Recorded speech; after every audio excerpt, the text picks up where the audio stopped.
I will not try it again until we get to the bottom, because that was usually what caused the problem previously. Was what, if it hadn't touched it the whole way down. So, let's see what that does.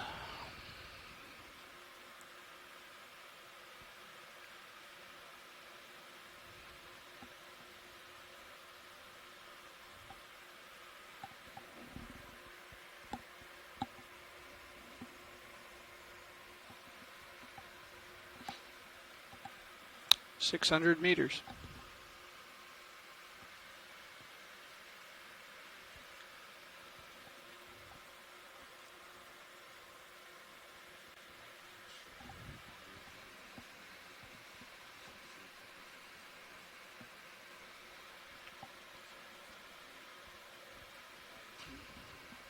Great. We'll have a good 15 minutes, maybe 20 minutes to do it.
Especially in the dark.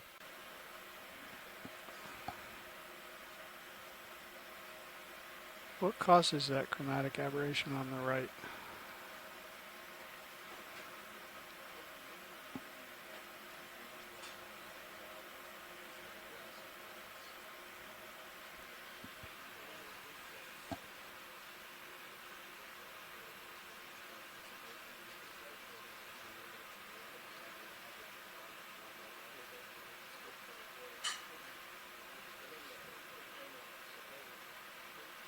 Okay, done.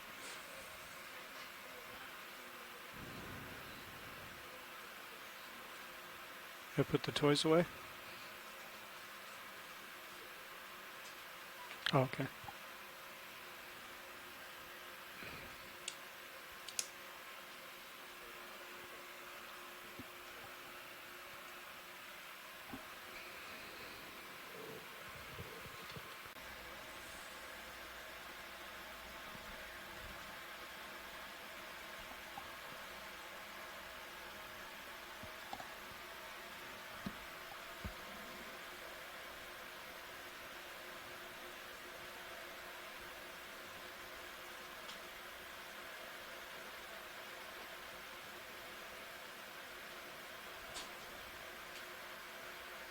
And I see bottom.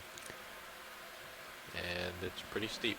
Copy We've just reached a depth of 2,144 meters, and we can already see some animals, and we're just hovering right above the substrate. A very big glass sponge there. We've been settling for about 5 minutes now. As well as some corals. So it looks like it's going to be a very interesting dive. You gotta come up. Coming up.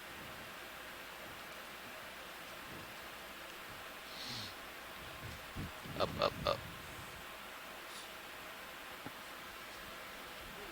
Yeah, come up faster. Coming up.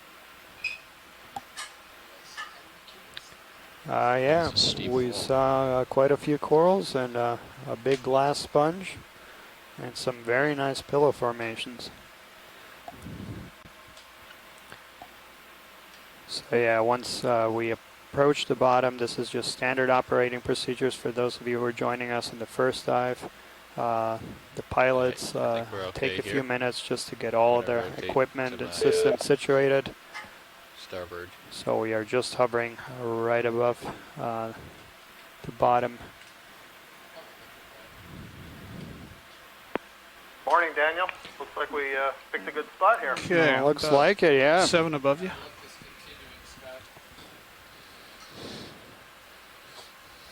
Probably need backup. Yep, so see how I'm rotating? I'm coming around to my starboard. Mm-hmm. That's the cliff face.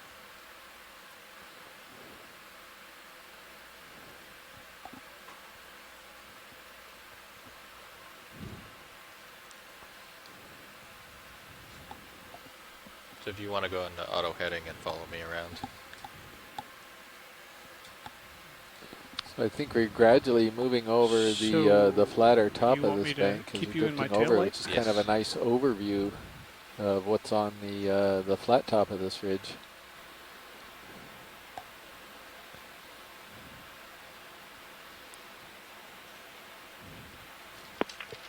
So, Chris, what side did we land on? Good question.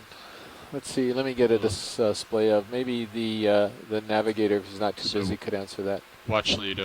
We were positioned the ship to land over the western side of the ridge, but there's a pretty strong current toward the east, and so we've been drifting. The vehicles have been drifting toward the east, and we're kind of at the center of the ridge.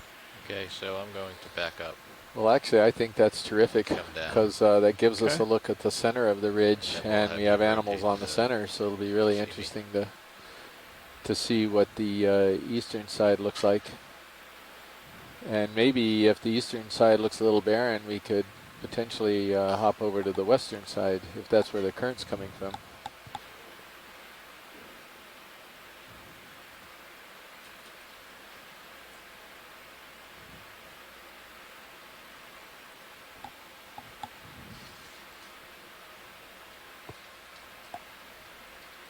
Yeah, and that feature that we approached as the rocks came into view is a very steep cliff. And that was on the western side, is that right? Yeah, western to just to the middle of the ridge. GVG selecting. Call holding on line 1. Dave, call on line 1. So did you see more animals on the, I was out of the room at the time, you saw more on the west? Yep, so yeah, right at that cliff where we first, where the bottom first came in sight, there was a big polyopogon sponge and a few branched corals. And there was very, very pronounced pillows right on that wall.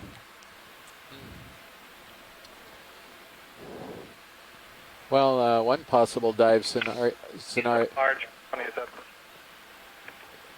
Excuse me, Scott, could you repeat that? Sorry. So I was just adding in that as we're sort of settling for now, I could still see some large colonies, large coral colonies off in I'm beginning to see in the fisheye. Okay. When you feel like you have enough tether, you're clear to rotate. Sure.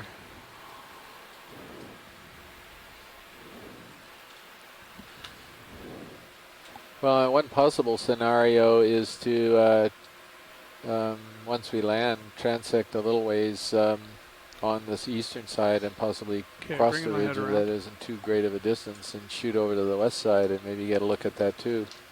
But I guess we can make that decision a little bit later. Sure, right now I see a sponge playground here for you to play in.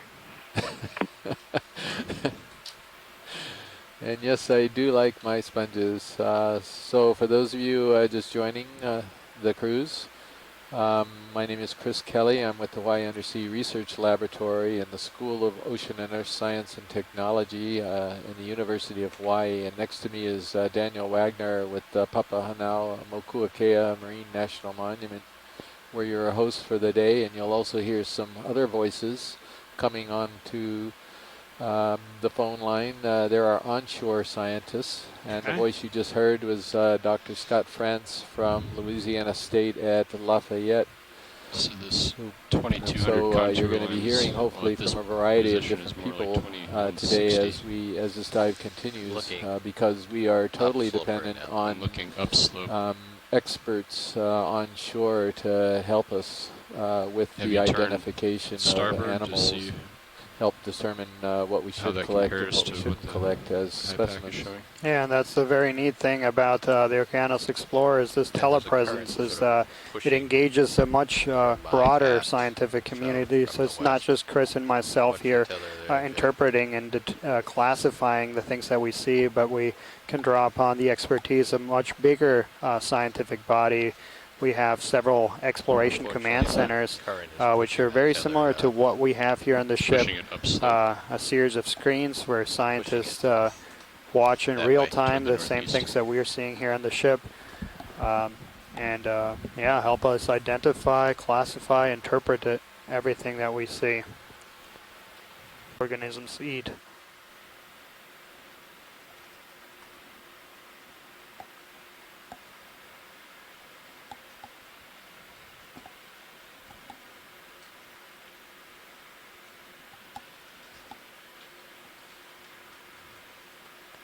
And the other thing that we're doing on this particular expedition is that a lot of our dives are located on these very narrow ridges. And it's interesting because these ridges sort of funnel the flow. They accelerate flow in and around them. And of course, as I mentioned, these high current environments is what these organisms like to grow in. So you typically have these dense communities in places where the surrounding topography accelerates current flows.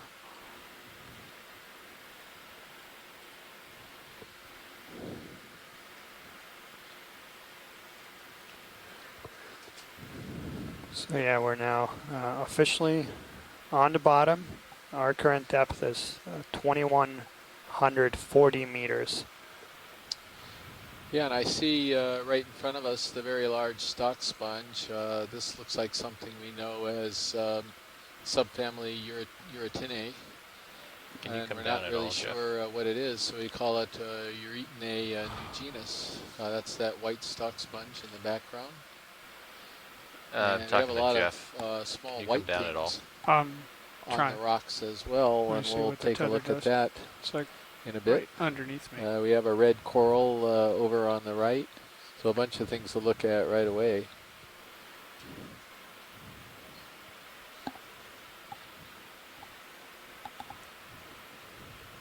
Oh, that's what I'm doing wrong. God darn it. I'm an idiot with this this display system.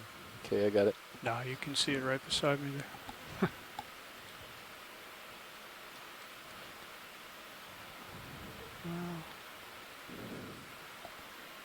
So yeah, as we approach some of these animals, we'll try to get a zoom on it. These pink looking corals look like corallium or pink corals, but perhaps we can get a zoom of those. Yeah, I'm doing my best here, actually. We've got a current from my aft, so it's pushing me upslope, and it's also pushing the tether upslope, which is making it so that Sirios can't descend very far. So looking at...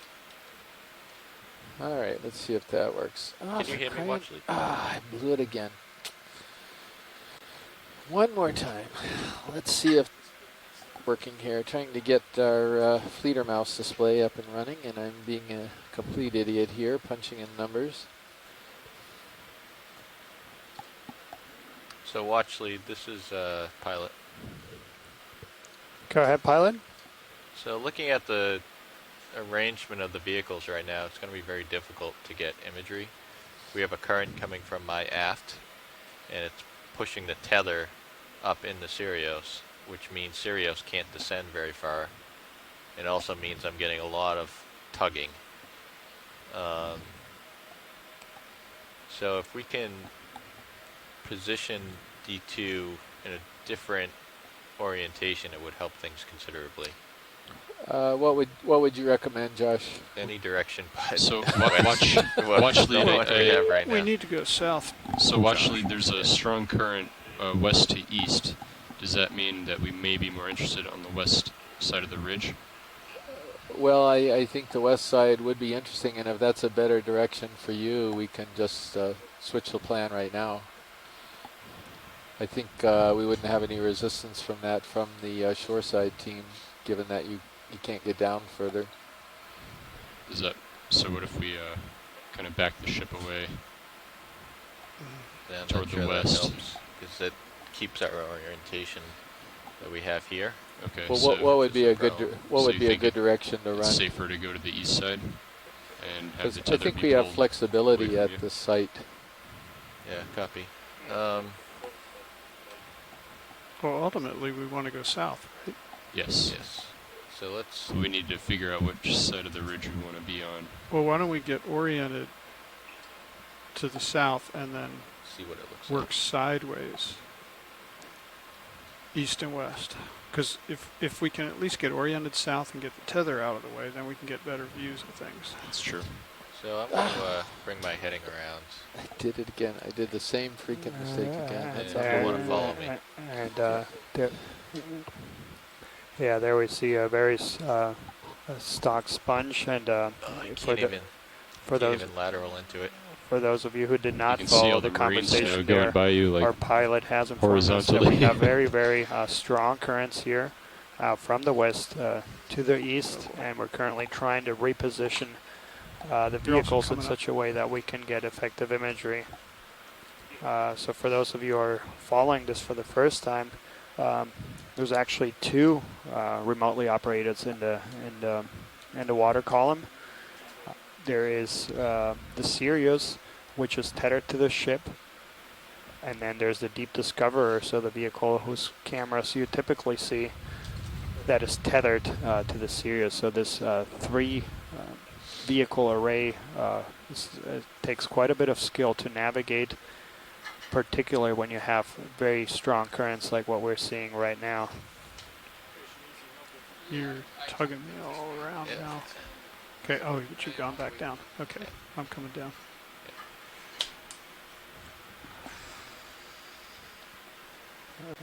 So yeah, this is a little bit tricky with these kinds of currents.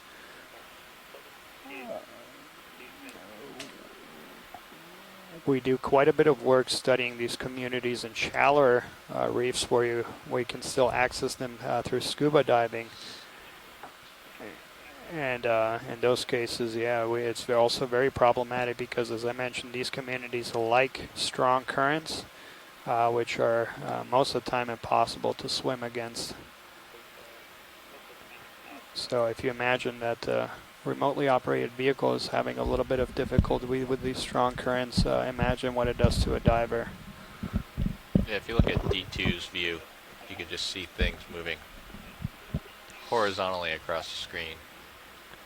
Gives you an idea of what we're up against.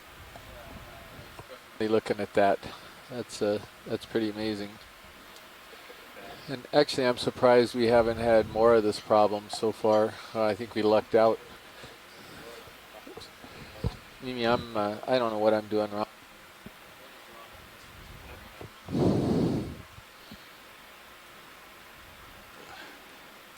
Am I tugging? So Yep. there's an unbranched coral, As soon as I come down, probably a the tether bamboo just coral. goes right up underneath me. But I back up and get underneath you.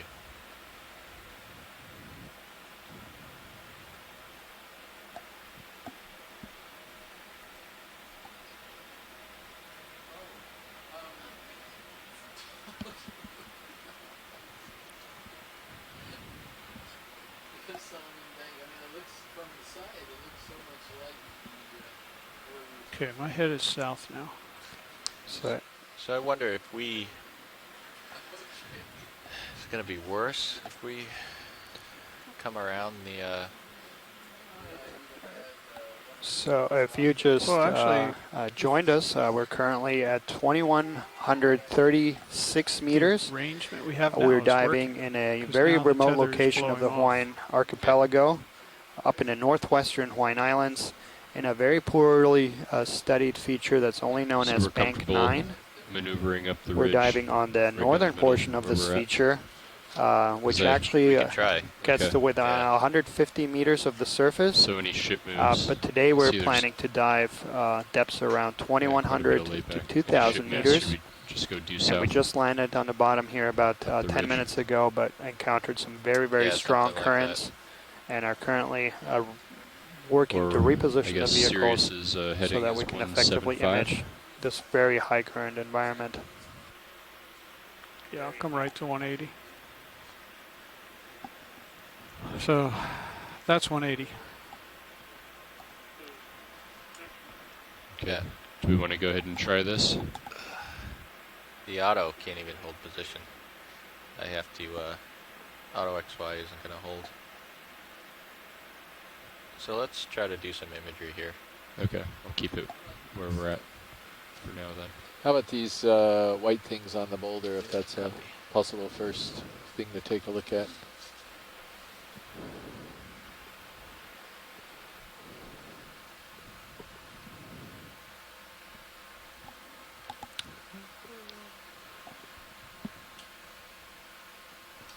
And there's a couple of comments here in relation to the current. Yeah, we're seeing these very big stalked sponges, and that is a surprise that you'd see these things in a very high flow environment. All right, Jeff, you're going to have to control my tilt here. Okay. Got your tilt. Ah, there we go. That's better. I think, yep. Yeah, it's definitely better. And that might be scleractinian corals, and there were a few comments on Oh, in there's the a chat lot of about them, yeah. That you'd see these things in a very high flow environment. All right, Jeff, you're going to have to control my tilt here. Okay. Got your tilt. Ah, there we go. That's better. I think, yep. Yeah, it's definitely better. And that might be scleractinian corals, and there were a few comments on Oh, in there's the a lot chat of about them, yeah. So for those of you watching from the general public, these are corals, Okay, and these are got it. live corals. A lot of corals down at these depths can be white, whereas in shallow Hi, Joe, water, coming often in. you think white corals are bleached.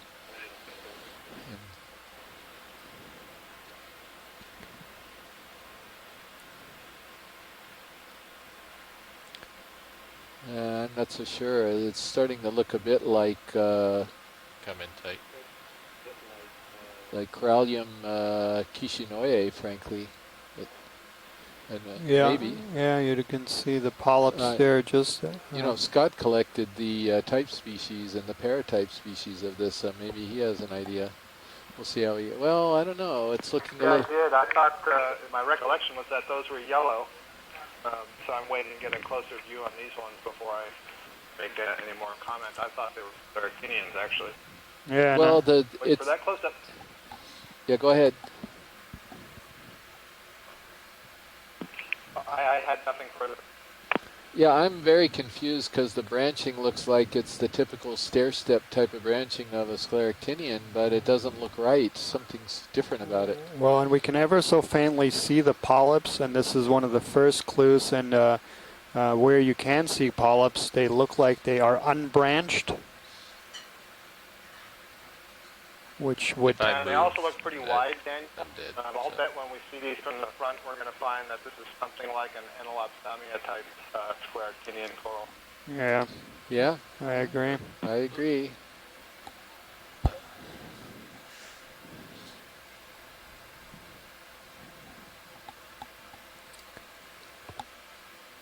I'll try to get closer now. So relating to the comment that Chris just made, so yeah, in shallow waters, corals typically have a lot of different colors, and which come from photosynthetic algae that live within its tissues. So the coral itself has translucent tissues, and these algae live within the tissues, give the coral both color as well as nutrients by photosynthesizing. Of course, we are very, very far away from light, and as a result you don't have these photosynthetic algae living in the tissues, and these corals obtain all of their nutrients by removing particles out of the water column and feeding. You gotta let me know when you're Right, tilting, so Jeff. Brendan Rourke Tilting. thinks Yeah, that you don't tell me, this I is think I'm floating away. Enelopsamia-like, Got it. and Scott agrees. Les may also agree that it's Enelopsamia, at least that genus. So we're starting to get a consensus on what we're looking at here.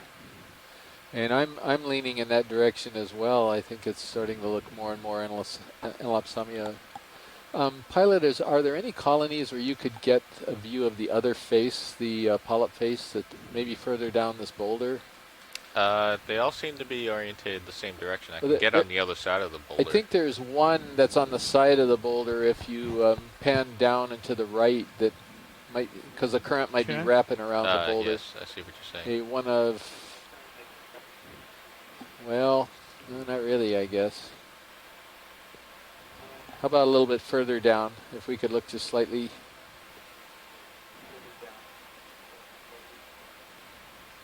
Maybe the one on the right-hand side?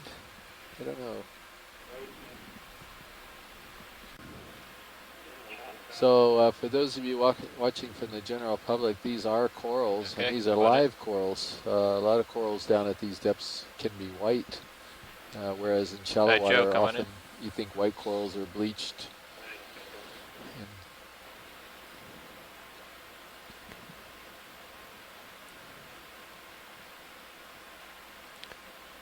I'm not so sure. It's starting to look a bit like come in tight. Like Corallium kishinoye, frankly. But, maybe. Yeah, you can see the polyps there. Just you know, Scott collected the type species and the paratype species of this. Maybe he has an idea. We'll see how he. Well, I don't know. It's looking. Yeah, I did. I thought my recollection was that those were yellow. So I'm waiting to get a closer view on these ones before I make any more comment. I thought they were Okeanos, actually. Yeah. Well, Wait, for that close up. Yeah, go ahead. I had nothing further.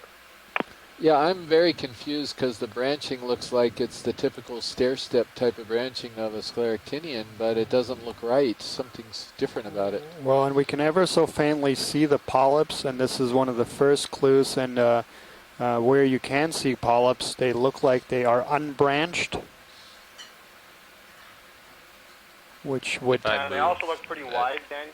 I'll bet when we see these from the front, we're going to find that this is something like an Enelopsamia type scleractinian coral. Yeah. Yeah? I agree. I agree. I'll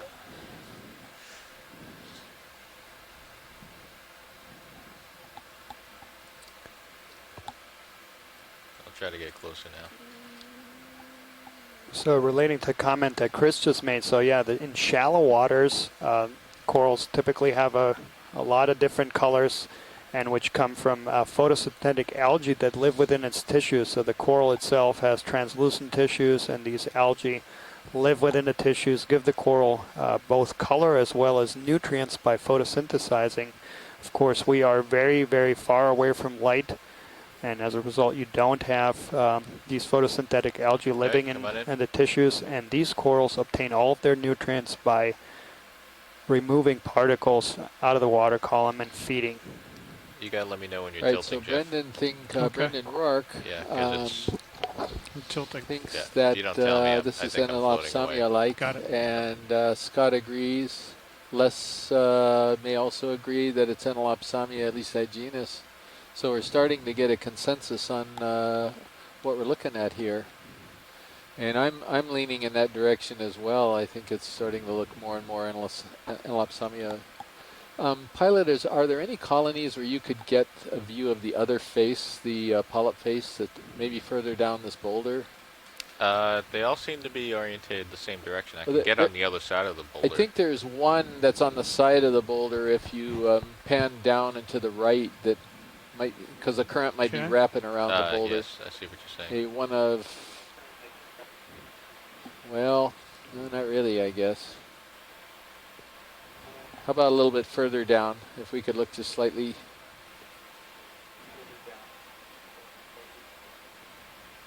Maybe the one on the right-hand side? I don't know.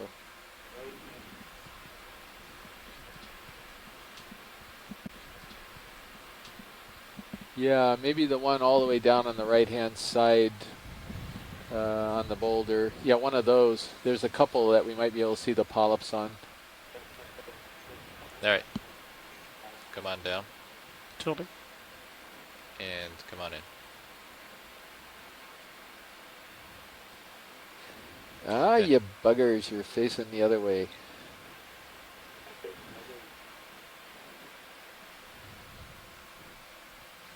Well, that one there. How about panning down just a little bit? I think that one there is Pan down, come out. right at the bottom of the screen. Whoops. Yep.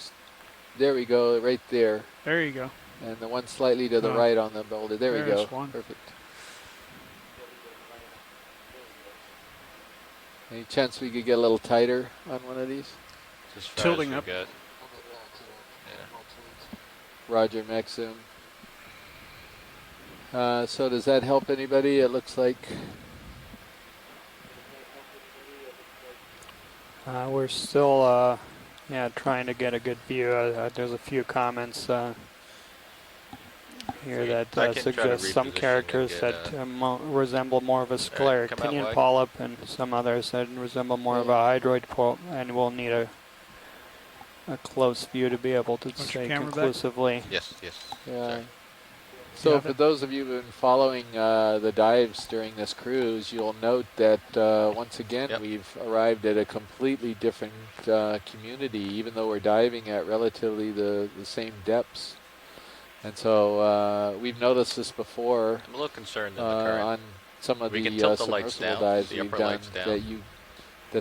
we haven't quite reached the asymptote, That's what I I'm guess talking you'd call about. it, of the species curve, where we completely understand I don't what we're want going to to see. extend them. Yeah, and that's quite a bit actually a very good point, is the amount of new discovery, and if you by the amount of time spent at a particular location gives you an indication of how well a region has been studied.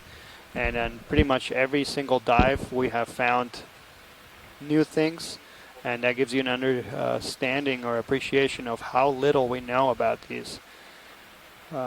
Every time we go to a new place, we find new things. So we are serving an enormous geographical region. The dives on this particular that gives you more cruise light, are but it all also spread introduces some flare apart there. over 1,000 miles in horizontal distance, and then of course we're going over 2,000 kilometers, 2,000 meters deep. So we are serving an enormous area if you think about the volume as well.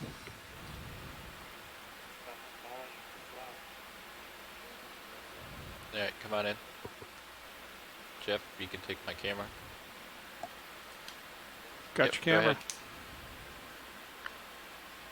Anything in particular, or just And the density here of these animals is interesting. Seem to be quite a few of them, all of the same species. Have sort of a reasonable down, Jeff. orientation tilting down. to the corals right now, and just to let everybody know, we're at about heading of Holding. 306 at the moment, if that gives you an idea of the current direction and maybe the orientation of at least some of the colonies, although there's quite a bit of variability, as you'd expect for a very bouldery terrain where you have current trying to get around these larger rocky features. Yeah, come out. I lost my toe.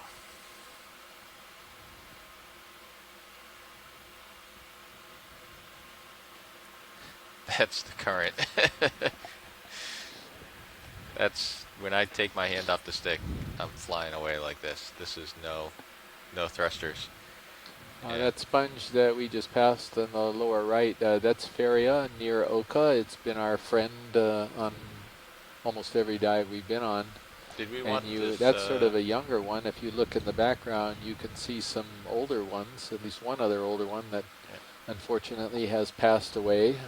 When sponges pass away, the tissue dies and they can lose their beautiful translucent white color and then start assuming a brown color as they perhaps trap sediment and who knows what. Yeah, maybe the one all the way down on the right-hand side on the boulder. Yeah, one of those. There's a couple that we might be able to see the polyps on. All right. Come on down. Tilting. And come on in. Ah, you buggers, you're facing the other way.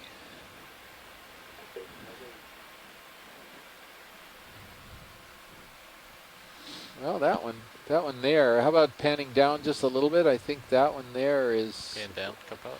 right at the bottom of the screen. Whoops. Yep. There we go, right there. There you go. And the one slightly to the right on the boulder. There we go. One. Perfect. Any chance we could get a little tighter on one of these? Just tilting up. Yeah. Roger, Maxim. So does that help anybody? It looks like we're still trying to get a good view. There's a few comments here that suggest some characters that resemble more of a sclerotinia polyp and some others that resemble more of a hydroid polyp, and we'll need a close view to be able to say conclusively. Yes. Yeah. Sorry. So for those of you who've been following the dives during this cruise, you'll note that once again we've arrived at a completely different community, even though we're diving at relatively the same depths. And so we've noticed this before. I'm a little concerned in the current. On some of we the submersible dives we've done we haven't quite reached the asymptote, that's what I'm call it, of the species curve where we completely understand what we're going to see. Extend them. Yeah, that's actually a very good point, is the amount of new discovery, and if you by the amount of time spent at a particular location gives you an indication of how well a region has been studied. And then pretty much every single dive we have found new things, and that gives you an understanding or appreciation of how little we know about these. Every time we go to a new place, we find new things. So we are serving an enormous geographical region. The dives on this particular cruise are all spread apart over 1,000 miles in horizontal distance, and then of course we're going over 2,000 kilometers at 2,000 meters deep. So we are serving an enormous area if you think about the volume as well.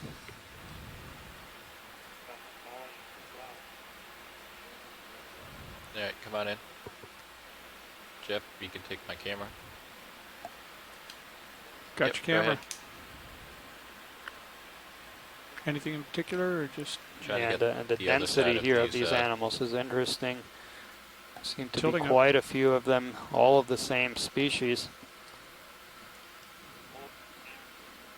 Have sort of a reasonable orientation. Tilting down to the corals right now, and just to let everybody know, we're at about heading of 306 at the moment, if that gives you an idea of the current direction and maybe the orientation of at least some of the colonies, although there's quite a bit of variability, as you'd expect for a very bouldery terrain where you have current trying to get around these larger rocky features.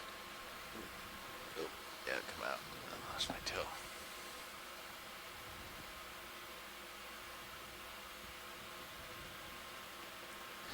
That's the current.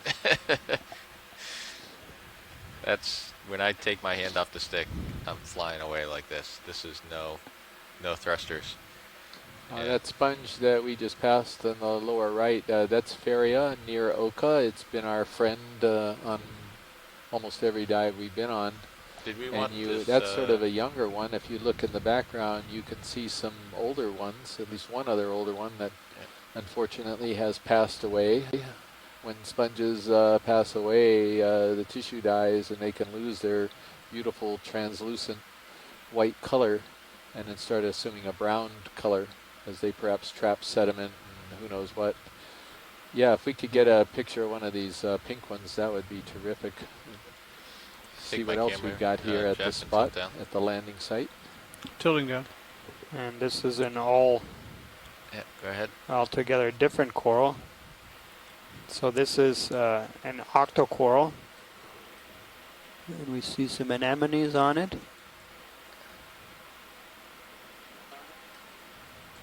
And the main difference here is that you have polyps with 8 tentacles that are branched on the pink coral. I'll tell you one thing, that white coral sure has stimulated a very active discussion in the chat room. There are people who are still trying to figure out what it was. And it looks like some people are drifting away from the original identification of a hard coral or scleractinian, and they're drifting over toward a hydrozoan called Stylasterite, yeah. Right, in that group. And yeah, we'll need to get a good look of the polyps to be able to tell them. So this is pretty interesting. I don't know if you can see the stems on these, but there's some fairly large holes in the stems of this corallium, and it's believed that these are caused by a worm, a commensal worm that presumably either causes the growth or burrows or does something to create those holes. I lose focus for 1 second and 1 fraction of a second and we're all over the place. And we can come back in.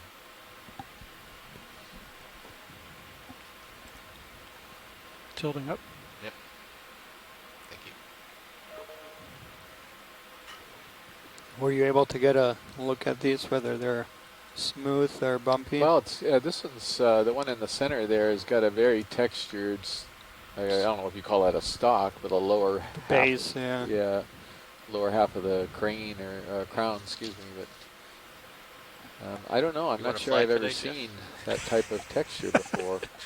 You switch out? Not an anemone expert, and I don't know if Daphne Fountain from Josh, University if you need a of break, Kansas might be I got it. watching from where she is. She's considered one of the world's authorities, if not the world's authority in anemones. Yeah, it sure looks like it.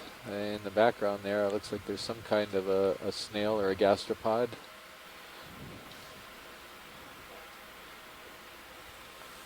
Anything else right here, Watchley? you have your camera.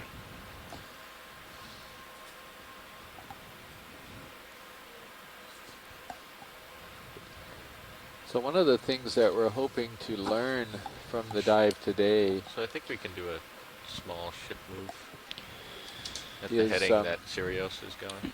180. Perfect. We're on sort of a broader ridge area. Do some smaller jumps slowly, top, so and not quite as start sharp at 30 meters at point 1 of a Sounds crest as we've been diving on a Josh, number is that fine of these with you? dives so far. Yes.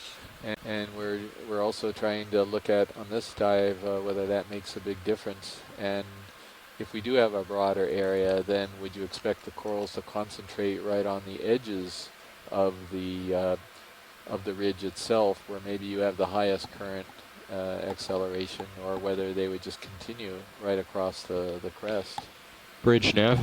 So we're hoping to get a little more information on that.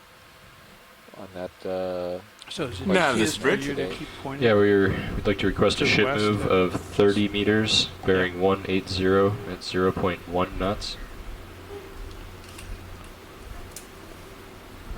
You can see just how quickly some of these particles are zipping by us. 30 meters, 180, the current is 0.1. raging. That's this it. is going to be a challenge for the pilots and navigator and co-pilot today.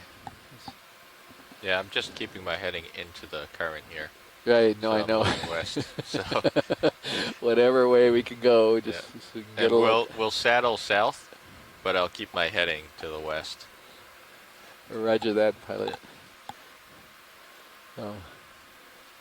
So I don't know if some of the viewers understood that, but sometimes you got to face one way and you kind of go sideways like a crab, and that's the only way you can sort of do it. And I think that's what he was saying. Yep, exactly. Yeah. See if we can get a nice macro of one of these small corals. Yeah, you got a couple of minutes till I start moving. That are being hotly debated right now in our chat room. Almost looks like there's a Staropathes, that sort of golden one in the background. Oh, yeah. All right, Jeff. And I Tilt think that's down. exactly what that is. I got tilt. Yep. Go Tilting for it. down.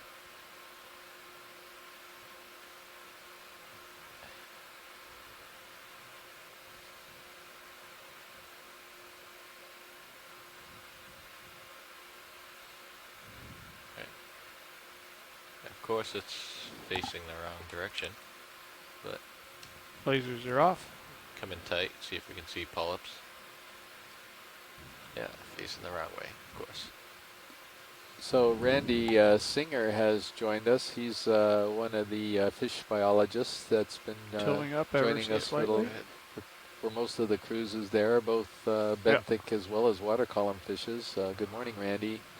And what we have going on right now is a Reddit session, if you will, where for 2 hours people can ask questions of the biologists participating on this cruise, and we try to answer them as best we can, we being those of us on the ship and shore. See if we can get one that's facing And the right Randy's direction. been terrific. He's been answering a lot of Get my them. camera back. Daniel and I answered as many as we could before the Give me dive camera. started. But we've had pretty good participation on the Reddit. We were getting pages of questions that I'm we were starting trying to to answer move. as quickly as possible. Yeah, and it was particularly inspiring because there was quite a few questions from young aspiring scientists and asking about career advice, and it's very wonderful to see that these kinds of images and videos are inspiring the next generation of Yeah. marine scientists and conservation managers. So that's exactly what these images hope to accomplish, not just try to learn more about these environments, but also inspire.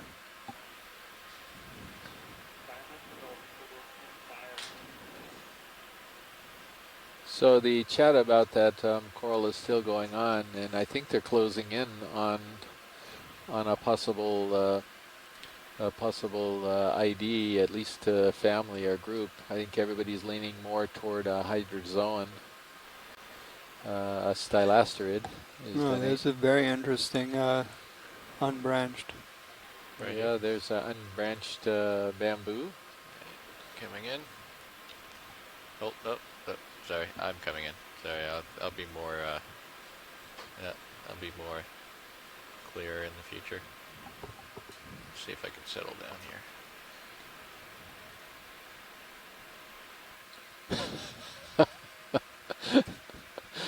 Randy Singer, he's got quite a sense of humor. He's been firing off an occasional joke, which keeps us smiling here on the ship. He mentioned that getting on the front page of Reddit is like the nerd equivalent of being on the New York Times front page. And, All right, Jeff. it's a way of You've looking got my at camera. it. It's Camera. Joe, It's you've got great my for Zoom. people who just are very inquisitive and really want to learn things. It's an amazing website. Come up a little bit, Jeff. Tilting up. And so we really appreciate being able to bring you that Reddit session this morning. Go ahead Hey, in. Chris, note how wiggly, how much this skeleton is moving. This whip is moving in this current, which is quite different from the whips that we have been looking closely at on all the previous dives. So for anybody who's been tuning in over the week, this is a really good indication of bring what it the back. ROV Hang on, is tilt fighting. down a little bit. Let's stop. Yeah, good point, Scott. I was focusing on the chat room there as he was zooming in, and I wasn't even looking at the screen, which is fascinating to watch this coral dealing with this current. Now, one of the things you may be wondering in the general public is the white corals weren't moving at all. This one is moving quite a bit. And this one could be considered sort of a soft and flexible coral. Its skeleton is not calcified significantly, at least. It does have some calcium carbonate, I think, or calcite in the skeleton, but not to the extent as the white corals. So they're very stiff, and that's why you're not seeing them wiggling there. They're Come down, Jeff. probably would go into what Coming down. you considered hard corals. Right.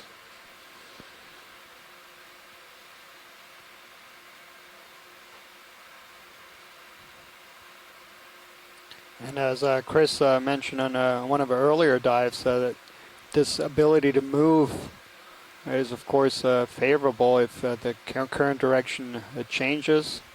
These whip-like corals can orient themselves in a favorable orientation to be able to feed more efficiently, whereas these white corals that you see in the background are fixed in place.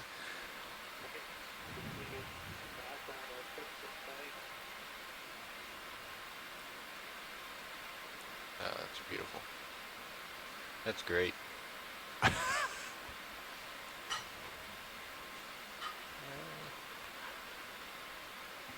So these guys right here are more like a windmill that will change direction Look at depending that. on where the wind flow That's comes beautiful. from. So Okay. So one thing I forgot to come wide, check please. is what the moon phase was right now. So it's sort of pretty much understood that one of the major primary current flows that's down here in deeper water, in fact in water that's deeper than 500 meters, is a tidal current. And so if that's the case here, which we think it is, then we're going to get an increase in the current as we approach the full moon. And so we've had really mild currents so far, and I didn't even pay attention, but I'm wondering if we're starting to get into a full moon phase. Well, Watchley, this morning at sunrise, there was only a sliver of a moon. All right, so there was only a sliver of a moon. Thanks, Josh. And so that's not going to explain it. Well, it might be worse. Oh, yeah, full excuse me, moon, the yeah. new moon. That's yeah, true. watch, the Yeah. new moon will be worse than the full moon. Yeah, new moon is just a couple days ahead of us. Hey, could we zoom in on that nice branchy colony there on the right? My starboard? Yep. Yeah. Come on down. And could you also look at whatever that white thing is in the sponge? Yeah, maybe we're going to get both of these, Mary. That's Mary Wickstein from Texas A&M. And she's a specialist in a lot of the crustaceans and has really been helping quite a bit with our crustacean identifications. And we have a black coral here, a Trisopathes, in front of us. All right, Jeff, it's all yours. I'm very stable here.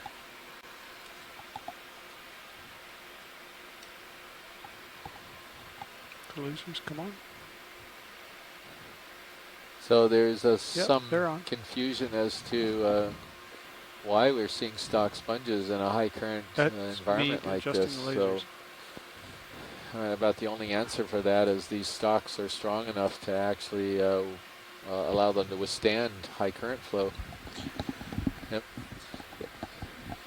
Well, we're going to get that anemone afterward. We got to put Yeah. that number 3 on the list of things we need to image.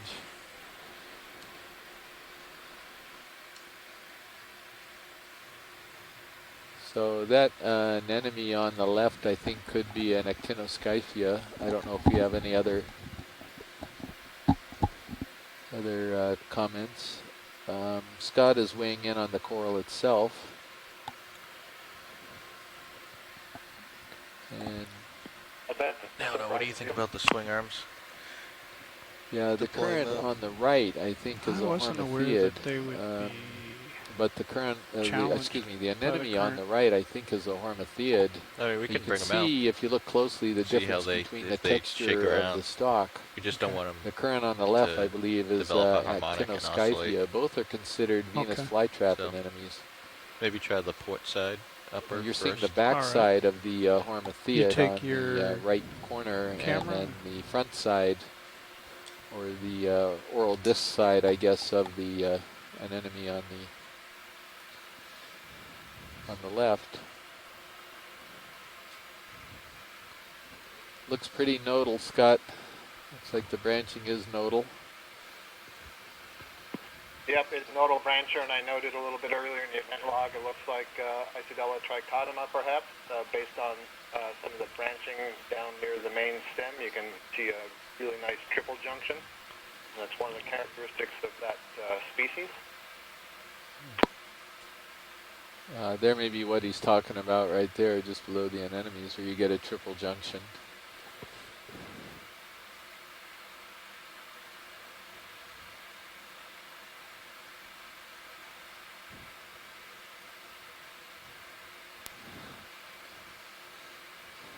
I think for those of you who might have been under the misconception that current is negligible in the deep sea, I think after seeing this particular dive, the base is hidden.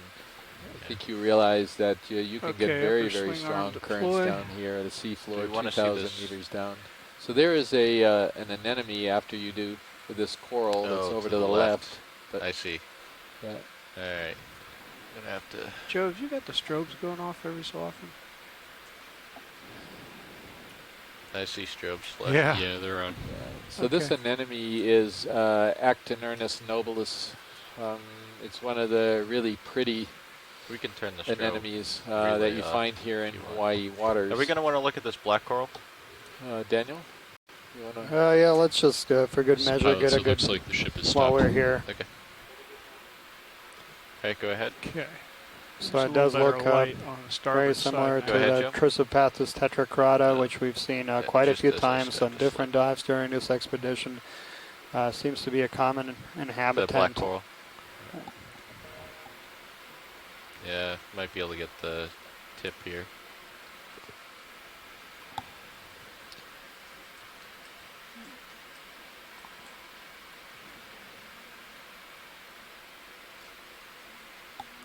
So while we're talking on skeletons of corals, yeah, the black corals get their common name from the color of the skeleton, and there's actually a branch just to the left where you could see the skeleton exposed, and that is black in coloration, and tissues which surround the skeleton is, in this case, kind of brownish white.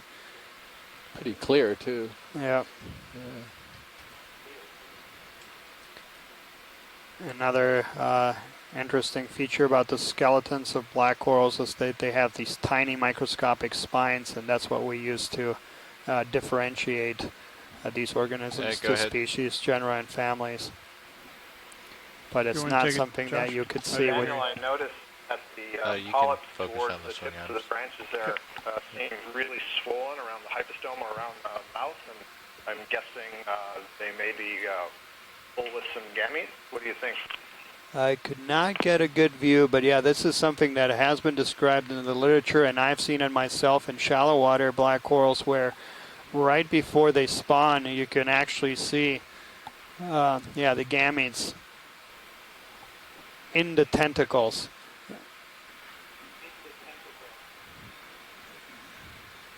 So on these ones, I'm only seeing it near the polyps that are near the main axis, not on the tips. But certainly, they seem to be filled with something cream-colored. Yeah. Yeah. Well, there's some that look like they're. Well, maybe it was near just the bases there.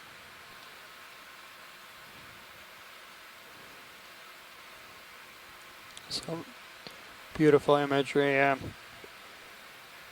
So this is, if you did not know and you are from Hawaii, this is the gemstone, the official gemstone of the state of Hawaii. It's the only state in the United States that has a living organism as their state's gemstone.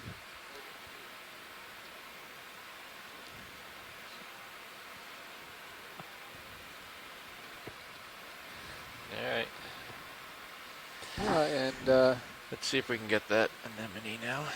Yeah, it's just the first one of these that we've seen, and they're such beautiful animals. I sort of like to think of them as the tuxedo anemone because they're so pretty. Got your swing arms out. You know, the white inner shirt, sort of the brown tux that he's got on. He's going to a formal apparently, or a graduation dance or something like this. They're just really beautiful animals, and they're quite large.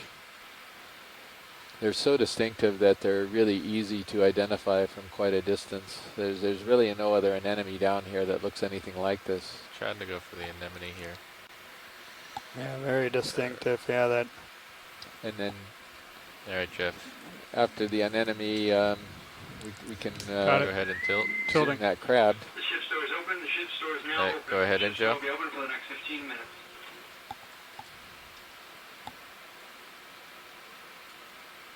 Tilt up just a little bit, Jeff. Tilting. There.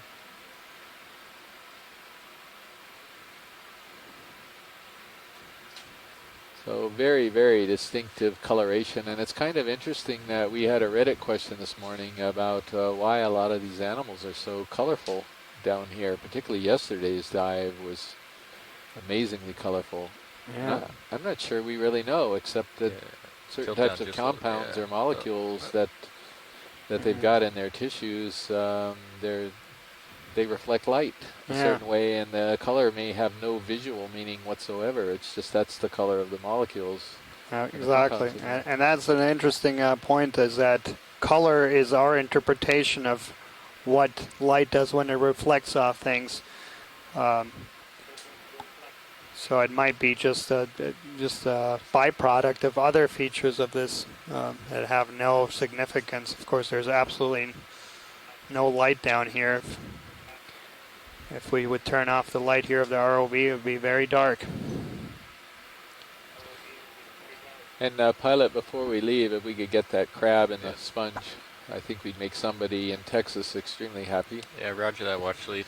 All right, so come out partial. And I'm just going to rack over to this. Hopefully I'll keep my toe hold.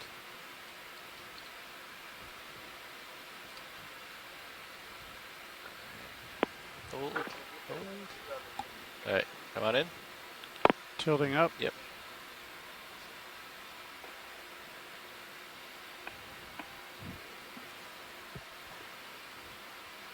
Tiny tilt down. Well, that's Munidopsis again, but I think this is the same species we saw on one of the earlier dives. It will take a while to identify them, but I think we are going to be able to get them to species eventually. Oh, excellent. You can clearly see the spines on the claws and all types of details on this, which is really remarkable, the video quality.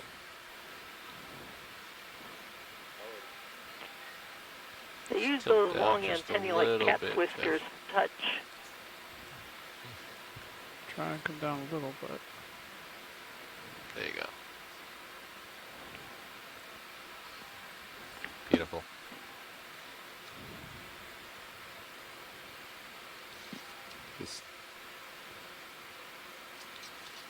Yeah, he's not making it easy. You can see he's got orange eyes, which is pretty fascinating.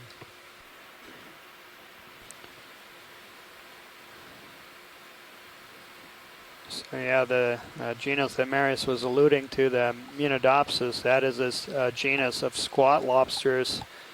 There's approximately 900 of species of squat lobsters that are found at all depths. And there's actually quite a few that are found in shallow waters, some of which are targeted by fisheries.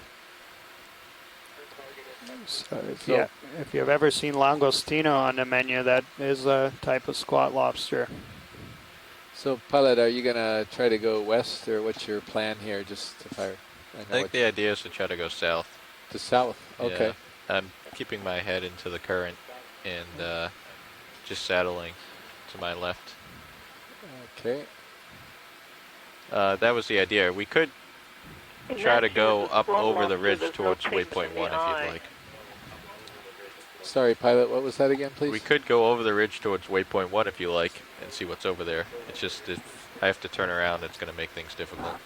No, let's go ahead and proceed south, at least here. We're actually heading down to an interesting area too. It looks like we got almost like a side ridge that's going to come up a little further south from us.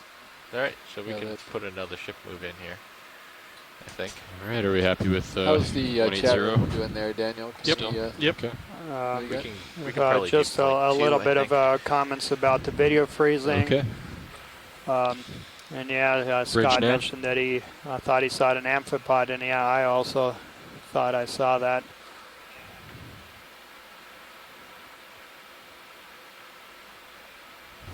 Now this bridge. I'd like to request another ship move.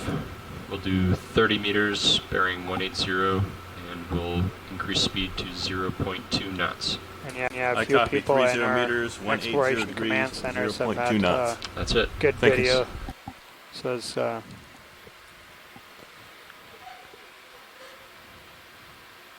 it's kind of interesting to see what this brown stuff is all over the rock. I'm not sure what that is. Chris, have we moved much from our initial position? Is this a different rock with these stylasterids, or is this the same place? Nav, could you answer that question? Did you copy that, Nav? I did not. All right, come on in, Jeff. Yeah, Watch Lead had a question for you. Sorry, Watch Lead. What was your question? We had a question regarding how much we moved, and are we looking at the other side of that same boulder, or are we looking at a different boulder here? I think this is a... So we have not moved a whole lot since we hit bottom. so yeah, We these drifted about 20 meters when we first set down, and then we've moved 30 meters, and we just put in another move. So this is likely not the same boulder, right? Yeah, it's No, likely we're 50 meters from where we started. Okay, hopefully that answered your question, Scott. This does show the front side of one of these white ones again, to the lower left corner. and we did see a few barnacles, and then a hydroid next to that white colony as well. All right, Jeff, take my tilt, please. Okay, I've got Tilt down your slightly. tilt now. I've got it. Whoops. Yeah, I'm not sure what that brown stuff is at all that's coating it. Anybody have an idea on the chat room? I would say like bacterial films. You can definitely rule out algae at these depths. So some kind of bacteria. Yes, or some type of a sponge, an encrusting sponge would be another possibility. I just don't know. Hey, Chris, just while we have this view here, we're looking face on at this colony. This is the same ones that we were seeing earlier, but now we can see nicely the front side. And one of the things you can see, it looks like there's almost a whole series of radar dishes on this thing. And each of those little cups is called a calyx. It's where the polyps themselves are housed. And what you can see is they're kind of quadrate to oval, not circular. And they're almost kind of closing in on themselves. And on some of them you can see in side view, it looks like there's a cap that could sort of close over it. It's almost like the lower jaw of a gulper eel is kind of what I'm seeing in cross-section there.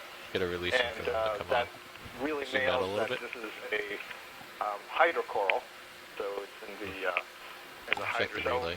group and not the stony coral. There they Oh, they are. were They on. were on. Image there. Yeah, great. Well, that was worthwhile. I'm taking one more Totally. look at these white ones then.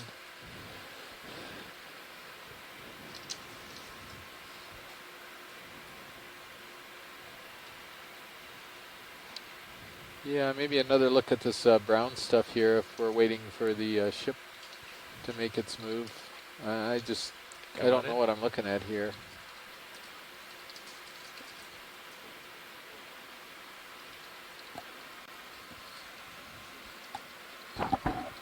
Hey, Chris, this is Bruce at IRC. Are there any microbial biologists that are like on call or participating in this that might be able to chime in about some of these mat-like fuzzy little things on the rocks? Over. Yeah, good question, Bruce. I'm not sure. I suspect that if we were diving on active hydrothermal vents, we might have a greater following by microbiologists where you'd expect to see a lot more mats. I don't know of anyone in the chat room right now that has... Yeah, and we've been monitoring everyone, all of our shore-based scientists that log in through the event log, the chat, and so far we have not had a microbiologist in there.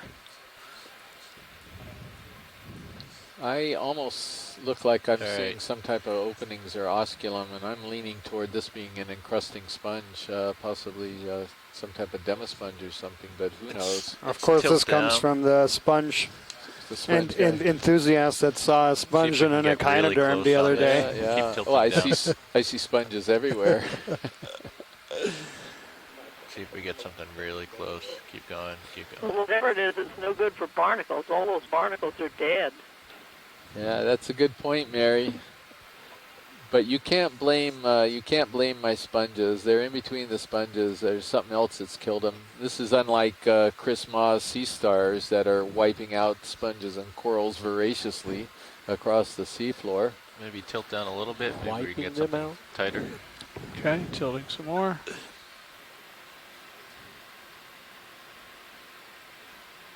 So there are definite openings in this brown material that look like they're osculum or something like that. Yeah, it'd be a very thin encrusting sponge. Right.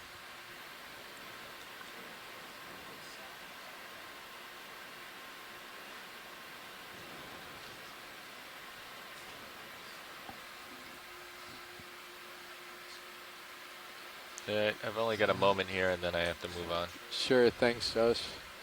So I think Randy Singer had to leave, so this joke down was at more you. for him. It's really stupid, but copy. so we have an encrusting sponge on a crust. Is that Come what it on is? now. So Basically. is that doubly encrusting, or I don't know? That's beautiful.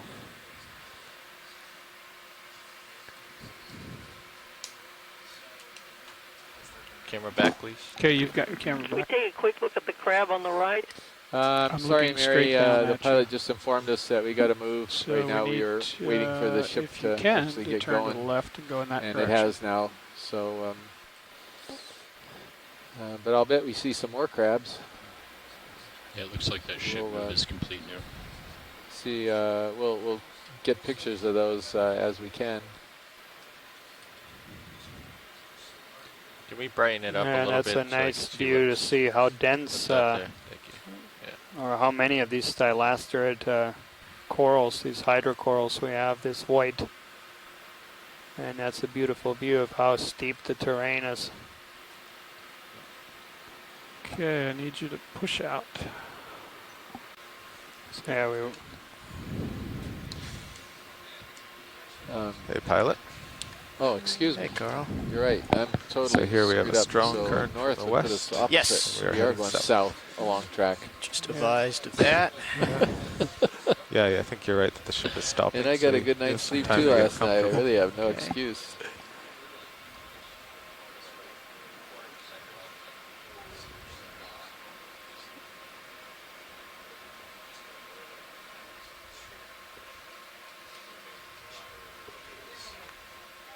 Yeah, big eddies coming off the rocks here. Yeah, and we've got one of these Poliopogon sponges. This will be a good test of the new There's aft a whole thruster. variety of They're these sponges. staying They're in above the 20 family level day. Pheronematidae, and they're a For serious. hexactinellid, Any notes in the log about? which means they're Jeff didn't mention anything. they have Check.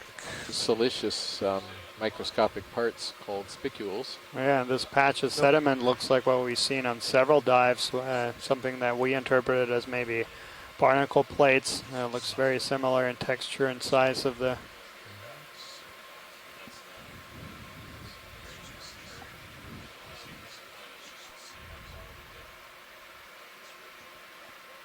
So Chris and Dan, Dave here just came on as pilot, and I'm settling in here. What's your pleasure? Let's move a bit, Dave. We pretty much imaged everything in this area, so if you could move a little distance and then see what we see, that would be great. Okay, Nav's just getting briefed in, and when he takes his chair, we'll get the ship moving. Great, thank you. So we are just doing a pilot swap here, and we just called in a new the ship to move, so we will be leaving the sponge, and that's one of your sponge friends there, that Walteria, which we saw quite a bit yesterday. Yeah, so Dave, if you're going to be here for a moment while everybody gets settled in, that smaller sponge to the left, not the big one. In the distance smaller there? in the distance, yeah. Bridge, Nav. We want to just see which species this one is. Sure.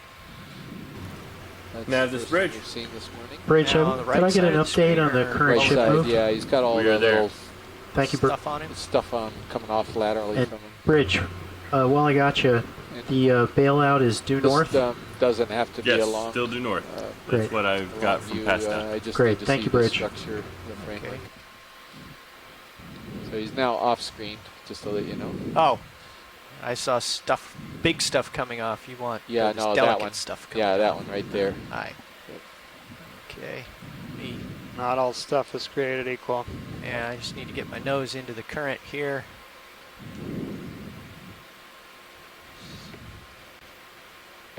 And I'm right over the big guy. Let me watch back your up. starboard side there. Yep. I am moving off. Sorry about that.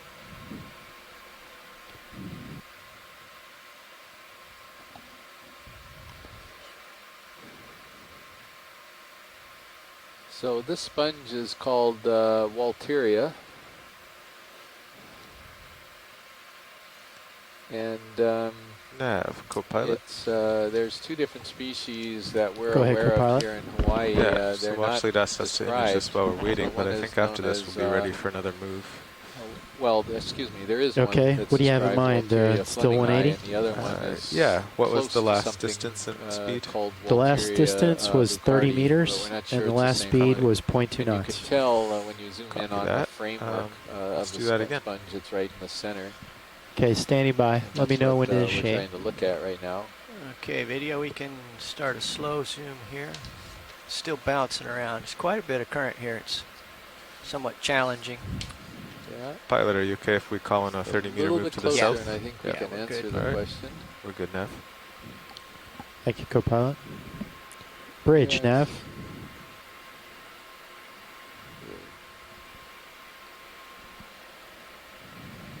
All right. Well, I would have a Nav, this bridge. sort of Bridge, right in could the I have middle a there, but if I had to 30 guess meter one way or move the other, I think at this is more like, the 180 Walteria degrees CF Lucardi. at You're definitely seeing a 0.2 little knots? more, So I copy 30 meters, filling out 180 of degrees, the 0.2 different knots. frame That's forming correct, Bridge. oval openings in it, which is characteristic of Lucardi. Little help with tilt, co-pilot. So even thrusters down, you get bobbed around. Yeah, there's lots Challenging of day. lots of eddies and swirls here. Yeah, and you're setting down a bunch of Dave, pillows. or excuse me, pilot, that's great. Not so far out. That's enough to Okay. tell us what it is. Well, I'm looking down at you. Yeah, coming up. Here, I'll move the camera to your skids. You like that? Thank you. Have a bunch of amphipods on it.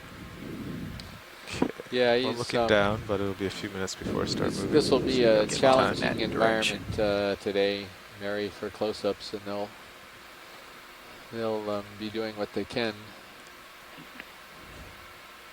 I think this might be the Oh, don't strongest worry, current I we've don't ever work seen. on amphipods. It is on this cruise, yes.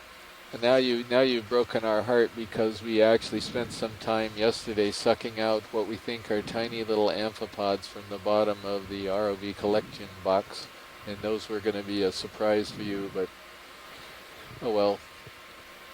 It'll be a surprise for someone. Yeah, it'll be a surprise for someone. Pilot, is there a chance we can grab a rock at this location?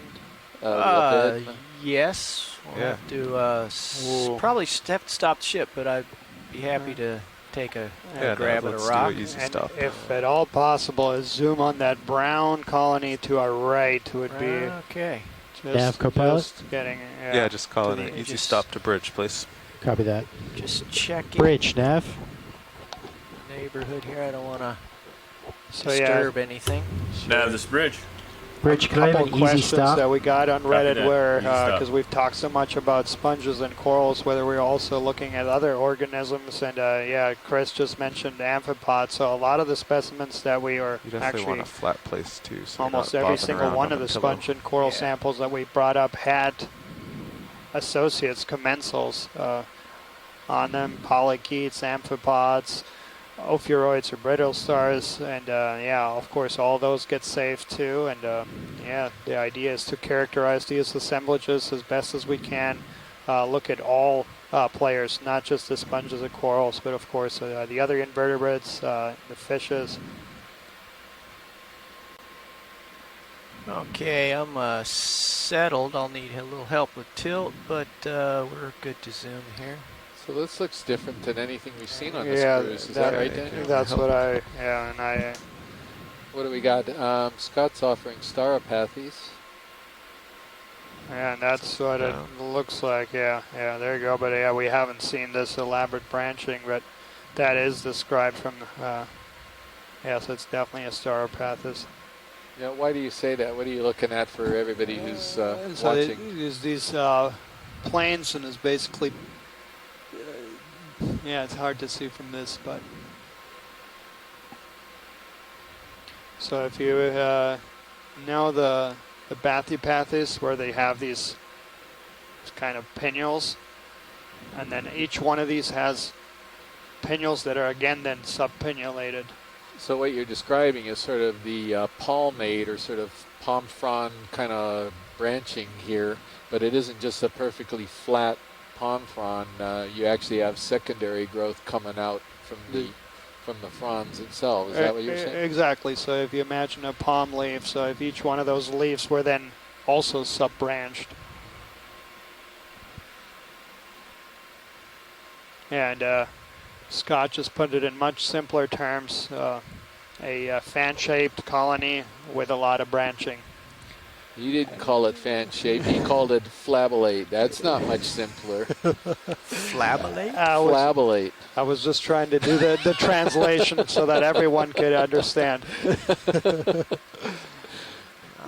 He was looking out for you, Scott. I guess I wasn't, but entomologic discovery for me. Now you know who your friends are, Scott. Okay, full wide, please, when you're done.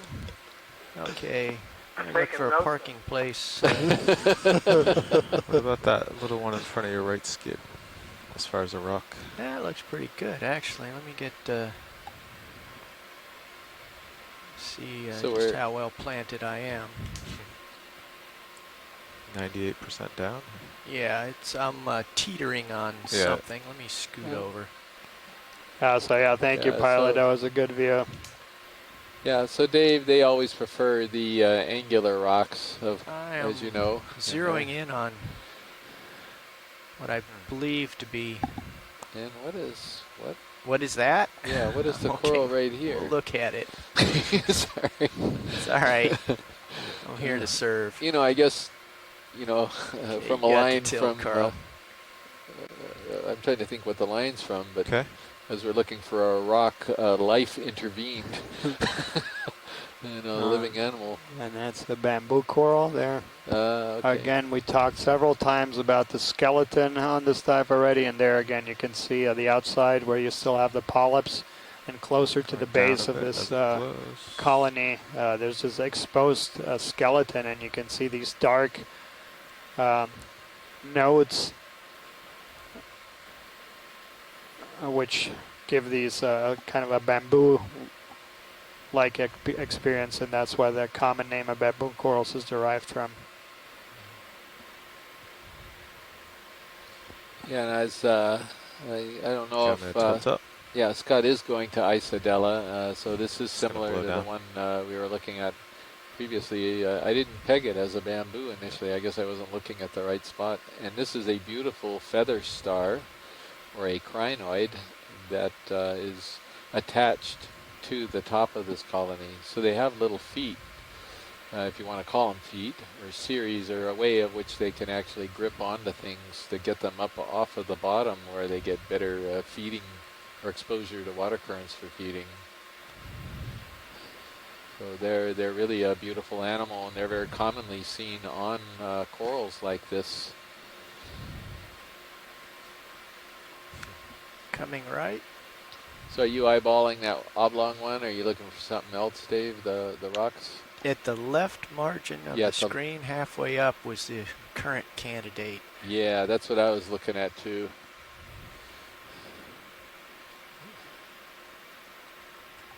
Yeah, that clearly shows the branching coming out of the black node of the larger branch.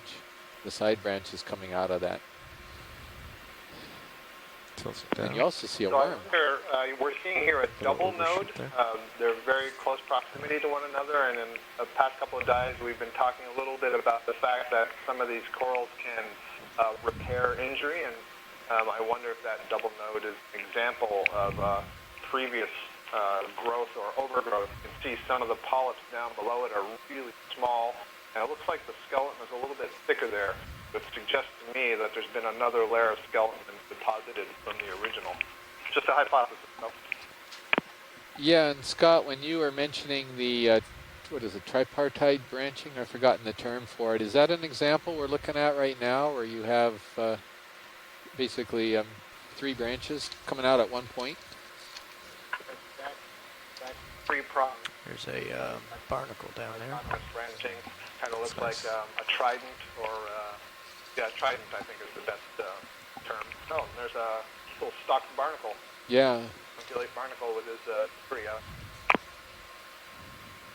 It's the current. Yeah, that's another common association of corals with barnacles. As this gooseneck barnacles, in a lot of cases, you have a very intimate association where, in fact, the tissues of the coral overgrow part of the barnacle. It's kind of big, actually. It is. I'm going to see if I can scooch over a little bit closer. See where the current's trying to take me. Backwards. Yep. And the common name of gooseneck barnacle comes from the stalk of those animals that looks like a slender neck of a goose. Just watch, looks like there's something large and white behind you now. I see it. I shan't fumble. I'll be interested to see a better picture of that barnacle eventually, because it's not a scalpellid. It might belong to a different family entirely. Ah, okay. I wasn't... I thought I saw a stalk, yeah. Excuse me, what do you think it is, Mary? It could be a family called the Pocolasmatidae. Actually, I think that family's in our gallery. I'll tell that to you on an email. Don't know if that's within my reach. I think it might be. But I will probe.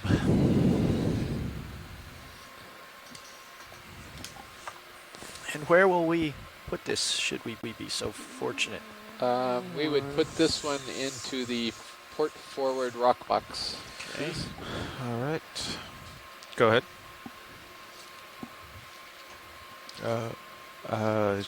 Yes.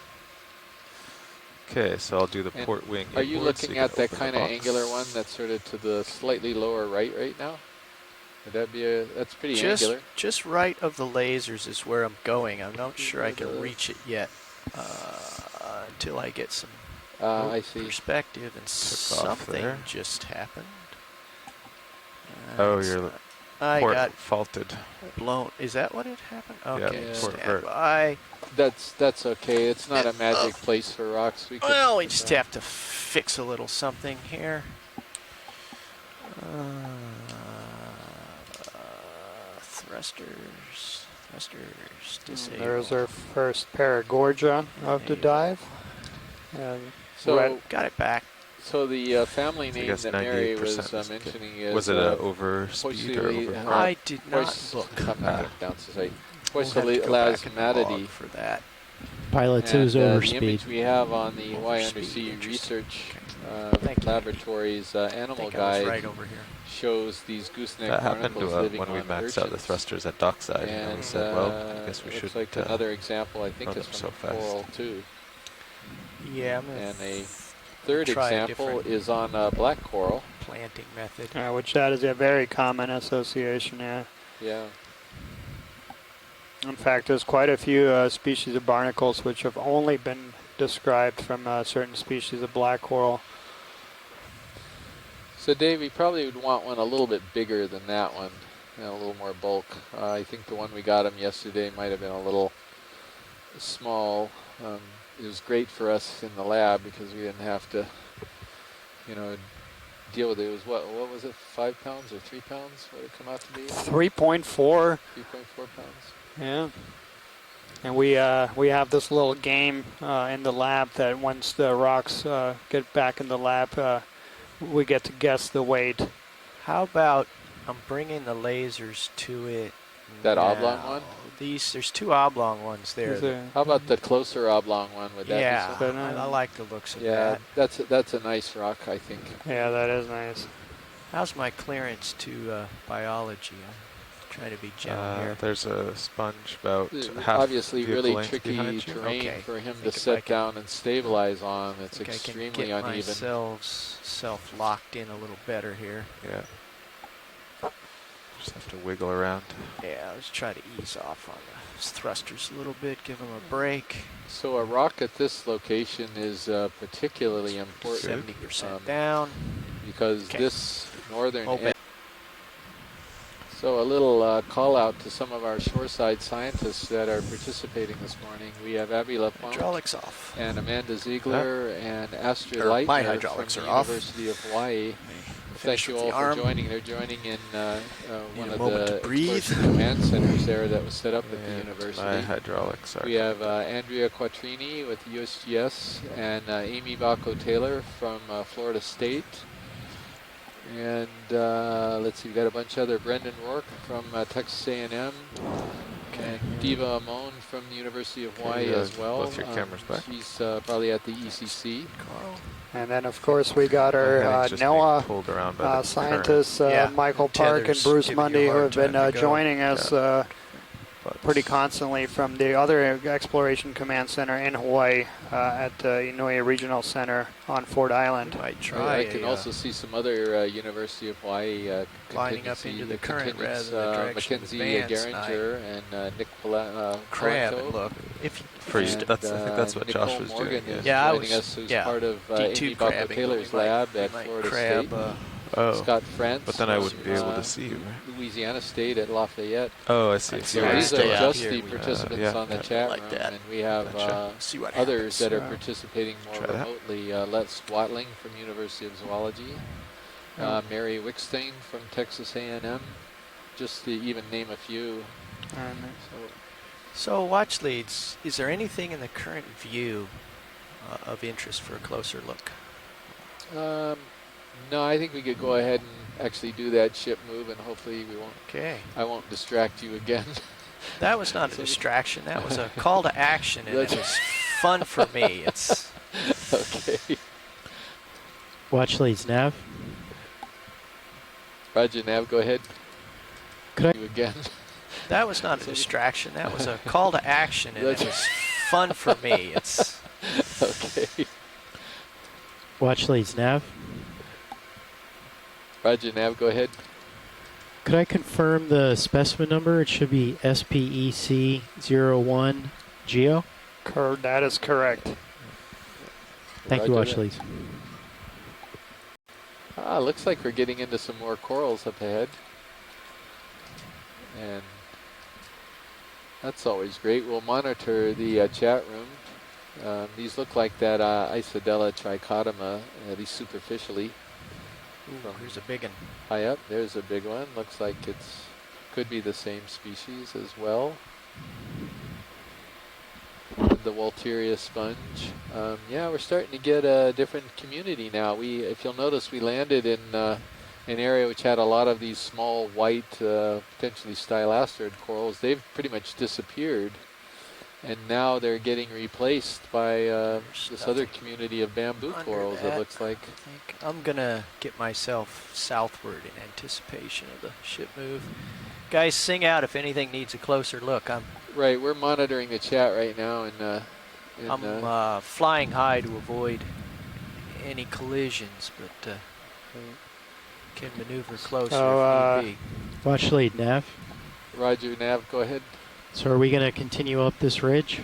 Yeah, it's starting to look really nice here. So yeah, let's go ahead, see video. how this community develops. We're seeing a lot of stuff here. They look all the same, but let's see how it develops. Copy that, watch Yeah, lead. let me... tilt it up too. Yeah, now you can. Co-pilot, Nav. Perfect, yeah. Go ahead, Neff. So for the next ship move, should we just reinitiate the last one? 30 meters at 180 degrees. Yeah, well, he's pretty far out. We could do maybe 40. There are some 40? sponges here. 40 meters. Upright sponges in the family Copy in that. the genus Ferrea. And then there's a couple small sponges as well, or excuse me, corals, that are interspersed between the larger ones. And there's also a couple smaller sponges in the Co-pilot genus now. Volteria. Go ahead. So should we, are we ready for that right now? Already. Yes, we are ready. Thank you, co-pilot. Here's some beautiful Bridge, pillow Nav. flows. These are pillow lava flows. Nav, this bridge? Given their name because Bridge, they could I have a pillowy look. 40 It's just the meter way the lava move comes out, at 180 degrees vents down here in deep water. at 0.2 knots? Do you think the current has decreased? So I copy 40 meters, 180 degrees, Tell you what, while 0.2 I'm waiting knots. for you to That's catch right, up, Bridge. I'll, Thanks. Thank you. And drift test here. Scott just mentioned that he thought he Tethered saw a out. paragorgia or bubblegum coral, and yeah, that's exactly Might what be it able to looked come like. down And a we bit. did see one earlier in the dive. It also looked like we have a Norella over there in the background. Just that's what it looks like from a distance. Several of these are either Norella or Calyptrophora, I would think. There's a humongous dead sponge there that's laying on the bottom. Wow, that is the biggest one of those I've ever seen. So, Nav, have you been briefed in on checking the But that's Doppler? a nice view there of that moderate density bed. Pilot, nice for the little, ship, pilot? No, for community the right ROV. there. Yeah. The sonar? No, Doppler. It's It's an advanced topic, but we're going to do a drift test here in a minute and try to get an idea of the current. We used the Doppler bottom lock to... I think it shows up in the IX. Maybe we could take a look at that sponge if you're settling down, both the dead and the live one. Just a shot of how enormous that dead one is. You can see the lasers. They're 10 centimeters across. Rotation. So that is monstrous. I would have loved to have seen that thing alive. Yeah. And then showing little respect for the fallen. The DVL's plumbed into ICSI. We have another species of sponge that's growing right on top of it. Yeah, Carl will have to take care and tilt for me. That's actually a very common should be sight that we see here. A lot of something. sponges growing on other sponges. Inputs, something like that.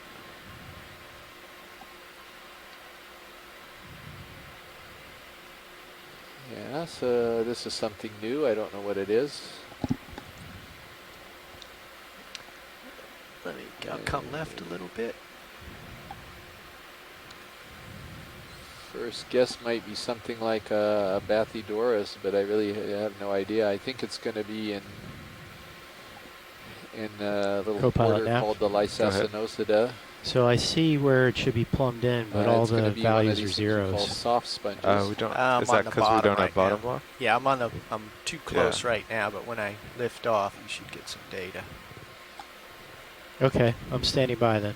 And then because it's rotated 45 degrees, I think there's something in the spreadsheet that does the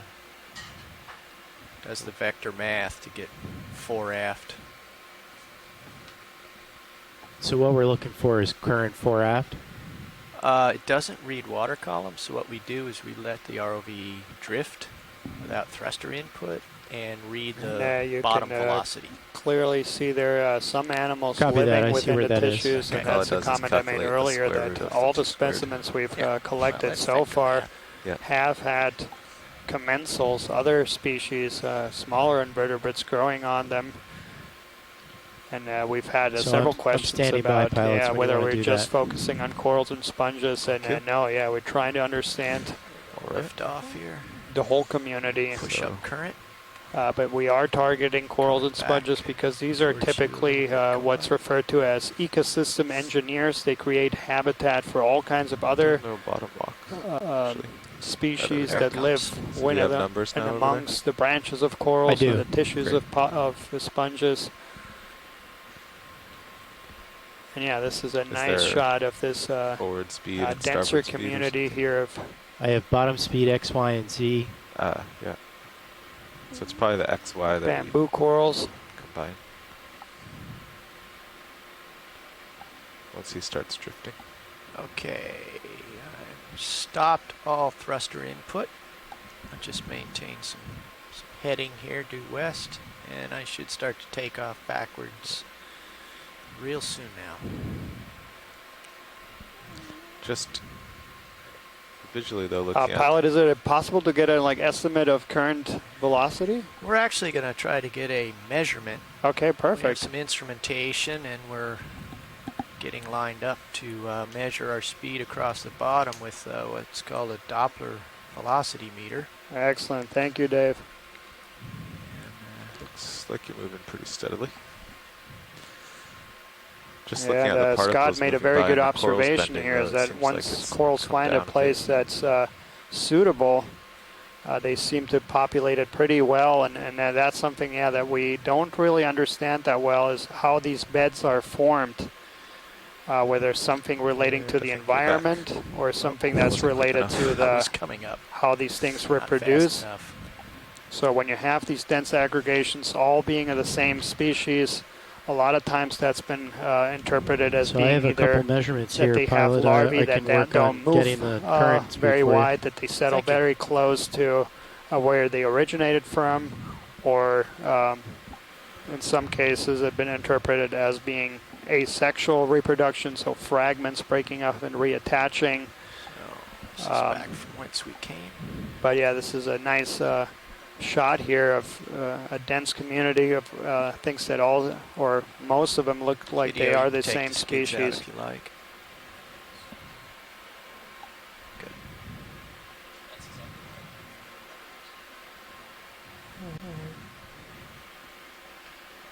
Here's another one of these sponges, Walteria, with all those spikes coming off of it.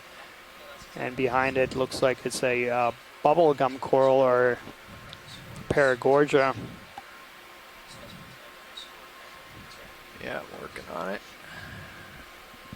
And here's another one of these massive sponges, and I'm sure if we have the opportunity, maybe we can get a zoom in on that crab. I'm sure Mary will appreciate that. Zoom on Sirius as well. That's Yeah, I'll a pretty center it up a bit. dramatic-ish image. Might want to center up Sirius for him there, co-pilot. Coming over. Thank you. Gives an idea of scale here.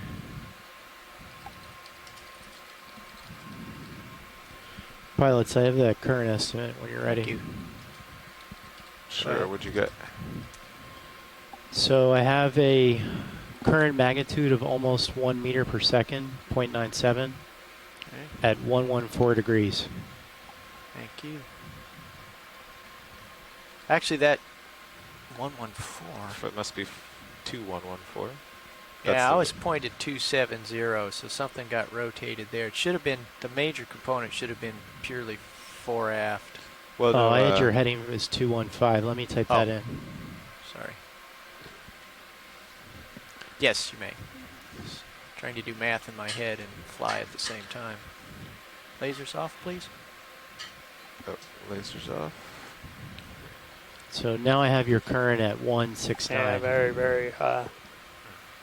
And for those of you who can see the other display, the Sirius display, you get an appreciation of the size of the sponge. Yeah, there we go.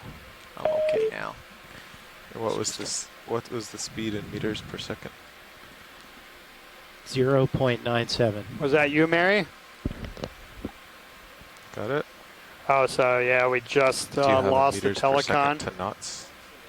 Oh, Never mind. Daniel, that was my fault. We didn't lose you. Okay, never mind. Thanks. I think it's a 100.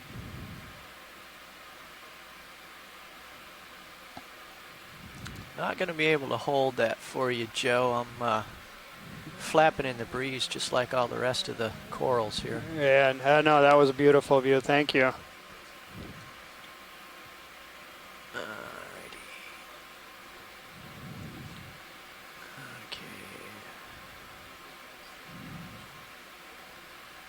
Okay. Okay, can we come full wide on Sirius video? Did we get a good shot for Sirius? Yeah, it was okay. centered up for a while. Alrighty. Crabbing southward.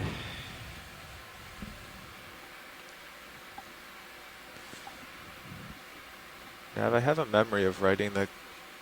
There's our first fish. Nice. And I'm sure Chasing. Bruce, oh, very nice. Now, I have a memory of writing that conversion on the little piece of paper on the wall there that has a... And this is track definitely the length first depth, one of this maybe at the bottom. species we've seen on this trip.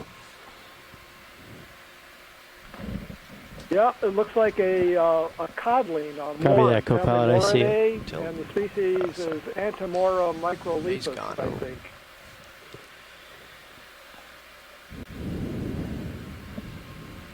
I came up a little rise here, and it's even denser up here. Thank you, Bruce.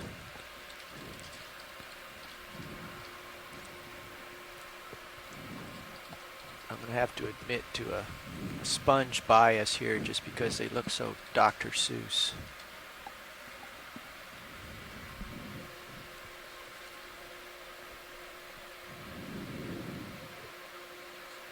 Right.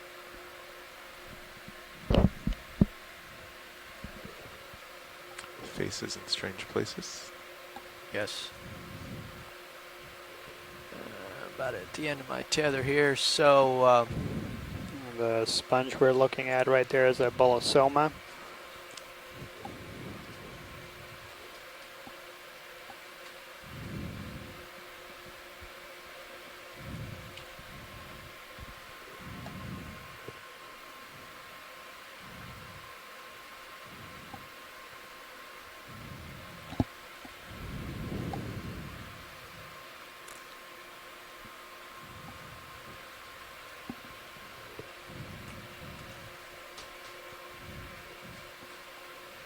Sure.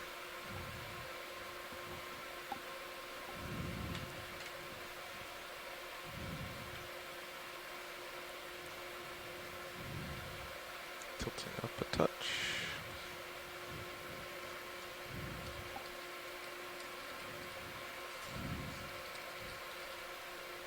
Tilt up. Thrusting up. I'm trying to get around to the interesting side here. Oh yeah. Yeah, beautiful view there.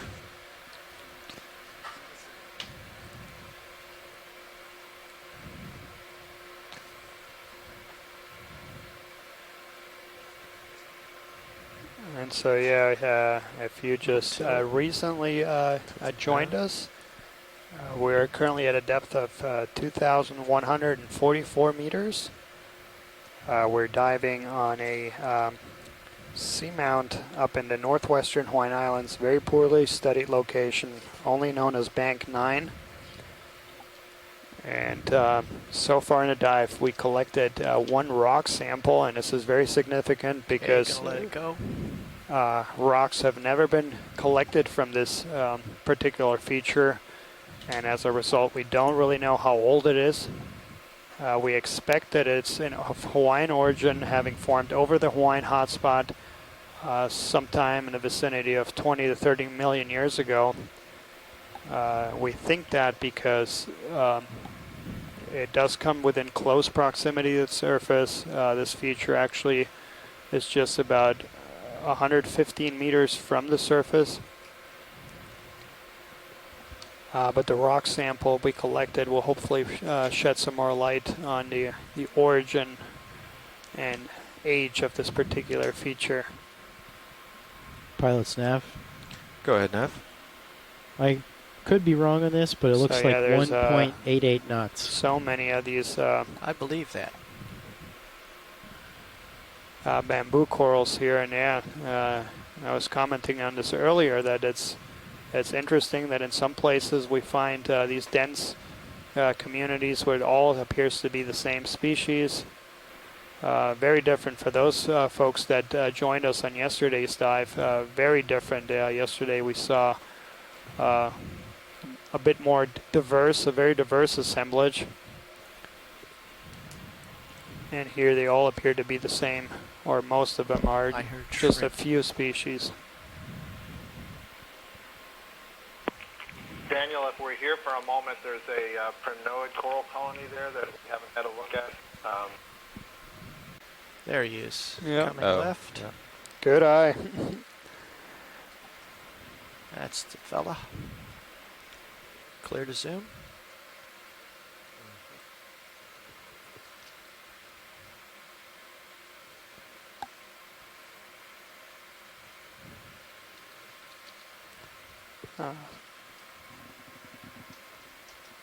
So we saw a few of these on recent dives.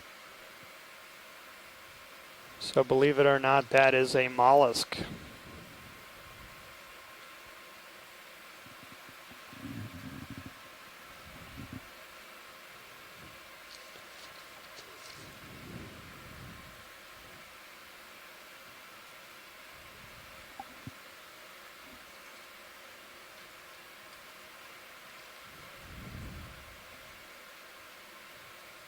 And next to it, closer to us, it's also a fairly common species at these depths is a Chrysogorgia.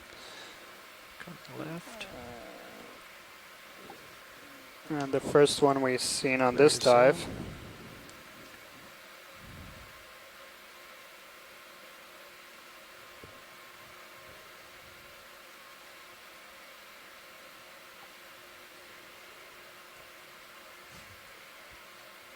Tilt.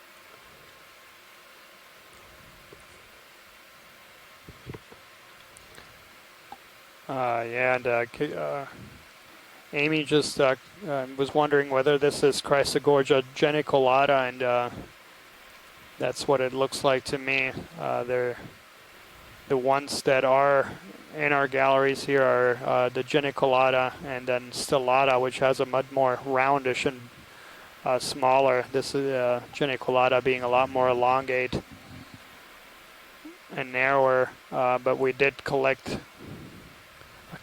a couple of specimens actually on this expedition that don't fit any of those. Okay, tilt up. See if there's anything else in this scene here.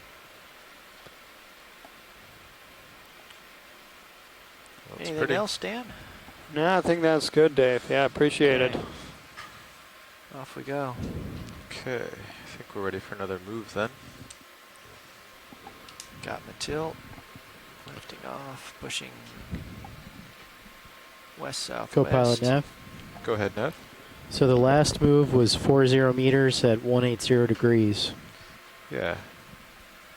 Just keep along that track. So our current depth is 2,143 meters. Thank you, Nav. Bridge, Nav. Just to looking ahead, today again we're Bridge. Could I have we'll a have a dive 40 meter move at 3:30 degrees? So we have another 4 hours remaining at 0.2 knots. I copy 40 meters, 180 degrees, 0.2 knots. We are again diving on a very little studied or surveyed region within the Papahanaumokuakea Marine National Monument. A feature that has never been dove before, and no samples have been collected from it. And we have already collected a rock sample that's going to be very valuable to be able to date this particular feature. We believe it's Hawaiian in origin, having formed over the Hawaiian hotspot and then been transported up to this part of our Hawaiian archipelago, rifted on the Pacific plate, kind of like a conveyor belt. But the rock sample we will bring back to laboratories and examine will give tether. a better idea of how long ago this feature was formed.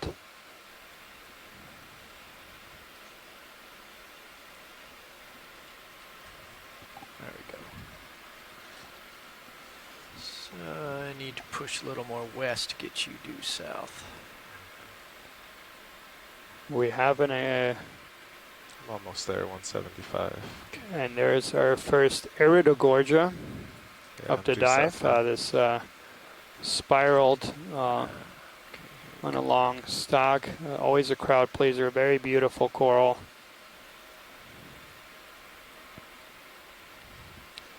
An individual of that species have been measured to be over 5 meters in length, making it the largest or longest deep sea coral we know of to date.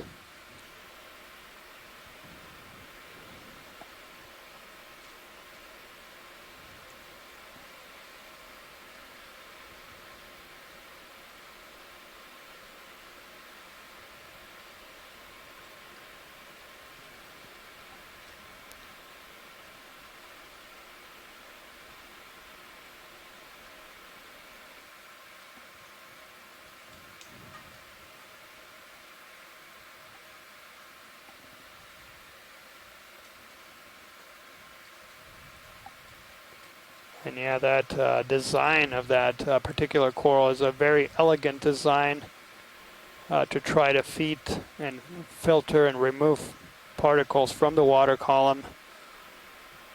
The plume will orient themselves with the predominant current direction. And there's a request to zoom in on the coral that is just in view there, right on the lasers. Oh.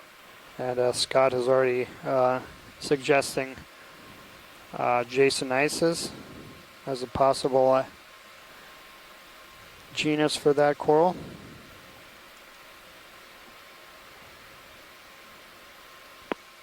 And we're talking about even that big one at the back colony that's behind it, which has more angular branches coming from the node, and it's a bit white, more whitish.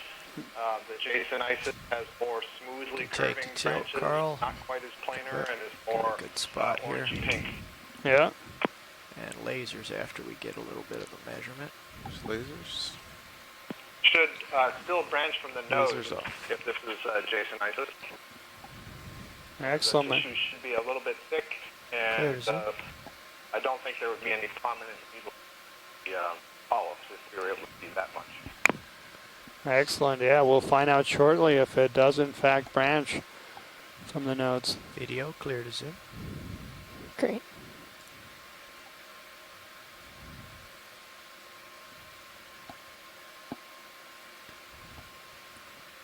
Yeah, I thought you could see there to the top or left of the screen that it did in fact branch from the nodes. Hard to see from this view. It absolutely does. Yeah. A little bit of tilt up there, Carl. Excellent. Thank you, Scott. Yeah, there's a branch and a black band.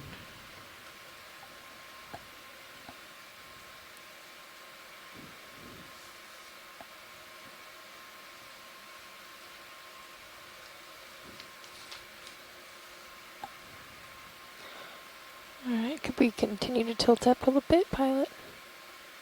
Tilting up. That's nice.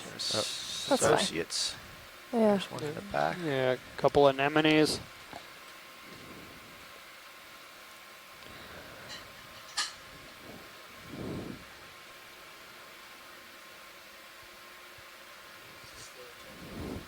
Jasonisis. There may be a hydroid in there as well. Looks like something that's got was transparent in the back row of the branch on the back row. I mean, in the background, not the foreground, and it had a very defined hypostome. Looks like a solitary hydroid. Yeah, there it is. Kind of see it closing up its tentacles a little bit. Yeah, just hiding amidst the branches. There's a foreground one down just a little bit, Carl. Oh yeah. Yeah, a little bit more there. Actually, he's as far away as the other one.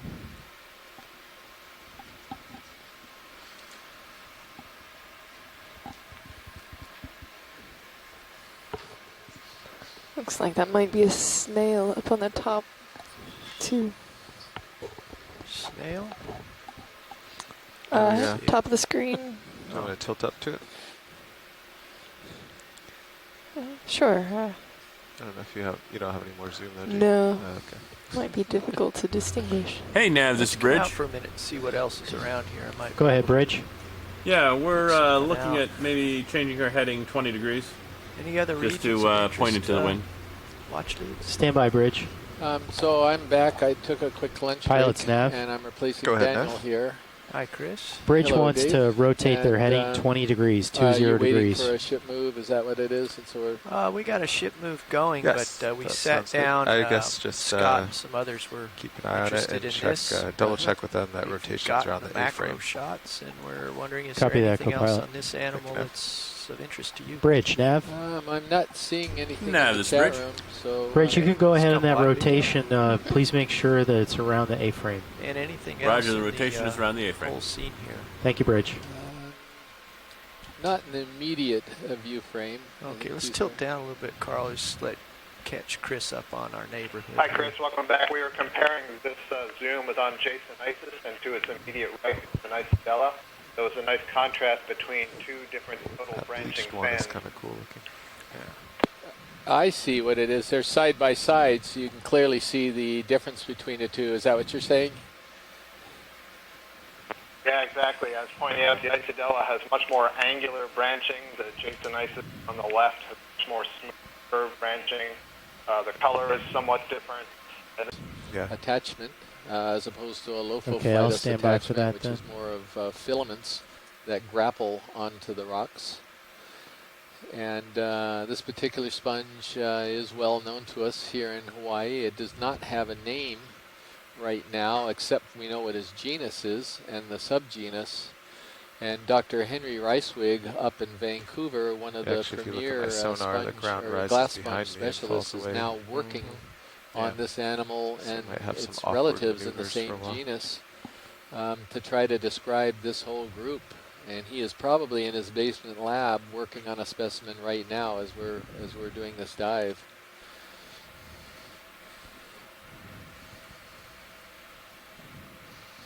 Gonna try to bring your head a little bit more south here. So we go down the hill.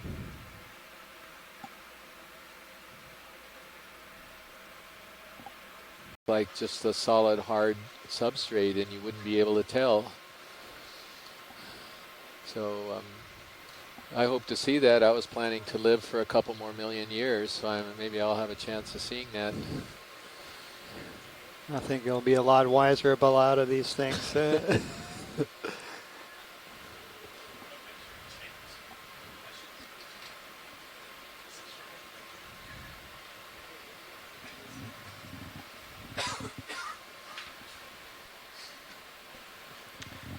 Video, you are clear to zoom.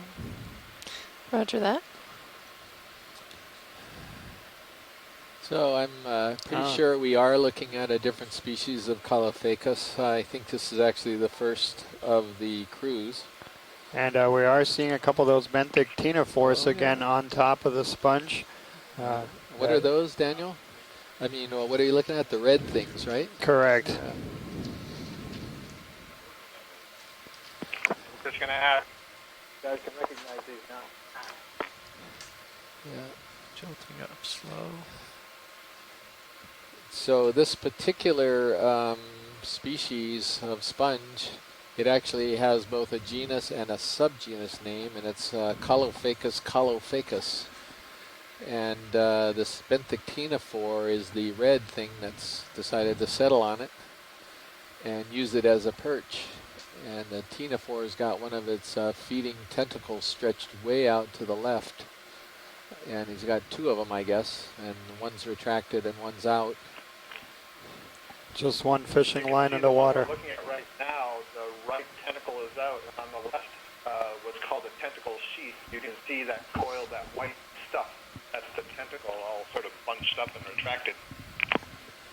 Yeah, so they'll retract these periodically, and correct me if I'm wrong, Scott, they'll retract these periodically because they've got to sort of reel in what they've, oh, he's doing it right now. You can, well, I thought he was. They got to reel in what they just caught. They've got to retract this thing and get the food that's gotten trapped by the tentacle back to the actual animal itself. That's correct, Chris. These tentacles, these are gelatinous animals, but they aren't cnidarians, so they aren't in the same phylum as the corals and the jellyfish and anemones that we've been looking at. A lot of people may be familiar in the cnidarians with their structures called nematocysts, which are little kind of like mini harpoons that are embedded in the tissue that they use to subdue and capture their prey. Ctenophores don't have nematocysts, but they have another kind of structure that's called a coloblast, and it's basically a little structure that can essentially fire or produce an adhesive, a glue. And so these are basically capturing their prey by gluing them to the tentacles. And so when the tentacle retracts, they've got these prey attached to them that they can then get to the mouth and feed on. Yeah. And you can get a sense of how long this tentacle is. The pilot and video are looking at this thing, trying to find where the heck the end of this thing is. And it just keeps going on and on and on. And this is a pretty small animal. Wow. Where does that end? We still don't have an end to this. Let's come back in. Let me see if I can follow it. Oh, Dave's challenged now. He's going to see if he can figure out how long this thing is. And we'll try to follow the filament here. Okay. Coming left. Tilting up. That is the only deep sea fishing that is allowed in the monument. Of course, we are in one of the largest marine protected areas. I hope to see that. I was planning to live for a couple more million years, so maybe I'll have a chance of seeing that. I think you'll be a lot wiser about a lot of these things.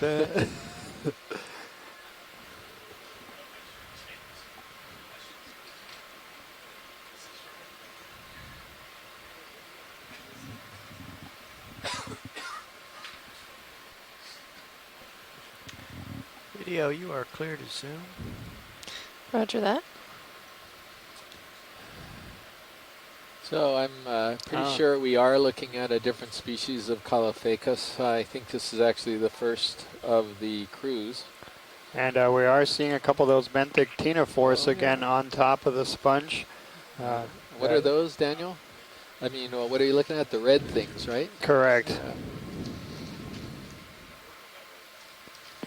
Just going to add, you guys can recognize these now. Yeah. Jolting up slow. So this particular species of sponge, it actually has both a genus and a subgenus name, and it's Caulophacus caulophacus. And this benthic ctenophore is the red thing that's decided to settle on it and use it as a perch. And the ctenophore's got one of its feeding tentacles stretched way out to the left. And he's got two of them, I guess, and one's retracted and one's out. Just one fishing line in the water. What we're looking at right now, the right tentacle is out, and on the left, what's called a tentacle sheath. You can see that coil, that white stuff. That's the tentacle all sort of bunched up and retracted. Yeah, so they'll retract these periodically, and correct me if I'm wrong, Scott, they'll retract these periodically because they've got to sort of reel in what they've, oh, he's doing it right now. You can, well, I thought he was. They got to reel in what they just caught. They've got to retract this thing and get the food that's gotten trapped by the tentacle back to the actual animal itself. That's correct, Chris. These tentacles, these are gelatinous animals, but they aren't cnidarians, so they aren't in the same phylum as the corals and the jellyfish and anemones that we've been looking at.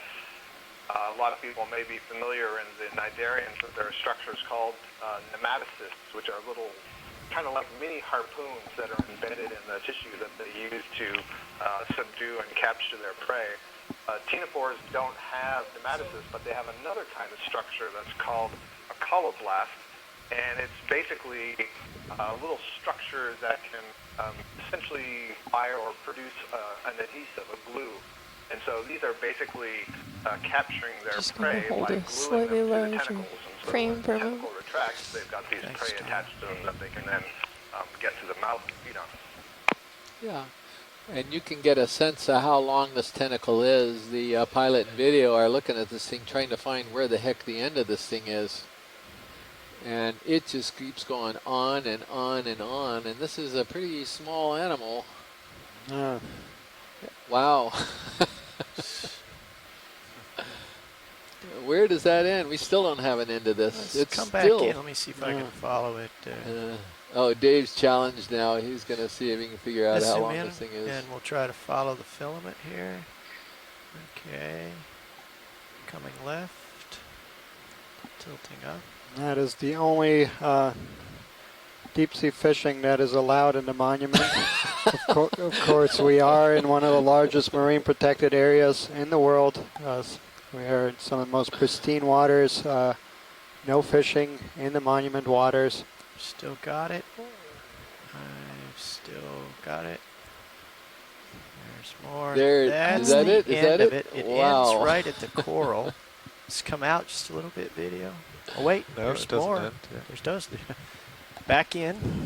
Yeah, it's still going on, Dave. It's still going on. I'm working on it. I'm working on it. It's just a trick of the light. That is a ridiculous There it long is, yeah. tentacle, There and is the following end. it, we've, I think, been able to see a new Okay, kind of video, little if you'd star. come I don't wide think we've seen or it out in enough opioids so we like see we the can on the Sure. rock down animal there. on the right, we'll get Yeah. an idea of the range. Dave, there was a request to maybe zoom in on that brittle star before you leave here. impressive. I won't leave, it's just... Distance between the two ctenophores there, so that gives you a sense of how. The question is, will the lasers...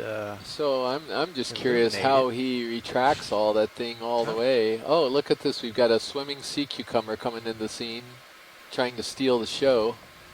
And he is actually. He's got my attention. This guy looks almost iridescent blue. It's beautiful. Let's check with our... let's get a full zoom real quick. It's getting on time for me to go, but let's get the brittle star full zoom. Brittle star. Scott's actually already offered an identification on that brittle star, probably based on maybe the crookedness of the arm. Than the opium museum I'm looking at. The bottom line is this looks like a Got very a good different view one of that. than Let's one come we've been wide. seeing It's on, getting time for me to make a move corals. here. I think this Great. one is probably Thank you, Pat. associated, Guitar. with the substrate. I don't know if it will All crawl right, up on a so we coral have or come sponge, but to the bottom. maybe we'll hear from Chris who can give us Push some up more the hill information. here. Structure is what's used to differentiate them Nav this bridge.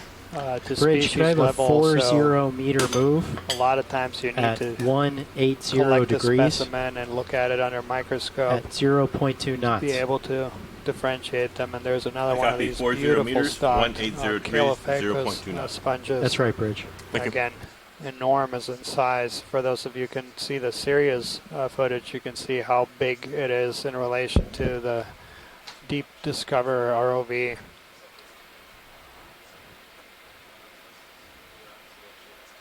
Yeah, but you need to know how big the Deep Discover ROV is to put it in context, and maybe somebody could give us some dimensions there. Maybe the pilot or co-pilot or navigator can tell us how big the vehicle is. I do know pretty well that it's right around 9,500 pounds, and I believe it's right around 8 feet tall, but its exact length and width dimensions I'm not quite sure of. It's pretty cubic though, so it's pretty much 8 feet cube. Yeah, so that ought to give you an idea of how big the sponge is. This is not just a little toy ROV we're talking about. This is a pretty massive vehicle. This isn't quite as tall as some of the other one we've seen, I don't On think. the audio over here, he was too far away from the microphone. So could you repeat what he said? So you can get kind of fooled if you're not paying attention to the details, because superficially, at least the upper part, Sean, you need to got come that up. wavy, waffly sort of texture. that the other sponge Is did. the ship underway yet? Yes.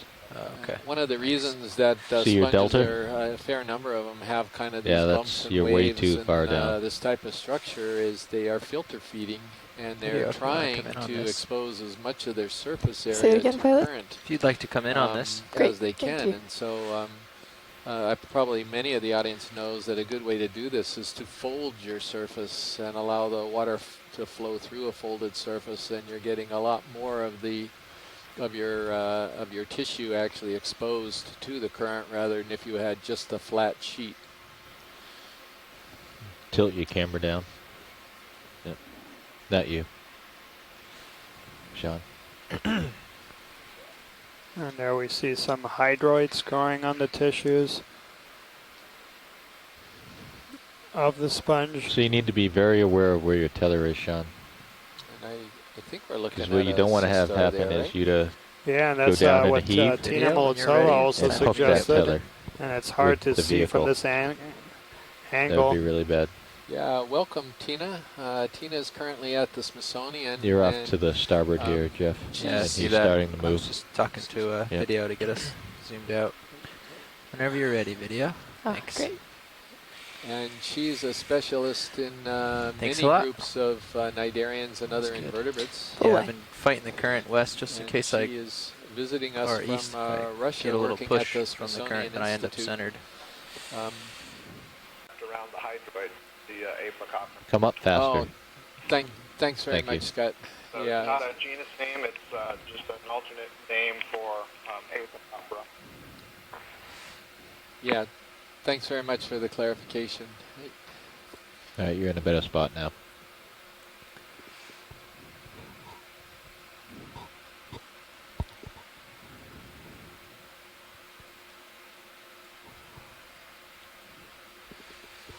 I'm sorry, pilot. I should be calling. There's some pillow flows that are right to the. Come on out, video. Just trying to see where he's going. Yeah, there's some very angular rocks like the one right above the coral that you were just imaging. Can we stop the ship? And we are in pillow flows, and I'm wondering whether we could get a really good angular piece Bridge of rock ROV here. I nav. don't know how loose these would be or how. Okay, I see a couple. ROV right near nav my, this bridge. Yeah, can we bring the ship to a stop, we please? got it. We got them. Maybe back up a touch. Too. Yeah, we Present got them position. kind of a rounded one, but I'm seeing how some quick really you're going. angular ones here that might absolutely guarantee that we get them a pillow rock. Thanks. And then that would be our geologic collections for the day. Bridge RV So I nav. just gave a little bump, and these are loose. Oh, you did? I gave a little that's- bump on my ROV skis. nav this is bridge. How about And, that Can one we have a ship right now on move? the lasers? Is that too one there? big? See, I don't know. It's one I don't 5 think it's meters too at a big. bearing of 0 Because that It's would, what, that's 15 a at 0.2 centimeters? knots. yeah, that's a good rock. Okay. That might work really nicely. All right. Beautiful. Let me get settled in here. That's a good rock. Okay. That might work really nicely. All right. Beautiful. Let me get settled in here. So 15 meters, Yeah, bearing when we're, 0, 0, when 0, we're looking 0.2 for knots. rocks, again, That's correct, this is thank for you. the general Thank you. public. When we're looking for rocks, probably the best rocks that we could get would be ones that are near these pillow lava flows, and that sort of rounded surface that you're seeing in the upper right of the screen is part of a pillow lava flow.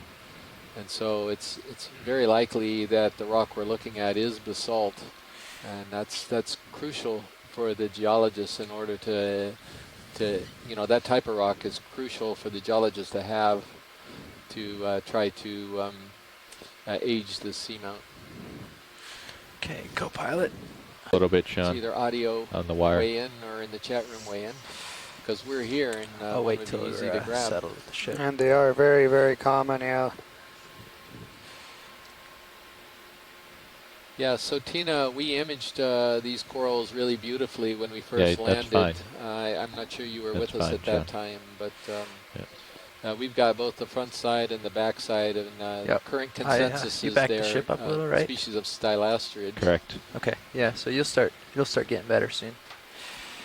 Just keep an eye on your sonar. You see this red dot on your sonar here, Sean? Yeah. That's about where you want to keep the cliff, the wall. You don't want to get too much And while closer we're waiting than that. here as well, Mimi Lobecker, the And as soon mapping as you start specialist clearing for that the wall, Okeanos try to Explorer, drop has because just I'm joined feeling us. a little She's tether sitting tug next to me already. on the left. He's What's probably that, going to Mimi? pull you, so you might need to come up because he's really close to the bottom right now. The dive is going well. We look like we're going to have a he's still moving forward. current problem initially, but it settled down a little bit. So. Yeah, Sean, you need to come up. Can you drop a target just in case we want to really come back to this rock? There are other angulars. Yeah. Yep. Thanks. Okay, Sean, I'm coming up with you. Watch lead, we're going to pick up for a second here. I did hear from the pilots that there was was a a pretty tricky quick current stop and grab a rock, and we're just going to let the ship settle, and I got to keep up with Sirius. We've requested a short backup on the ship, so Sirius will come back to this spot in just a second, but we want to keep it safe until he does. Roger that, pilot. So it'll just be 1 second. If you see anything that you like that's angular on the way up, we can certainly grab that as well. Well, we're seeing them all the way up. I mean, that sort of square one and any of these real square, real blocky ones. Okay. You just want to make sure it's got lots of angles on it. All right. Well, we'll come up and keep things safe, and once we feel we're in a good spot, we'll look for a rock. Or I had the navigator drop a target so we can find that rock again if we need to. Yeah, Well, they seem to be fairly common. yeah, and that one there that the lasers are on, that's kind of a square-shaped one. That's kind of nice, a good size. I'll stall here for a second just to see. There may also be a white coral there nearby that we had a request in to collect one of the white corals. Yeah, there's one right all right, there. So what's happening right now, just to let you know, pilot, is some people are researching this white coral and trying to determine whether it's known or not in Hawaii. But how you looking, Sean? Hopefully we'll have an answer for you soon. Yeah. Textured or rough the terrain is going to be from the maps, and it's really rough down there. A lot of pillows, a lot of boulders. A lot of small Have you come up at all, Sean? features. I bet if we process on the a lot of winch backscatter, in the last couple minutes? really hard. Yeah, I bet you're right on that. I'm just watching that line looks to like see it if you're should be moving extremely reflective closer or farther away. And if you're the winching up, sonar it that's changes used to, where that line map is. the seafloor. Still moving. Yeah, He's still this getting data's closer. Still moving. Two Yeah. days ago. This is very fresh data. Yeah, yeah. Well, Oh, no. No, that was yesterday. Yeah, That that's was right. That was yesterday, yesterday. I had a late night last night. One of our major mapping pieces of equipment failed in the middle of the night, and I had to All get right. up and You didn't help come the up just now, did you? watchstanders figure out what was going on. So was that the issue? You had too long of a track So that's before? being affected more about No, the it's more not with really the ship clear. heave than anything at this Sometimes- point. So the piece of equipment that failed So was the hopefully- POS-MB, which is what provides navigation and attitude data to the sonars, so ship movement. Okay. And sometimes it just gets unhappy going in a straight line, as you said, and sometimes it just gets unhappy All right, you're inexplicably starting to back up now. and needs a reset. Right. Well, I can empathize with that. And it happened at a very inopportune time, right when we were taking the sub-atom up and over a sea. Right. So just an update for our science group. We were on Salmon Bank, and maybe even Mimi could talk about this because she drew a marvelous line plan that worked out really well last night. She and her group of James and Joy were really, really productive all night long. It's a 24-hour schedule here on the Okeanos Explorer, so maybe you can explain what they did last night. I don't want to last distract night you from what we, you're doing there. Why don't you make sure we're staying ran safe? I'm just going to lines take a on look at this the rock east from and above. north side of Salmon Bank to complete our mapping of that previously mostly unmapped bank. And we covered almost all of it, defining the edges of it. Video, all the would you way mind down to coming in about on 4,000 Mini-Zeus a little, meters, which please? was the goal. Sure, stand by. Just a touch. Understanding from Chris is that that is the general edge of the platform of these volcanoes. So we have a lot of new data, and I'm going to push it to shore in the next couple hours. I'm just going to check the cleaning that was done overnight and make some grids and send them to shore. So we'll let you guys know when they're Just there. a little more. Yeah, and then you ran over that flat top geo We did. seamount. We actually got really nice data. Thanks. You can come out. Over the seamount. We How you we feeling, slowed down co-pilot? to 6 knots to get Alright, really dense along track. data density, and we shut the other sonars off. So what type of data are you talking about? What's the sub-bottom data? What's that? Sub-bottom data is data that shows you what's beneath the seafloor. So it can penetrate the seafloor up to about 80 meters.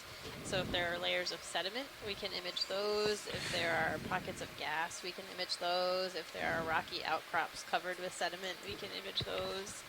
And you get like a vertical slice of what's going on beneath the seafloor. So something like a volcano would be interesting to see if there are any perhaps chambers of magma that are still down there, or if there are different layers of volcanic eruptions that are embedded in the rock profile. Maybe that would be imaged. I don't know.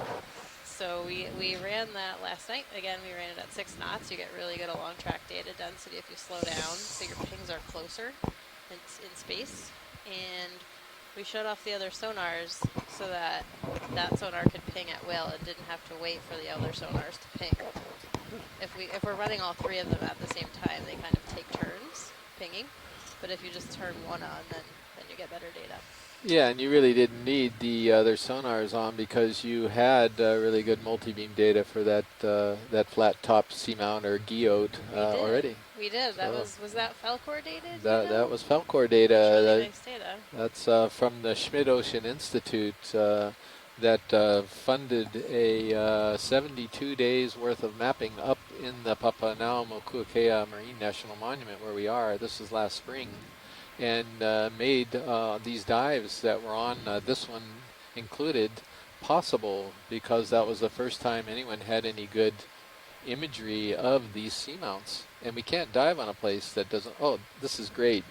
And what's the, I know the restriction is half. Is that correct? Do I try to cut one of these in half? Yeah, but I think because they are going to be so brittle and they are so abundant here that... Okay. Do you want an image pilot of the coral in situ before? Is that one of the requirements, coral in situ? Yeah, so if we can get a good image. I'll turn the arm off for now. And I'll have to center up here, which will just take a second. Bear with me. So yeah, this group of corals that we're about to sample, it's a completely different group of corals. So the term coral is actually used somewhat loosely to different groups of cnidarians that are not necessarily closely related. I'm gonna have to get off and reset. So these corals right here are closer related to with my current to hold. hydroids. Maybe you want to come in from here and see if that's good. It doesn't need to be a full zoom. Okay. Yeah, that's what we can get from here. Why don't you want me to just move? But there is one of these stylasterid corals. There was one species known from California that in pretty shallow waters, about 100 meters or so, that had some commercial value, and people actually collected it in the 1970s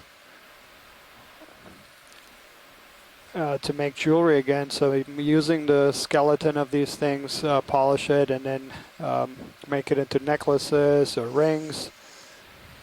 A necklace of this species in California valued at around $250 or so. And as a result, people started collecting a lot of that. And in return of that, was several reserves were put in place to protect the coral. I think so.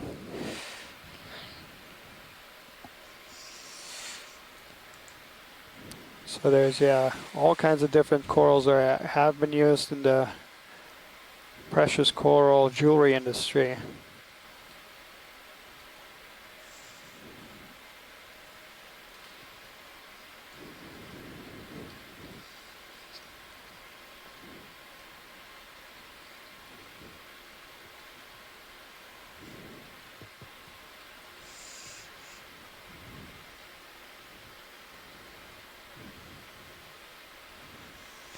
Co-pilot, are you comfortable putting the mini Zeus on the right monitor there?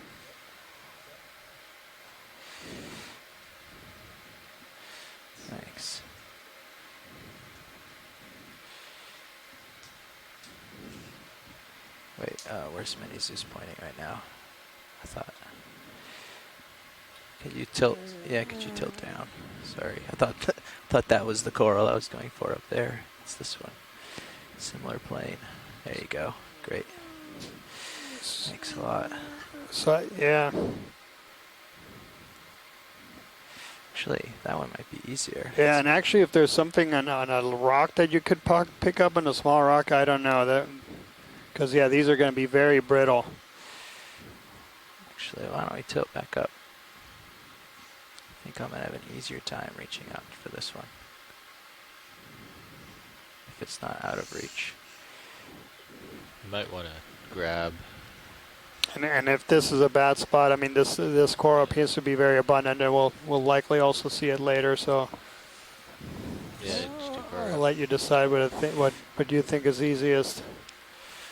If you can get one on a rock, you can pick the rock up and then drop the coral off in the bio box.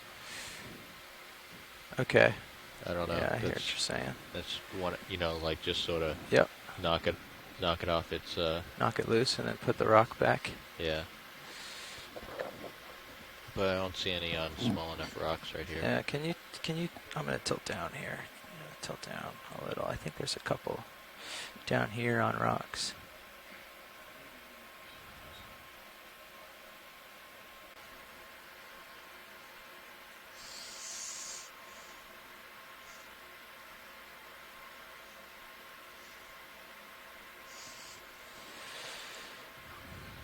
Let's take a second here.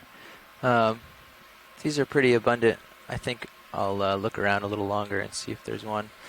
Yeah. Otherwise, I can try to go for the grab on this one. I just will have to line up a little different to be able to get to it. Yeah, no, let's hold off. I mean, they are very abundant, so maybe we can see a big one we can get maybe a branch of, or one that's on a rock that you could pick up the rock. Maybe we'll see. I think given we're in the monument, we want to be extra careful about absolutely these grabs. No, I agree. Yeah. So I'll just I don't want to risk breaking this, grabbing from a bad angle and not really getting it. And these are very brittle, as I mentioned, so yeah. I'll scan the area as I go up and see if there's one that looks like good grabbing. Yeah. And as I said, they are so abundant, so we'll likely find it. Yeah. Because there's a whole bunch of my cameras right up here. I mean, and there are some where there's even like a separated branch where you might be able to just take that and leave the rest intact. How's that look? Yeah. There's a whole bunch from up here. They're very abundant. Yeah. So if you see one on a small rock by itself, that would be ideal. Otherwise, we'll just go for maybe a large colony where you can just clip a branch off. Okay. Let me see if one jumps out at, or tell me if one jumps out at you. Will do.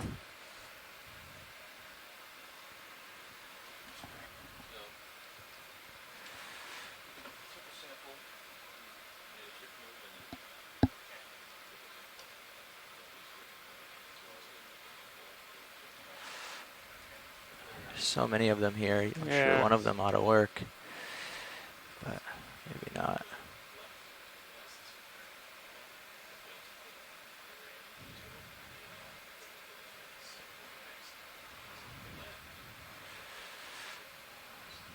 Yeah, and then if this is not a good place to set out down, as I mentioned, we'll find them again.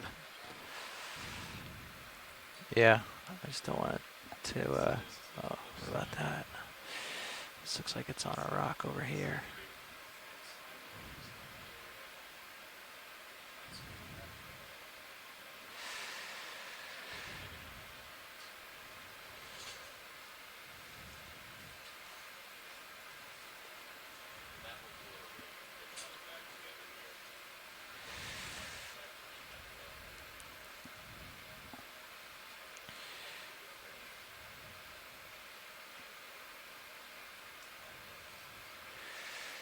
So this one at the top of this little rock here. Yeah, then maybe if we can get just a branch of that, and then there is a request to get a zoom before we collect it. Okay. Yeah. Well, I'm in a good spot to zoom, so let me just get my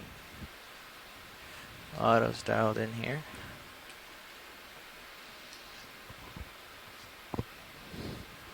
Coming up. Yeah, we can come in on this.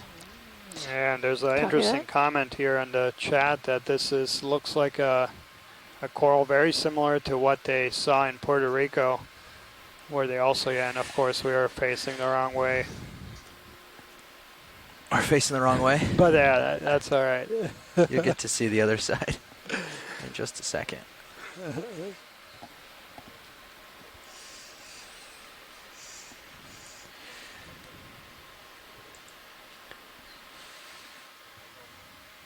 All right.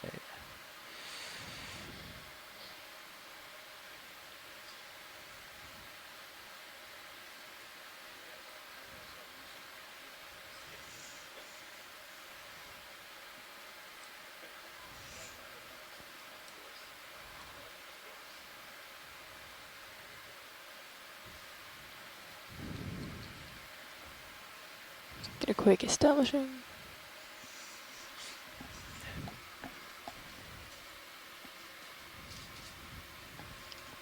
Okay. South. Copy that. Okay. I'll stand by. Let me know when to call in the move.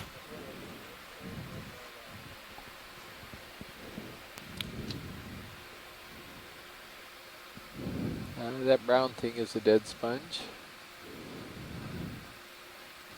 And that's a pretty interesting looking sponge there too. This looks like the same folded sponge that we sampled yesterday. Look at the size of these things. Oh my goodness, where did this guy come from? Wow. Holy cow. Wow. That is unbelievable. Oh my jeez. That's amazing. So we sampled this a couple days ago, and I'm trying to figure out what it is right now. And I don't know just from the sticules, but holy guacamole here. Look at this thing. Yeah, unbelievable.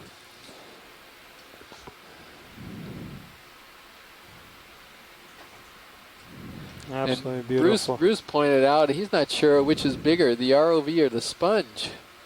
And looking at the Ceros view overhead, I'm not sure. I think it's a tie here. That is by far the biggest sponge I have ever Just getting used to the current here on my side. Down here. And I'm sorry to everybody who's listening from the general public. We don't know what this is yet. We did sample a piece of it a couple days ago, and I think we'll be able to figure it out, but I can't give you the answer to what the sponge is. It's going to be, again, a new record for Hawaii, and it's very likely to be a new species as well.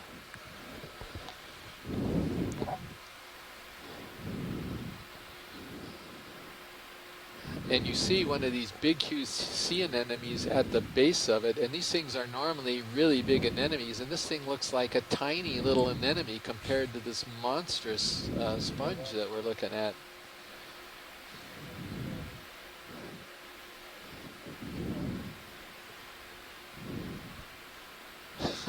And there's another type of sponge that's kind of growing in it. That's over on the right-hand side. It's not part of the same sponge. That's a Pheronematid in the genus Polyalpagon who's just perched and living. Do we want to consider a little bit of a north move so that you're not on top of D2? It provides for, there's a squat lobster, a sea star, brittle stars. Another sponge. Another sponge. Oh my goodness, this is the largest thing I've ever seen underwater. This is extraordinary. How about you, Dave?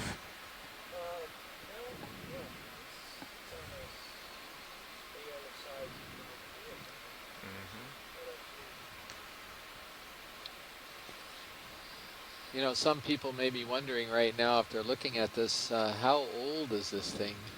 And sponges are extremely difficult to age. They obviously, where do you start to try to figure it out? It doesn't have a stem that'll tell you, that'll give you growth rings or anything.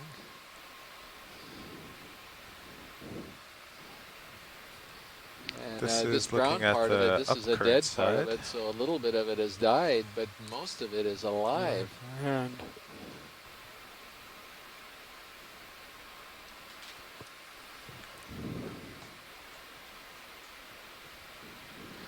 Scott France says that the ROV has entered the land of the giants. Absolutely. Okay, video. I know the light's not the best since we're quick zoom for reference of the tissue. Absolutely. Gonna get a couple of the little critters that are on the sponge.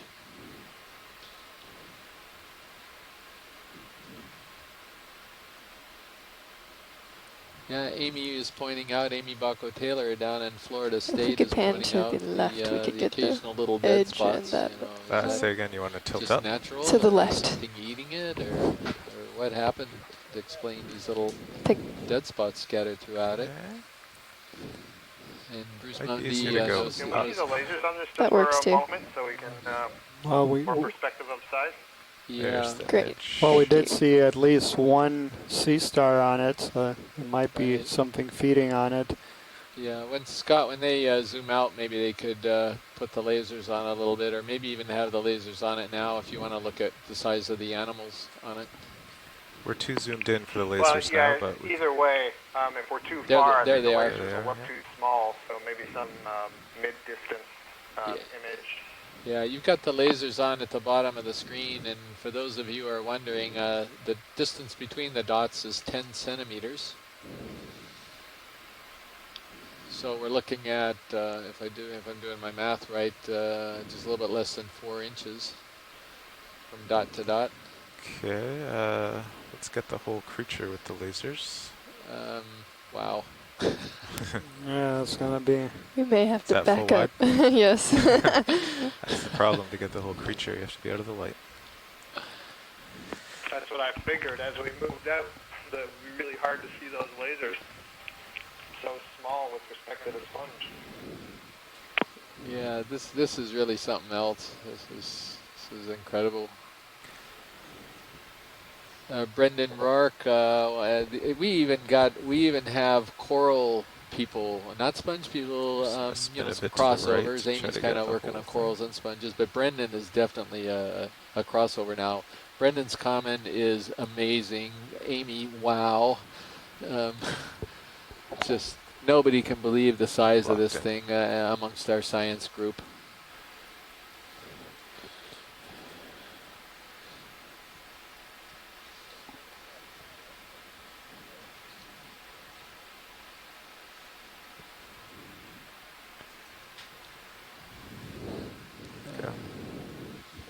So yeah, we thanks to the work by Les Watling, Papahanaumokuakea is home to the largest coral in the world, and now perhaps it might be home to the largest deep sea sponge in the world. Well, certainly none of our pilots here, nobody in the chat room has seen something of this size. No, and I'm gonna send pictures to both Henry Reiswig up in Vancouver and Rob Van Soest over in the Netherlands. These are a couple of our collaborating sponge experts, and ask them if they've ever seen anything anywhere near this size. I think we're looking at it, folks. I think we're looking at the largest sponge ever recorded.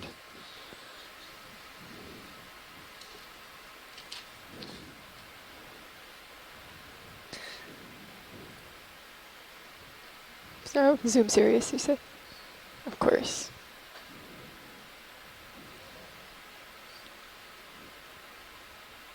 Work by Les Watling, Papahanaumokuakea is home to the largest coral in the world, and now perhaps it might be home to the largest deep sea sponge in the world. Well, certainly none of our pilots here, nobody in the chat room has seen something of this size. No, and I'm gonna send pictures to both Henry Reiswig up in Vancouver and Rob Van Soest over in the Netherlands. These are a couple of our collaborating sponge experts, and ask them if they've ever seen anything anywhere near this size. I think we're looking at it, folks. I think we're looking at the largest sponge ever recorded.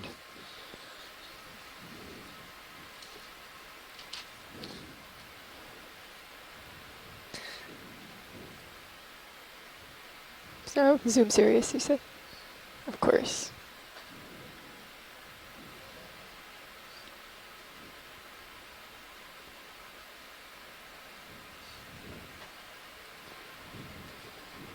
Yeah, Bruce was noticing all the particles in the water right above it. So.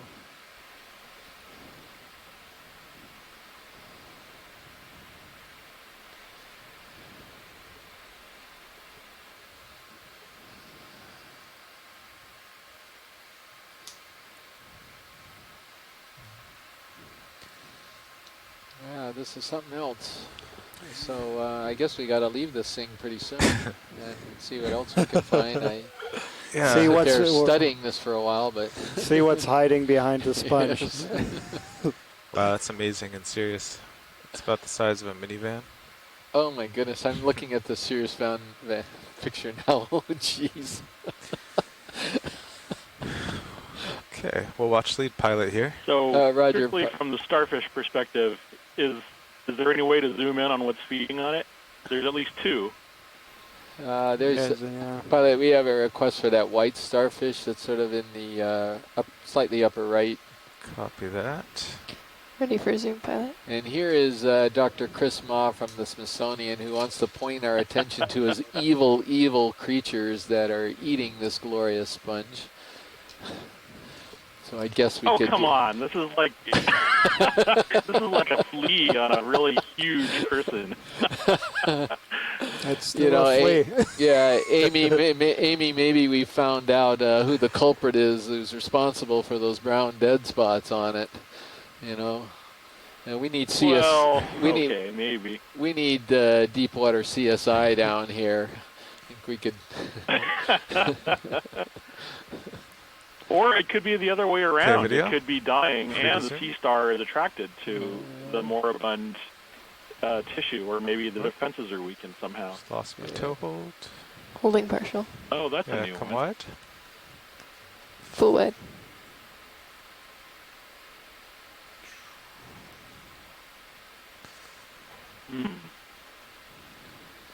There was one on the other side, I think, that looked like Henricia. But I'm not sure what this one is.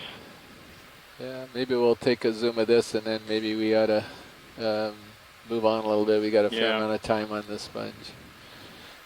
Yeah. But yeah, so we can certainly. Just for go ahead. The benefit of people watching, just to sort of put it out there, how big is this? Would you say? I mean, this is the ROV is the size of about a small car, right? So this is bigger try to than go that. for the one on the other yeah, side. so the pilot like being up current of he it. was looking at the Cirrus view, which is the overhead view of the ROV from the Cirrus vehicle that's above it, and he equated the size of the sponge to a minivan. Wow. Yeah, it's extraordinary. Just. Okay, well, I think there were at least two starfish on it. The other side, as I said, looked like it was Henricia, and I think just...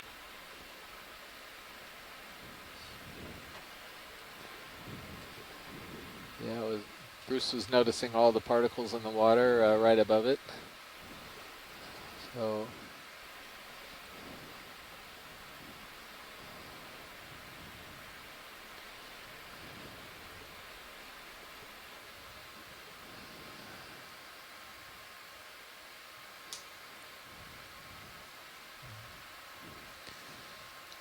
Yeah, this is something else. So I guess we got to leave this thing pretty soon and see what else we can find. Yeah. See what's studying this for a while, but see what's hiding behind the sponge. Wow, that's amazing and serious. It's about the size of a minivan.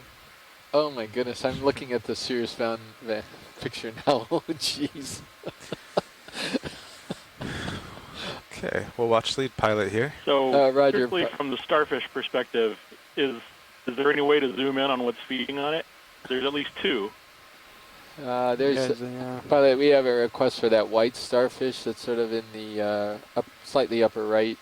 Copy that. Ready for Zoom pilot. And here is Dr. Chris Ma from the Smithsonian, who wants to point our attention to his evil, evil creatures that are eating this glorious sponge. So I guess we could. Oh, come on! This is like this is like a flea on a really huge person. That's still a flea. Yeah, Amy. Amy, maybe we found out who the culprit is, who's responsible for those brown dead spots on it. You know, and we need CS. Well, okay, maybe we need Deepwater CSI down here. I think we could. Or it could be the other way around. video? It could be dying, Free and to the zoom? sea star is attracted to the moribund tissue, or maybe the defenses are weakened somehow. Just lost my toe hold. Holding partial. Oh, that's a Yeah, new come one. wide. Full wide.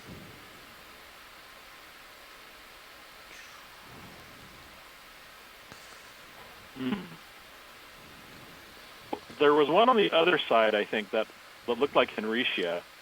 But I'm not sure what this one is. Yeah, maybe we'll take a zoom of this, and then maybe we ought to move on a little bit. We got a fair amount of time on this sponge. Yeah. But yeah, So we can certainly. just for go ahead. the benefit of people watching, just to sort of put it out there, how big is this? Would you say? I mean, this is the ROV is the size of about a small car, right? So this is bigger Try to than go that. for the one on the other Yeah, side. so the pilot, Really like being up current of he it. was looking at the Cirrus view, which is the overhead view of the ROV from the Cirrus vehicle that's above it, and he equated the size of the sponge to a minivan. Wow. Yeah, it's extraordinary. Just Okay, well, I think there were at least 2 starfish on it. The other side, as I said, looked like it was Henricia, and I think just from the brief look that we had of the one that was on the interior, that might have been Pteraster, both of which are known to feed on sponges.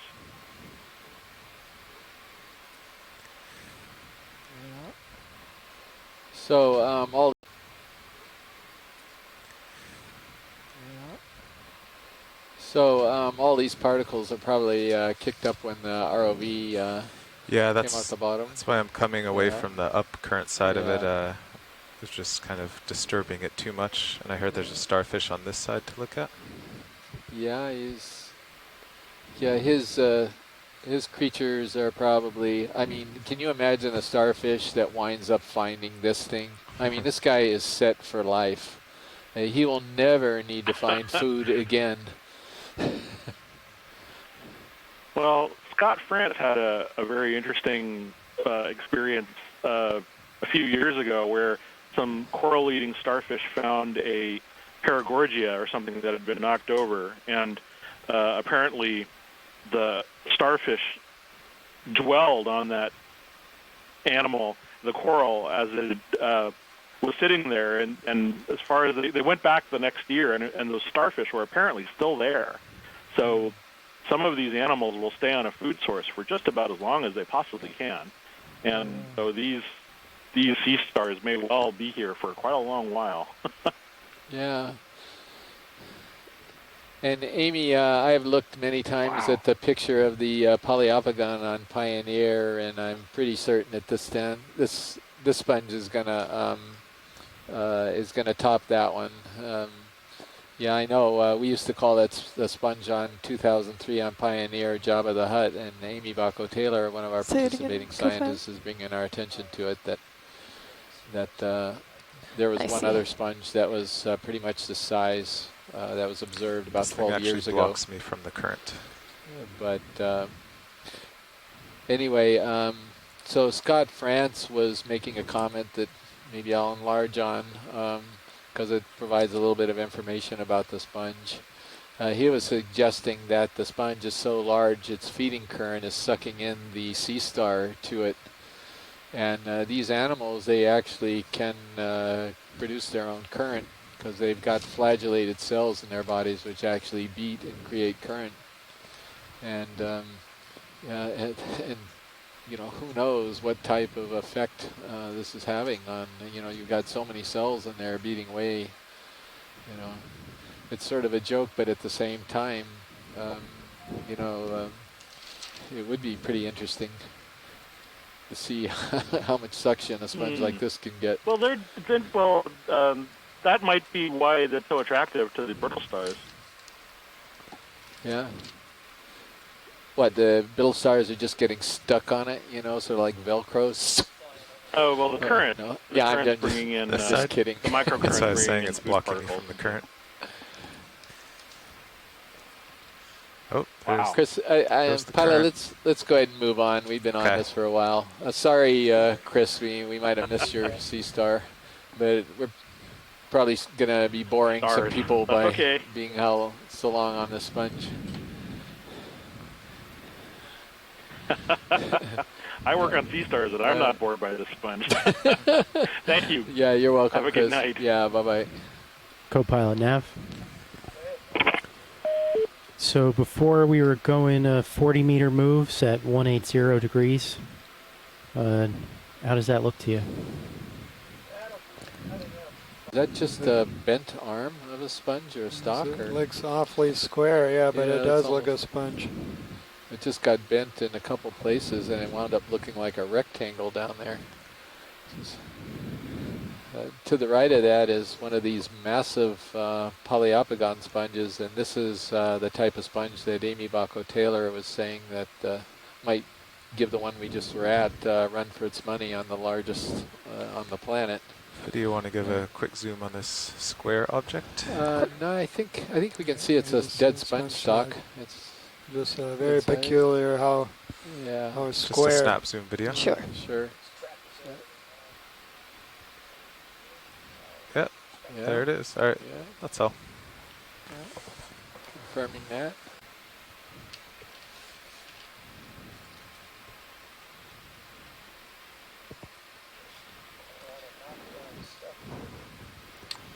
Wasn't me. Quite a few. Yeah, let's go ahead. I know they've been dead for a while. Quite a few dead sponge stalks here. Yeah, we got dead sponge stalks, and then we have some more of these sort of folded sponges again.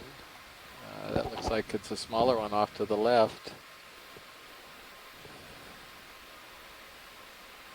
And this one coming up looks like it's a little bit different. Resetting the alarms in the motor room. Please disregard any alarms. Resetting the alarms in the motor room.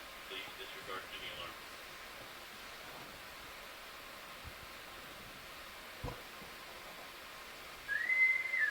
Alarms reset. Please heed all further alarms. So this sponge we're looking at in the upper part of the screen. This is the first time we've imaged this sponge actually on any dive. And if it's what I think it is, this actually is not a glass sponge. This is a demo sponge. It's in a different group, and it's in a genus Poecilastra. And I'm going to double check that right now.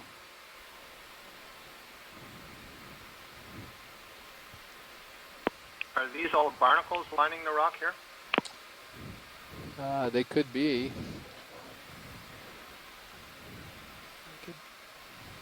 Looks like the same small barnacles. Requests here in the chat. Yeah, and I think we might get that even in combination with the sponge. Exactly, yeah. Just panning down. Yeah. Okay, video. I'm just going to pan a little left, and we're good to zoom on this new sponge. Of course. And lasers off.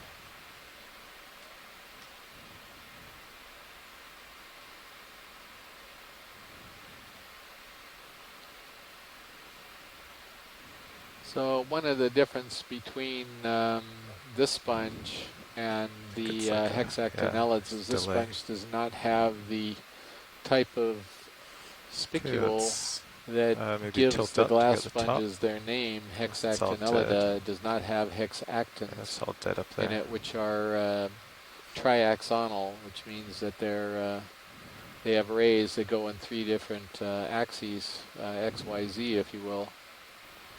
Can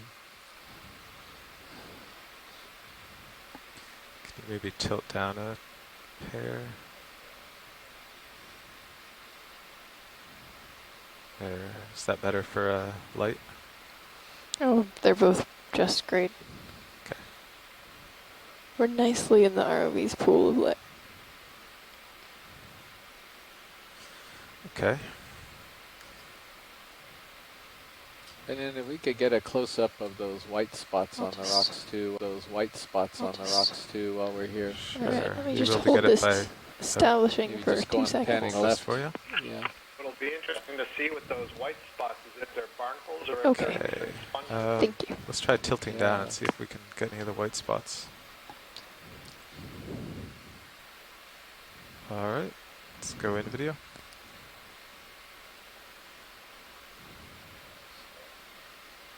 That looks good. Well, they're not barnacles. They're not at all barnacles. That was a good call for those of you who are advising us to get close-ups of these. I don't think they're barnacles. What do we got? They're polyps, yeah. Look like little sponges to me. So, Are they little sponges?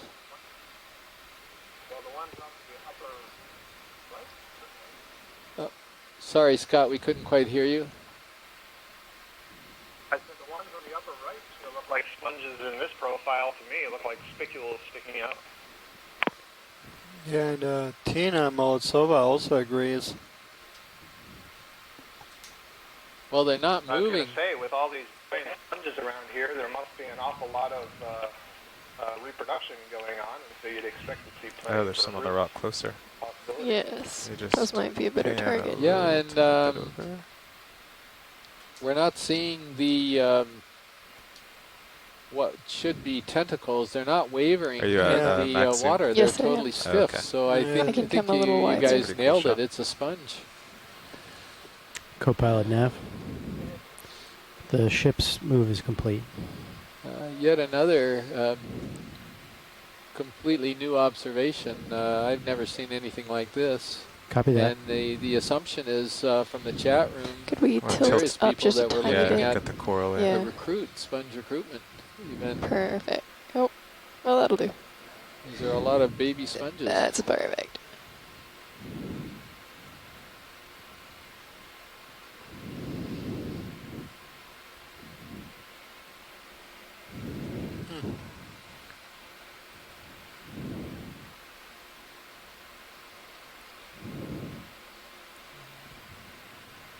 Excellent. Make Nice. a video. Excellent. Make a Nice. video. Yes, thank you, Just the pilot. amount of white material there gives you Yeah. an idea of how significant, if it is indeed a recruitment event. Well, it could be just a different species too. Yeah. That we never seen a very small one. Watch lead, pilot. Roger, pilot, go ahead. Are you all set here? Ready to move south? Yeah, we're all set. Thank you. All right. Sorry, Okay. being intrigued by sponges. We're Copy having that. well, we had a corally day to start with, and now we're having a spongy day. Yeah. A little bit of sponge period. Okay. It's interesting that all those sponges Bridge, like nav. are lined along the edges of the rock. Nav this bridge.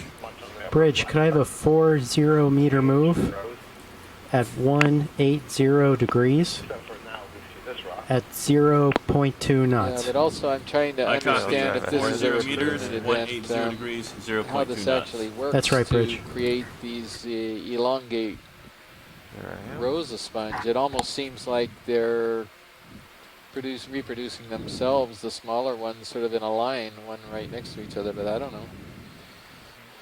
Oh, I'm facing west here. Oh, that one's cool.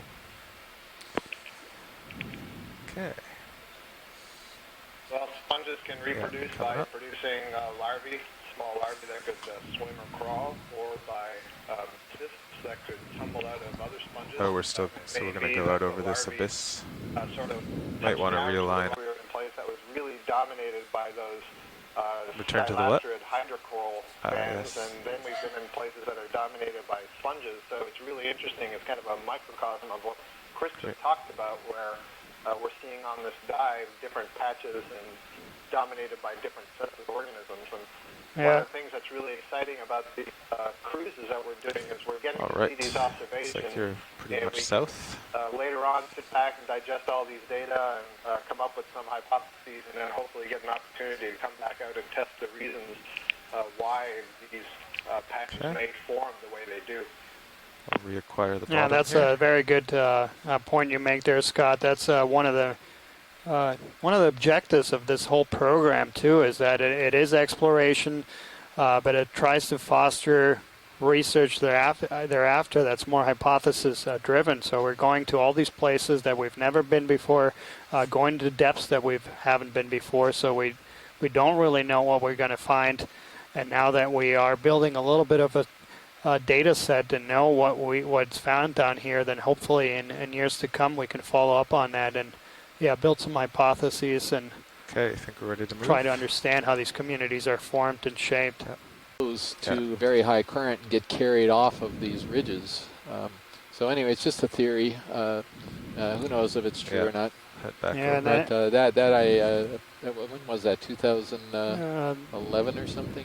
Yeah, 2011. That's correct. Yeah, and it's been shown in some species. What you're mentioning is that you have some larvae that settle very close and very short-lived and metamorphosize fairly quickly, but that you within that species have kind of a bimodal, that you have some that settle very quickly and some that are able to move longer distances. And that's important because, of course, if you can't disperse over long distances, then if you have some kind of disturbance wiping out a favorable patch, then you could potentially wipe out the entire species. So yeah, these species need to deal with all kinds of problems. They need to, once they find a good patch, they need to exploit it and be able to live there, but you don't want to put all your eggs in one basket, because if that favorable habitat becomes unstable, then you don't want to be completely gone. So basically down in a hole now. So of course all this is supposition until we can get more information on this.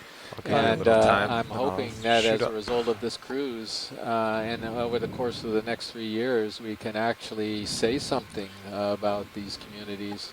We'll start to understand them well enough where we can get some really sound hypotheses out there. Beautiful pillow flows in front of us. These are just gorgeous. Looks like a fist there on the right.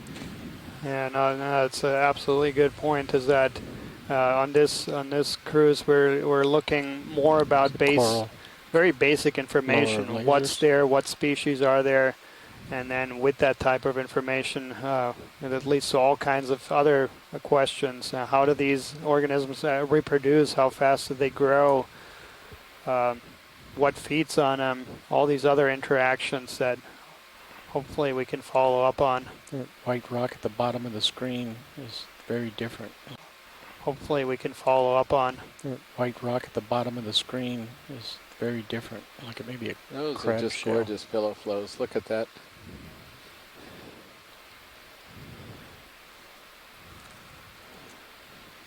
So for those of you joining us from the general public, just at home or somewhere else, perhaps at the Maui Ocean Center or at the Aquarium of the Pacific, by pillow flow, we're talking about how lava actually is extruded deep down here in the ocean. It comes out sort of like these long toothpaste-like flows of rock, and of course it's molten initially, and then it solidifies very quickly. And so you get these bizarre rounded toothpaste kind of formations here that you're seeing right now.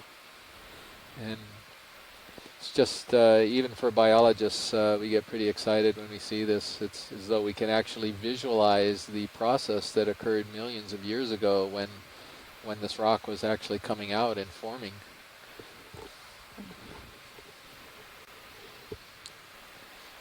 You know, most rock, when you look at it, you can't really visualize what it looked like originally when it formed. It's been so altered But in this case, you're not. You are not seeing very altered rock at all. In fact, these pillows look completely unaltered to me. So you're seeing what exactly it looked like millions of years ago, this substrate.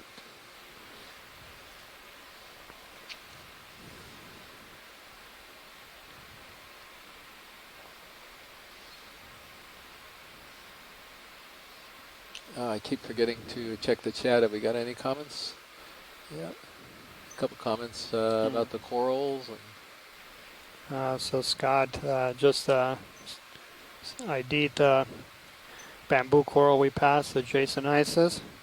And we got a request to zoom in on a rock maybe that has some small animals on it. I think Tina Molitsova has got a request to...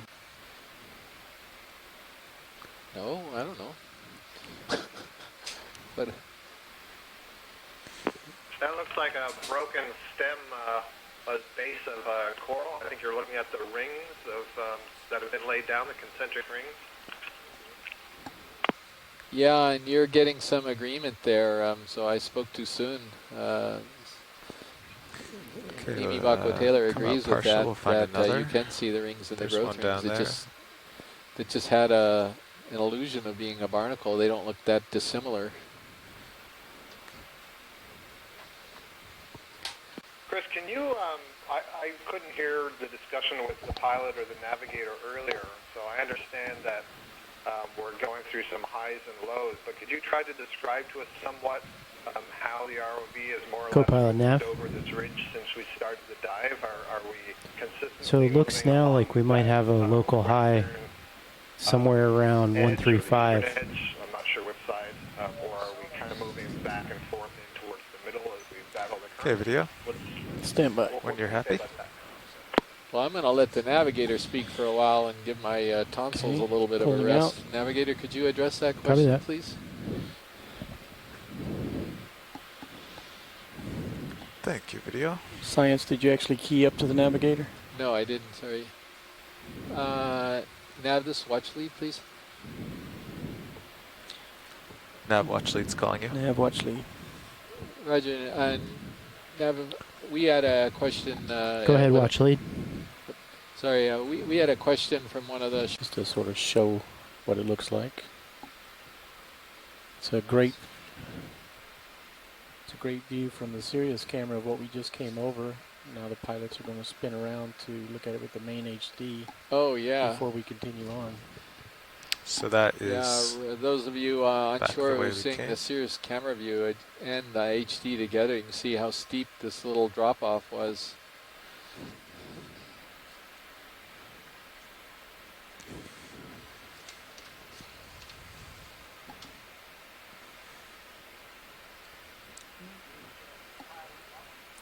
Yeah. And Les is mentioning that judging by the way the particles in the water columns are moving, the current velocity has greatly diminished since the start of the dive, where we really had trouble holding place to get good images for a little while. It could just be that we're down in a hole now too. Yeah. But I would agree there's a lot less current right here. And one of the questions that came up is, are we in a current shadow? Well, maybe we are. And that's exactly what Carla just suggested, that we're... Yeah, in these little troughs or something.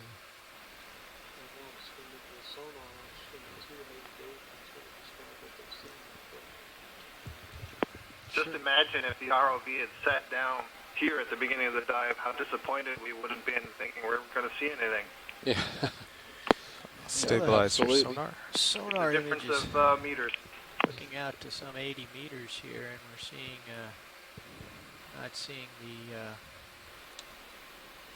upslope that we're expected to be at now, which leads me to believe that perhaps we are displaced a little bit northward in our multi-beam imagery, where there's a flat plain area indicated in the bathymetry, and it looks like we've just entered that region, and I would suspect that might be a 100 meter, well, I won't venture. I won't speculate. No, go ahead, speculate. Come on. Well, if you look at high pack, a little bit more out.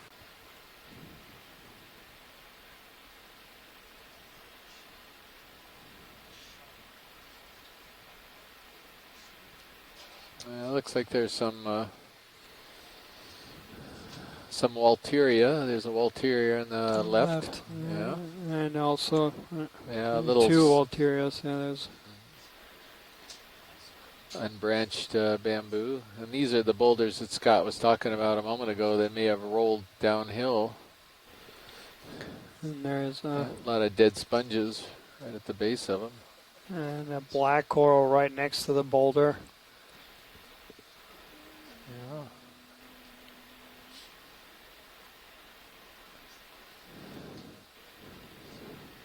So looking at the bathymetry map, we're on a little bit of a flat area here, and then it'll transition to quite another steep rise after we come around to the other side of this. We've got a sea star here that he's coming around and he's going to take a look at.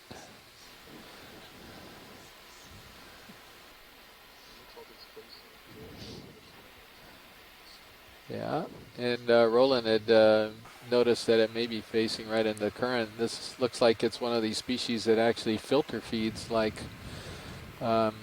corals and sponges. So he would no doubt try to right. Yeah, Roger, go ahead, pilot. Yeah, we're going to have to abandon that sea star for the moment. I'm at the end of my tether and can't get around. Not a problem. But we are heading that direction. Okay. Well, if you have a chance to image it, I'm sure you'd make somebody at the Smithsonian very happy. Looks like it's another one of the members of the Brazingidae that are specialized for filtering the water. There's a nice round. That's the boulder I stubbed my toe on. Got some fuzzies on the left on the side of the boulder. Is there a ship move underway? I can't hear you.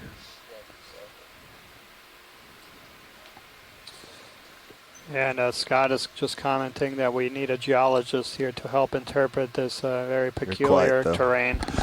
See, now this is a good sea star right here. This is a good sea star because he's not eating corals, he's not eating sponges, he's minding his own business, filtering the water peacefully like he should be doing. And look how happy that black coral is. Right. Got 13 arms. Yeah. Go ahead, video. So what is that black coral, by the way, after he finishes the sea star? Yeah, that's a Trisopathes. And we did image one at the very beginning of the dive. We've seen a few of them.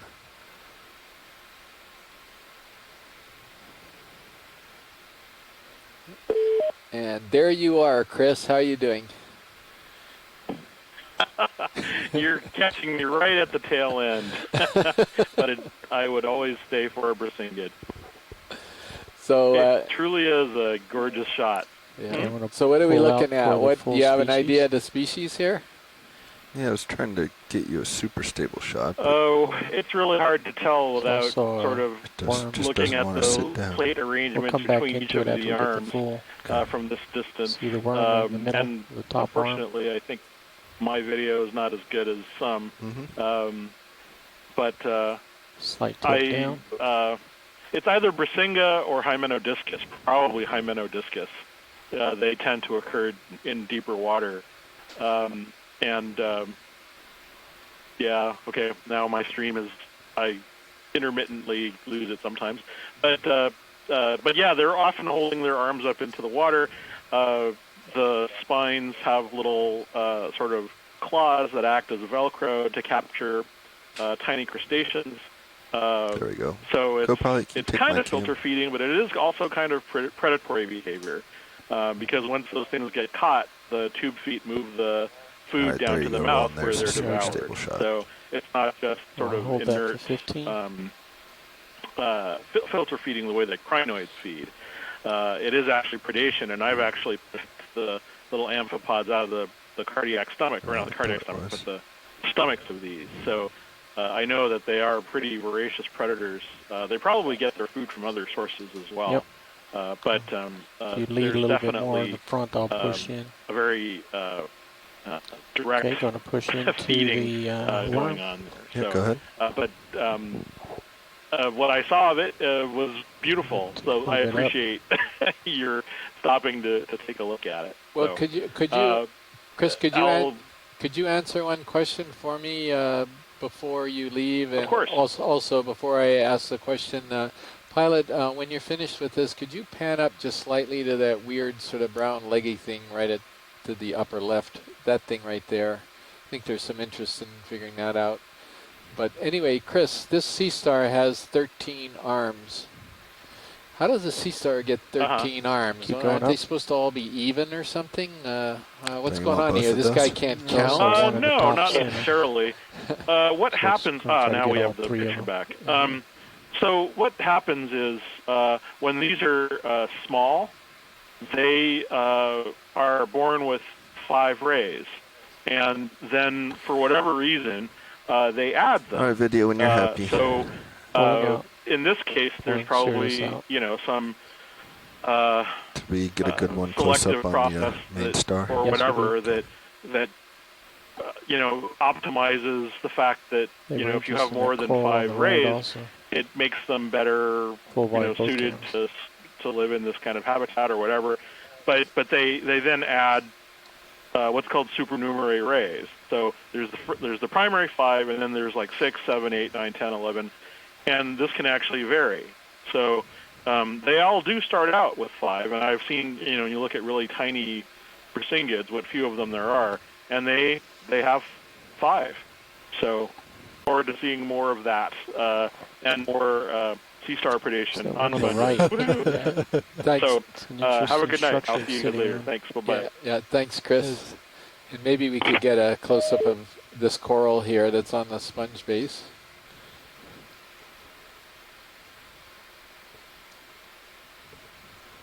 So looks like there's some question as to what those brown things were that we were just looking at, and no one seems to really know what that was. So science, is this possibly a sponge that has this fallen is what over? you're looking at is a sponge that has toppled over and died. It almost fell, it fell flat on its face, actually. It's one of these uretinids, new genus, I think. And I guess that teaches you that if you fall flat on your face, bad things can happen. So also look at those at the bottom. Not just that, Chris. Another interesting thing is the fact that the coral here is growing off the upside-down base of the sponge, which tells you that the sponge skeleton has been there for a very long time, which is another indication of how long these skeletons can survive intact in the deep sea. It's really interesting. This is a Primnoid fan that we're looking at right here, and then growing around the base of that sponge, you see those polyps sticking up, and those are stoloniferous octocoral polyps, the sort of leathery-like tissue that you see wrapped around the base of the sponge there is the ribbon, and the polyps sticking up from the ribbon. And I'll go back up. I'll let you take it from here. yeah, so the ribbon he's referring to is that this particular type of cnidarian, it forms sort of a base. So all this gelatinous material that's going right around the edge of the base, that's part of the animal itself. And then these polyps are popping up from this ribbon, so it's just ringing the whole base of the sponge. Yeah, well, and all that group is named after these root-like structures called stolons, which they project, All right, you coral people out here, we know we've got a primnoid. We need some people to start weighing in on it. And I have my guess, and to genus at least. But let's hear what some other people have to say about this one. Focusing. Hang on. Okay. I've got the star on the left. I'm going to pull to the one on This the is right. the coral equivalent of guess the weight of the rock that we play every evening when we're weighing the rocks. So Scott's, he's the one who continue on up. Who's posting first that he thinks it's Norella. And let me know when we're happy, video. Amy Bacco-Taylor is also commenting on the fact that the polyps are facing Looking down. just for the track. Okay, we'll pull for the There's full 4 in 1 whirl or verticil. Right. And that's also a clue as to what the genus is the of sponge. this one.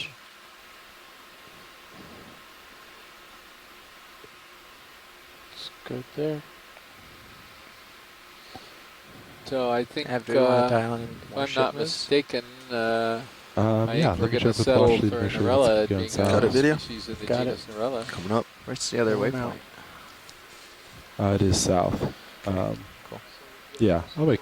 Yeah, are you guys going to go for just a 50 meter due south? It still seems to be the most. Yeah, it's a chrysogorgid. Direct Yeah, up. it's flat for.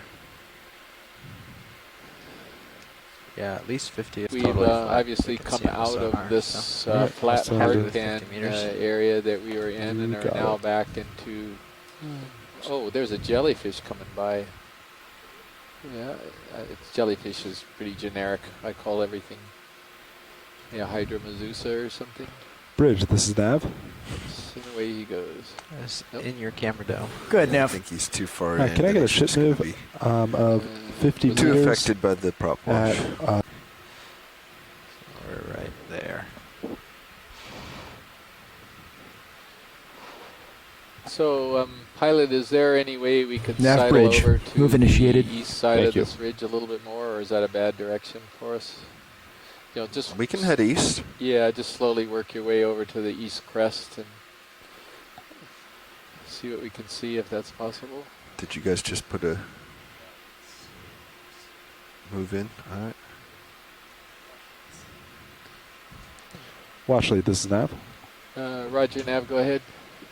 So you would like to go along the east coast, is that correct? Yeah, but if that happens on the next ship move, that's fine. If we're all set on this one, we can go and complete this one and then maybe kind of sidle over a little bit to the east side of the ridge. Okay, yeah, no, that sounds great. I just want to make sure. Sure, thank you. All right, thank you. All right, so we can, do you guys want to do this last ship move and then slowly make our way east? Yeah, have you given it to the bridge already? I did, yeah. We'll just let it go then. Got it.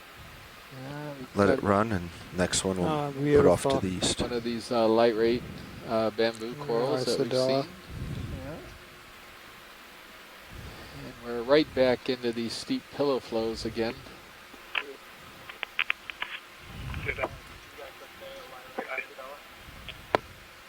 Sorry, Scott, I didn't copy that. I was just asking if you guys mentioned the lyrate Isidella that we passed. I heard something, but didn't quite catch it. Right, that's what it was. We passed that. We call it just the lyrate isidid, but yeah, lyrate Isidella. Bless you.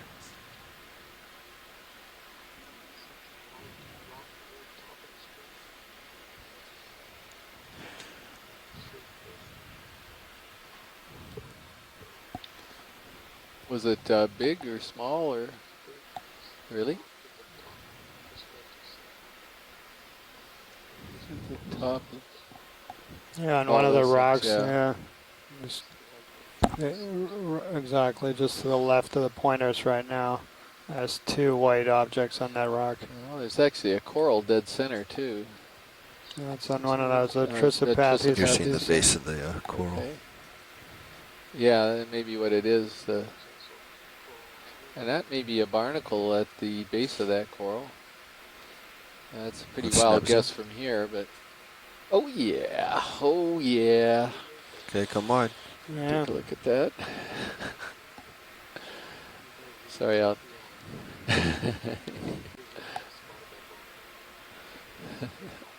Go ahead, video. Oh, you were. Jeez. 100 meters out. Okay. I'd give you 15 meters out. This looks like it's similar to the Alcoquianum, but again, none of us really know this group very well. Mary might weigh in on what this is if she's still tuned in.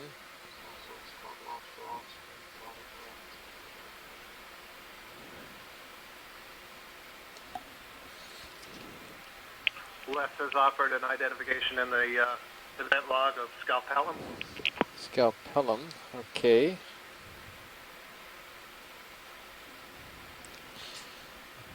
You know, if you like help.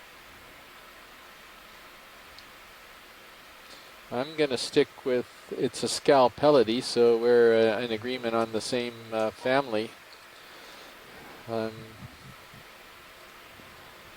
Since I had Bob Van Sciok from the Cal Academy of Sciences look over all of our pictures, and we have pretty good pictures of this one, I'm sticking with my Alcoquianum.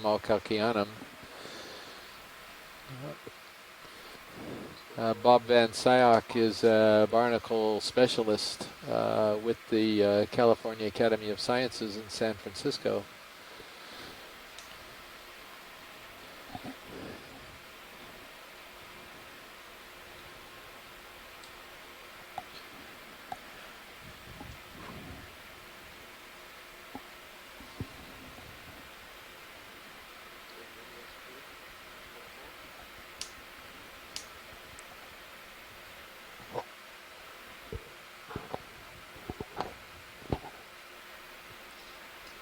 Looks like one of those lobsters again. It just went across the screen, the Homerion, but didn't get a good look at him. Another dead sponge stickjud.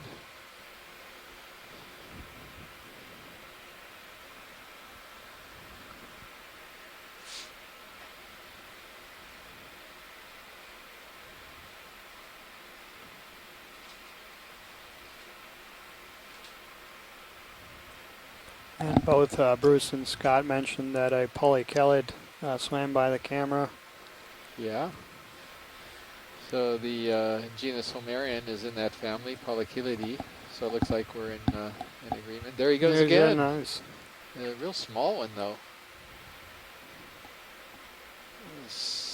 Go ahead, video. I don't know. Yeah, that's two of them that we've seen swimming.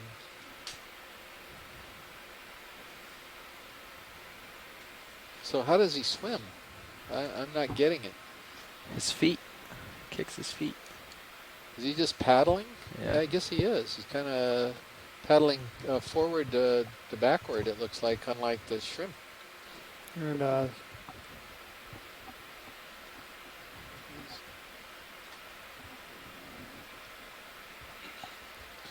And Scott says he's using the pleopods to swim.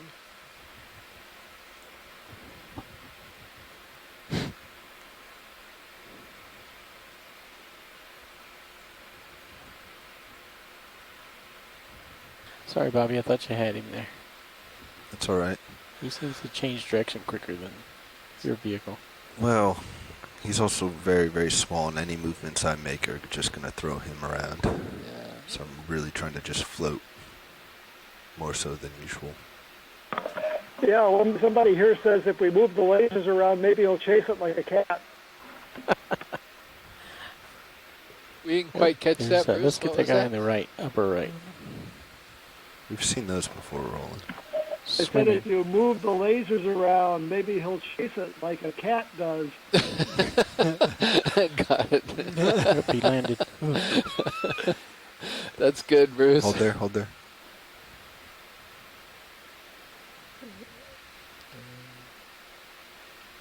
If we can get the lasers up, just the hair right on him. Okay, let's go.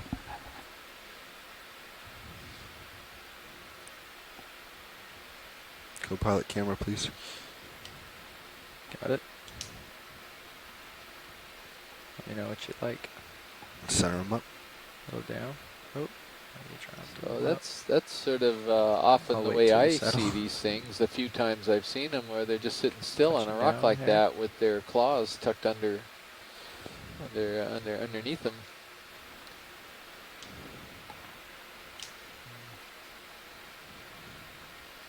Has Les or anyone else weighed in on what they think this is? No, Bob. Is there any way to quickly get more light on him without bringing the uppers back in? Brendan's signing off. Yeah. Good to have you with us, Brendan. Have a good day. Starboard up and left or something. Let me just try this real quick.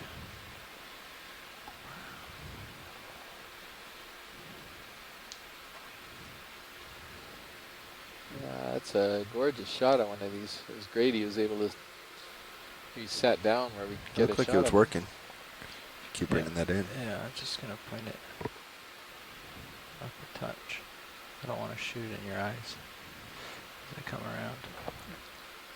Nav bridge, ship move this complete. Guy has eyes. Thank you. No, I don't want to How put flares still on the he is. lens. He's not moving his antenna or anything. He's just perfectly frozen there. Does that help?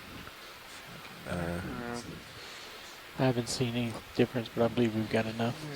Lower. Let's come wide. Yeah, I think he's inside my... He's only about 5 centimeters long, it looks like, a little over, maybe 6. That's going to be 250 meters. We see quite a few animals here picking Alright, up. pilots, We you ready see a for couple another ship move? chrysogorges, Maybe corallium a little or pink east corals. Yeah, I'm back out front Bolosoma sponge now, that we so- just How's passed. that, like 140 sound? like You were heading that direction corallium before. here. It seemed And like... then Well, some of I've these got the highest silastrate point corals. almost to due east. The white ones on Alright. to our left. So we towards the high point. We could head towards the high. All right, if you want to settle Straight port, ahead as I is a bring my heading around. chrysogorgid coral. Yeah, alright. Have a great view on Sirius now. This little bit of a wall that we're coming up. Yeah, I think the wall is actually going to continue. Bridge, this is Nav. Probably at this steepness for a ways. Nav, let me get centered up. I'll give you a This bearing. is one of these, a couple of them actually, the ferronematid sponges, these hexactinellid sponges in the genus Poliopogon. Yeah, so like 120. There's about 6, if I recall, 6 different unidentified species within this family. Looks good there, so, pilot. no, there's actually more than that. Bridge, this is Nav. Species 27. And there's another It's one the of bridge. these Persingid Can I get a ship move of 50 sea meters stars. at 120 7 degrees at species 0.2 in knots? that genus. Sure thing. Stand by.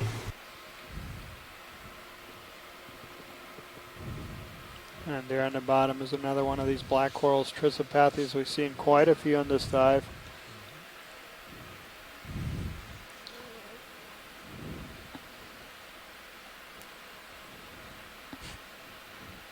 More chrysogorgids. These are these really frilly corals that we're seeing. Nav bridge, I just want to confirm. You said 120? That's quite the Yes, that's Z bias. correct. All right, well, Another Brazilian position sea move's been star initiated. as We're moving. settling down. Thank you. Okay, coming back up. Well, actually, this is Nav. Roger, Nav, go ahead. Yeah, I just wanted to update you that I just put a ship move in, and we're going to be moving eastward to try to hit the east ridge there. Roger that. Thank you, Nav. Welcome. So for those of you who didn't copy, the ship is starting to move, and we're going to sort of pooch over a little bit toward the eastern side of this rift zone ridge. And we've had a nice little transect over through the center of it, and so we're going to look a little bit more toward the edge.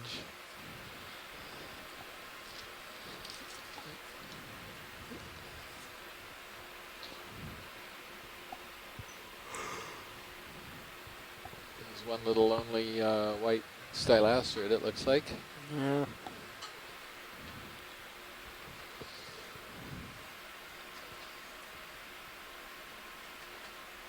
Probably a dead Phreid sponge.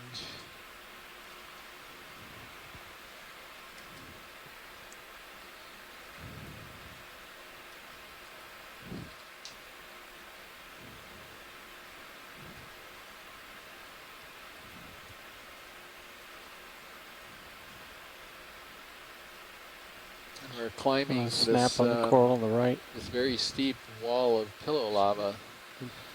No, we'll skip that this one. wall was built by Keep moving up. lava just coming out of the vents and extruding in these tubes, you know, over and over again, just piling up on top of each other. So as one of these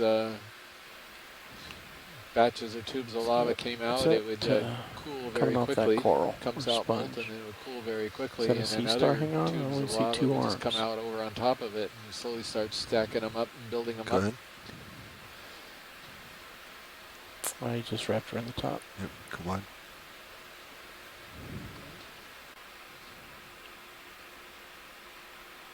I'll give you a little update on depth. We are at 2,110 meters. It's pretty. We're on the northern section of a seamount only known as Bank 9 in Papahanaumokuakea Marine National Monument. And we believe this seamount is Hawaiian in origin, as it was formed by the Hawaiian hotspot. Our current oxygen level Sorry, Bobby, I is was about talking to you. You want to get that? I'd like to get it. milligrams per liter. I think we can. Ready now? And our water temperature at this depth is my right about storm out? 1.8 degrees centigrade. Yeah, so there's a request if we can zoom here on these. Just do it. It's quick. It's right here. It's down below us. That helps too. Thank you.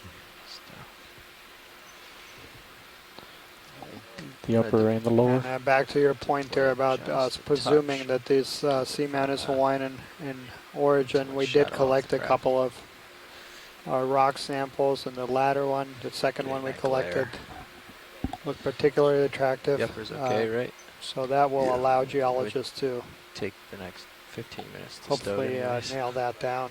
It's very slow. Okay, go ahead, video. So Just this gonna is focus a on little the- more, the- a little better this guy example better. of please. Walteria CF Lucardi. Coming up a little. Yes, They're please. showing sort of the ends of, I've forgotten what these things are called. I should look it up right now. These are extrusions, they're sort of fused spicules. Up a little. They have a specific name. Holding. And after we sort of zoom this, if we could look at the framework a little bit, because the Let's go to framework the is very central distinctive hub. on the species. And it's right there, behind the brittle star. There's a shrimp inside. You can see his legs sticking out, poking through one of the holes. But if you can see how fused the whole frame is, where it's almost fused together except for these holes, round holes through it, that's very classic of Walteria Lucardi. Gonna pull for the full How star. about the sea star? Do we have any comments on the sea star? Excuse me, the brittle star. And we got a shrimp next to it too. Now, are these two different stars? Because I noticed the central of the disk looks different. One's more bumpy than the other. Yeah, but that's a good point. That's something that many people in the general audience might not be aware of, the difference between sea stars Can and you brittle just center stars. the two stars? You can see that central disk there in the middle of these brittle No, stars, it's how gotta stay here. My swim arm's sharply getting close. the demarcation is between the arms and the central disk. That would not be the case in a sea star. So I was gonna That's tilt an up easy just a way to touch. tell them apart. Your upper's close.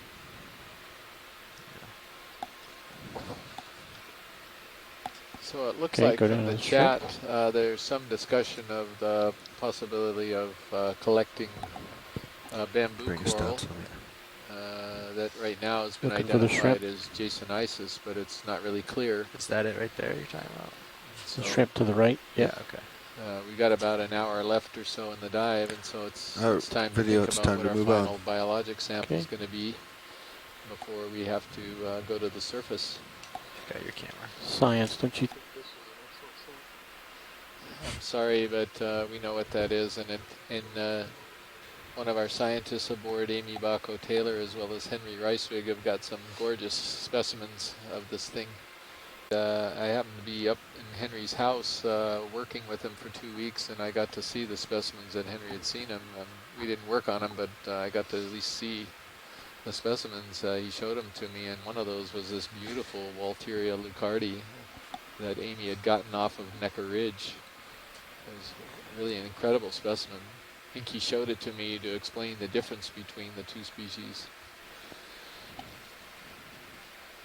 So here's some more of these hard sponges in the family Eurydidae. We've been seeing these all day.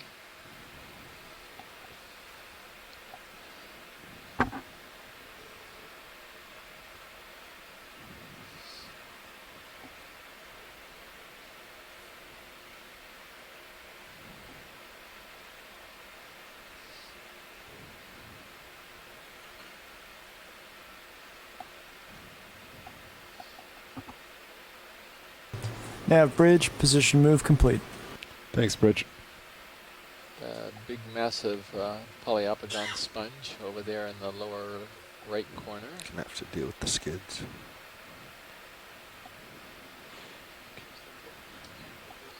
Yeah.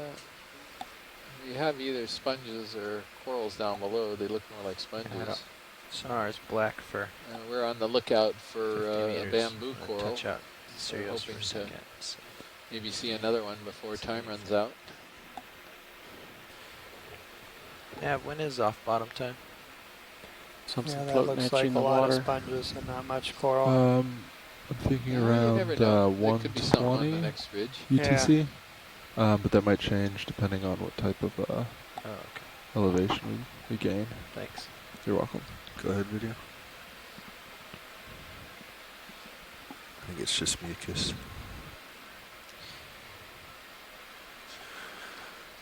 Wide, please. All right, co-pilot, where are we headed? All right, thank you. Well, I've zoomed out. And This is definitely the peak. I don't see anything for 100 meters. You've got something out there at 80 meters. Well, we had a lot of animals earlier on, and then it kind of Okay, takes is off. that People are a little quieter now. on Screen bottom. the checklist here? Chat room Yeah, you on got audio. something there. What's that? Okay, I see it. So we still have animals, but the density has clearly dropped. All right, let me turn back out. Okay, sounds good. Thank you. Yeah, our current depth is 2,100. That coral fan in the distance. That Yeah, might 135 looks pretty good. be what they are Yeah. interested in. In terms of our dive plan, I mean, is that a good direction? If we're getting to the waypoint too, as well. It'll put us a little east. Science, did you but, request that of the pilot? Washley does want to go a little east anyway along this ridge. So you see these two All right, I'll put it in. 135, 50 meters. They look different. Oh, very different, yeah. Not just the color, but the texture. Yeah, if you get a chance as you're getting closer, I wonder if we could get a quick zoom on the one on the right, which we haven't zoomed yet. That smoothed, textured one. Keeping in mind that coral people still have a collection they want to make. Yeah, but both Amy and Scott mentioned that sea fan in the distance is a primnoid. Oh, is it primnoid? Okay. But maybe we can image the sponge. Yeah, don't have to stay too long, just sort of a quick snap zoom. And then there's also a request, there's a rock to our right. You got it, Roland. Thank you. Roger. So, pilot, if we could get a Go ahead, fairly video. quick zoom on this, and We're- coral people are itching to get their final biologic. Oh my goodness! Yeah, watch lead. Oh. We're waiting for Sirius, so we can get more This than a could quick be one. another one of these. One we collected, right? Yeah, another. I Co-pilot. default to the genus Camera, please. Lefroyella because it's the only one that has Absolutely. this commensal anemone know what you like. with it. Line up the I don't know crab. what it is. I've never seen Crab? this vase before. Very cool. Pushing down. Holding.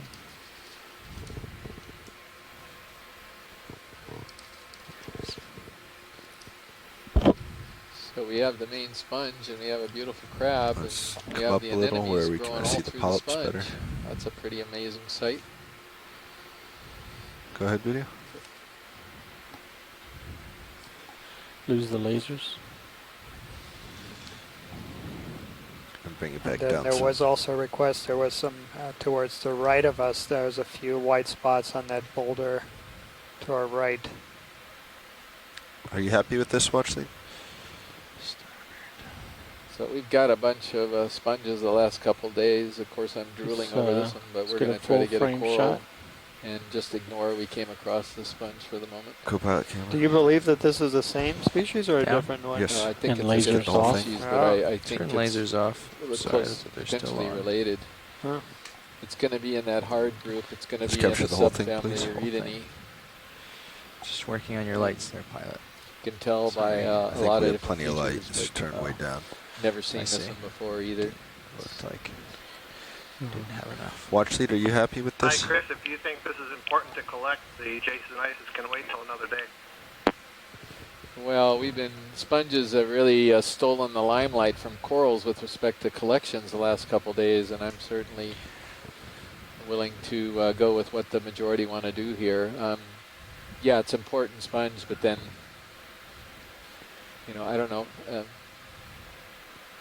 What does everybody want to do here?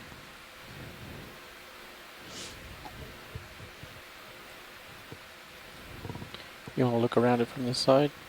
Yeah, and the reason I'm get to calling its it a side. Lefroyella, it's the Let's only come one up that I though know and see what's that's on got that this rock. I think people were asking about the white stuff. anemone in it, Yep. and it's clearly let's in go the back same in and then come subfamily, up. but whether it truly I is think you the need same to genus, push in I a don't little bit know. before I get And tight enough an to Amy, see So, everything. just yeah, if we let's go.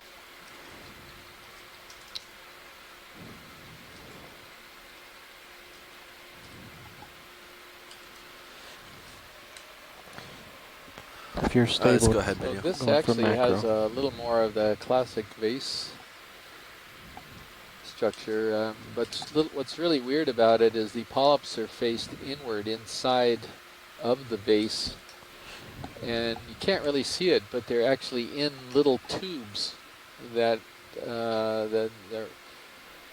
they may cause the sponge to form in its skeleton. They're all sitting in their little tubes. On the other Lefroyella, if this is indeed a Lefroyella off of Oahu, all of the anemones were facing out on the outside of the base. And that also was a stock face with a much smaller stalk. So this is at least a bit more similar to sort of the classic Lefroyella body shape. And these look like they have 12, is that correct, tentacles?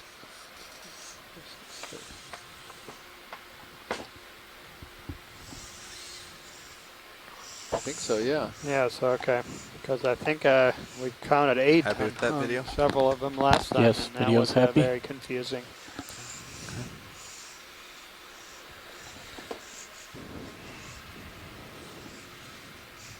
Let's come full wide.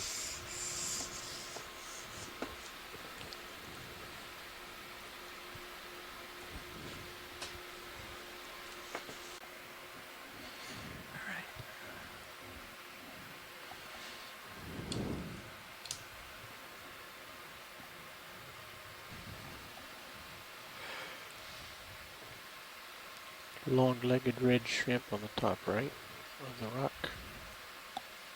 I don't think it's of interest. There we go. All right, right toes on. Let's go ahead, video. You're off-centered.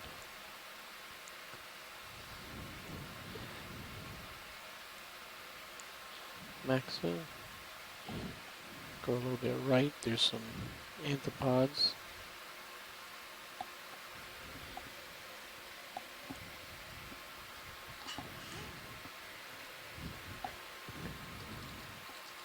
Let's come up some.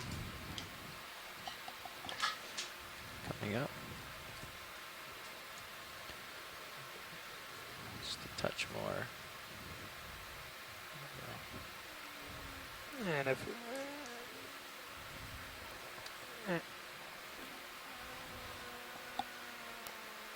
So Scott has just chimed in here, indicating that this is another Narella, and Amy agrees that this is a species that we have seen a few times before. And after we are done imaging this one, I guess there was a few cup corals perhaps on the rock that the coral's on.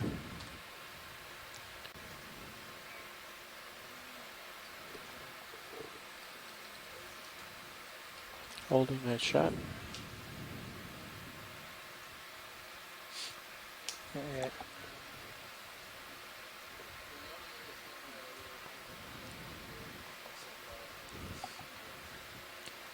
So today is our 11th dive of this expedition. We'll have a total of 19 dives. For those cup corals. So through August 21st, you can follow us every day. Watch the video in real time at oceanexplorer.noaa.gov. It's not this thing sticking open, is it? No, that should be like a cup. Sponge. Yeah. That's a sponge. But I didn't really see it. I thought so.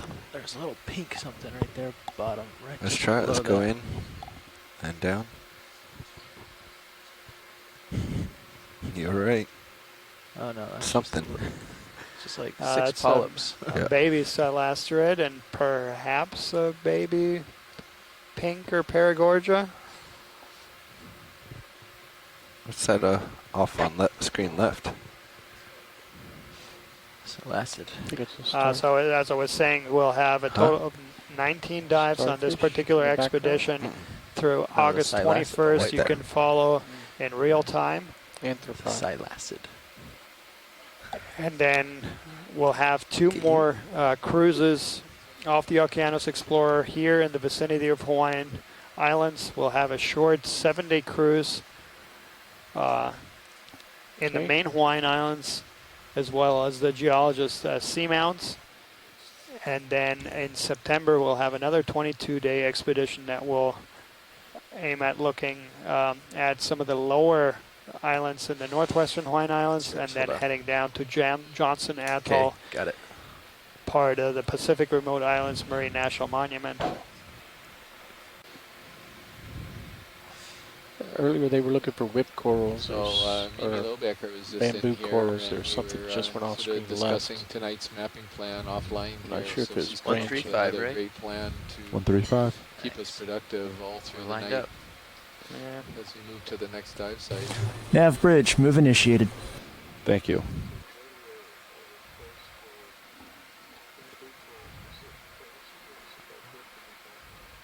I was talking to Mimi, I think Daniel. Yeah, I don't All right, recall Pilot, you it. had a question? It was. How much bottom time do we have left? Yeah, I don't recall. Let's see. We've about 30 minutes. If we make any more, yeah. So about 150 for you guys to get situated and then start heading up. And so I was talking about the cruises this field season, targeting here the northwestern Hawaiian Islands, the main Hawaiian Islands, and then Johnson Atoll to our south, part of the Pacific Remote Islands Marine National Monument. We'll just start out the scenes different. Next right year, now it looks we'll around be like 115. having another few cruises. If we 30 gain minutes. some more elevation, aboard the might Okeanos change a couple Explorer minutes, to but yeah, explore some other regions in the U.S. Pacific. Sorry, co-pilot, I missed it. Excuse me What did you for say? one moment. Can we look at that talking to sponge me? ahead? I think it's the same thing, and I'm No. just curious to see whether we have a quick look at the anemones again, told if you it's the about same that. thing. Unless we've got other requests out there. We don't watch lead. I had a little trouble hearing. And that is the same sponge, I believe. And I'll bet With a similar crab. Yep, similar crab.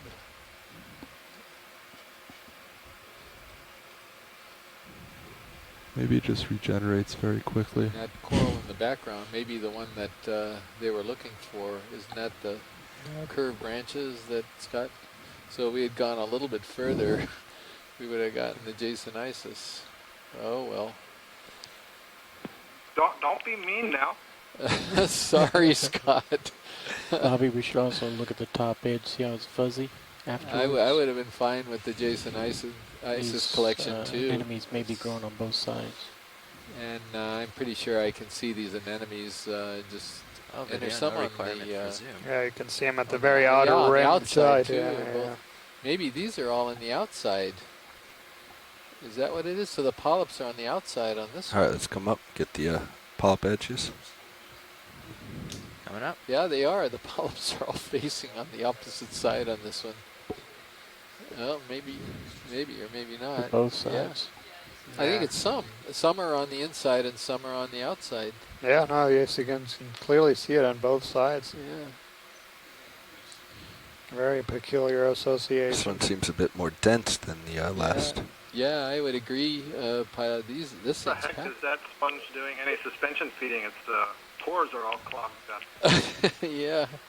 Let's go a little more partial. Yeah, there we go. Hold there. Well, this won't make you feel any better, Scott. But if we'd seen this one and not the Jason Isis first, that would have rather have a piece of that. We would have had a lot more of those anemones in this one. Hey, I'm perfectly happy with that sponge collection. down, quick round. You know the sponges here well. Yeah. And if we see something new, you go for it. Yeah. Well, thank you. Yeah, this is a twofer. When you grab something like this, you get both a cnidarian and a sponge. So it's really. Yeah, let's stay at the top where it's the light's better, right? Video. It's sort of difficult. The underside is too dark and the outside is too hot. So. All right, I'll pull off for you. I was trying to get you nice and close. It's great. Close is usually best. This one is just. Let me just come off some. Probably be able to image the ones on the outer side better, but I believe they got the concept. Okay, let's hold here.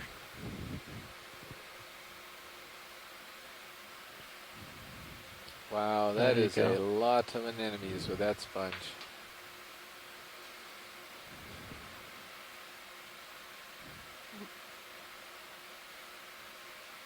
Man, it's just the spacing is also so regular that it's very bizarre. Oh, better. Yeah, Les thinks this is equally amazing, as I think Call it video. You want us to come up, down? We've had several coral people being amazed by your sponges today, Chris. Or maybe the anemones in them, or whatever the heck they are. Oh, that big one, I like it. Earlier, so there's definitely some very spectacular. Well, I think we're fascinated by the whole relationship that's going on here. Very nice video.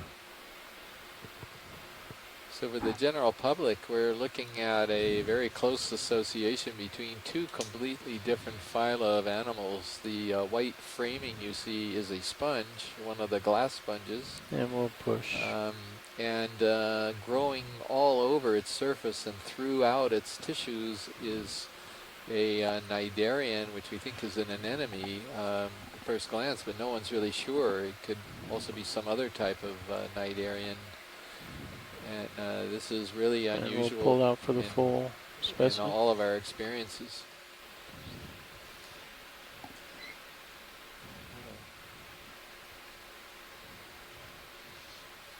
Yeah, it's typically the other way around when you think about associations, is you have sponges overgrowing corals or anemones, but it's not the cnidarian overgrowing the sponge. Yeah. Got it, video? Video has it. All right. Happy. As you pull out, I'll pull So out. the point they're making in the chat room, Les and Scott, is that don't the anemones steal all the food maybe from the sponge? That's my interpretation. They didn't quite say it that way. And the answer to that may be that... Was there interest in this watch lead? There was interest in collecting it before we grabbed the sponge. Is there interest in looking at it? I don't know. Let's see, Scott, lobster or or Les, do something we have on any the interest in center looking screen at this colony? Of the I see coral. it. Can you repeat that, Chris? The pilot was asking whether there's interest in taking a look at this one. And you think I would say no to a bamboo coral? A bamboo coral that's got something else on it too. We're seeing a lot of things on a lot of Yeah, other it looks things. like a lot of tissue missing in upper right, maybe covered by hydrozoans. Yeah.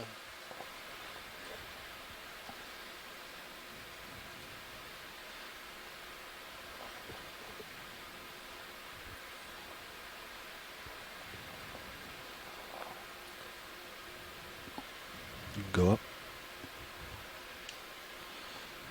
You can just hang on to my camera for a while. I'm shifting mine around. Ah. No, it's your skin.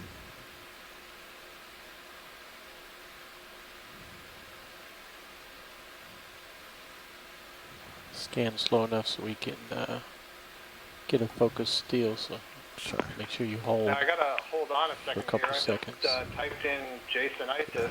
Roger that. My wife just pointed out Pan to me got a that little it's fast. not branching at the nodes, which would mean that is likely not. It's a good spot Jasonitis showing the unless there's skin something there. very odd going on here. It's an excellent image. Well, I agree. It's definitely not branching at the nodes, and I sort of forgot that a little momentarily. You know what I'm wondering? These branches are really thick and old, and you see how skinny those nodes are? I'm wondering if the calcium carbonate is overgrowing the nodes somewhat.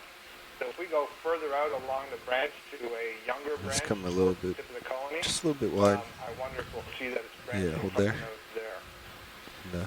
And, go on and start to Did you? Yeah, there you go. continue around.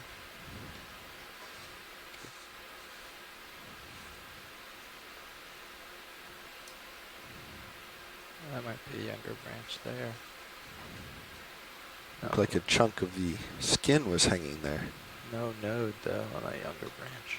There's a node. That's you're sort of nice shot of the tissue overlaying the skeleton in the open spaces, giving you a really good shot of how thick the tissue is here. Starting to catch up to you, pilot. Just saying. All right, let's come back. So this is Time for very me to move on. interesting. It's pretty consistently internodal branching. got your camera. But those are very thin, narrow nodes. So do you have any Floating off. you have any idea what would a keratoisis You are with a very full wide. planar structure like that? It's got to be currently in the genus Keratoisis, but I can't go any further than that for you right now. Maybe Les will recognize this as something they've seen in their Tasmania collections.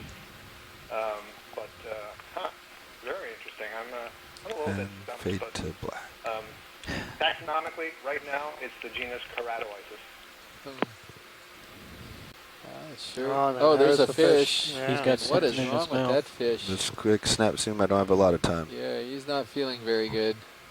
Oh my goodness. He's feeling Yeah, fine. he's eating. Is he eating something Yeah. or something growing on him? No, he's eating. He's So got what a has he sponge got in his mouth. Or something. Go full video. Oh, he can't be that desperate. Time to leave him go. Look at some corals. That's another one of those sponges, so that's interesting. But this looks like a corallium here.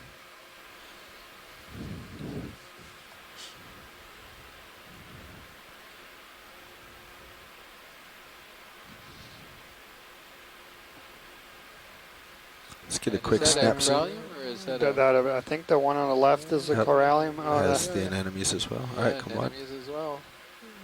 and then the right looks like Paragorgia. On the right, yeah. Moving back for you. Thanks, pilot. So we're heading downhill now. Video, let's go in.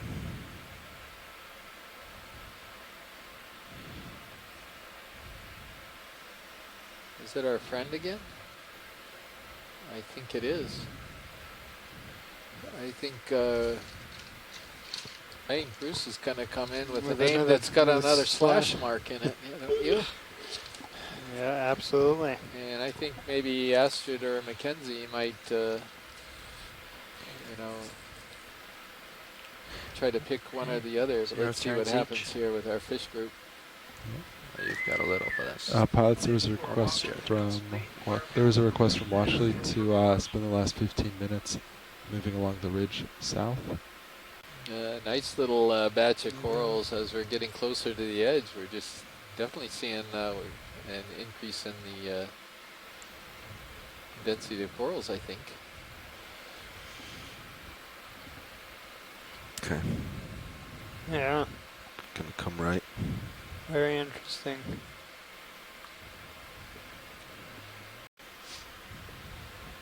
Yeah, this was a fun dive. Scott said he enjoyed it. Yeah, there's a lot of diversity, a lot of changes in the community, and jump off and do a serial what shot. the most They were looking numerous for that before. species was.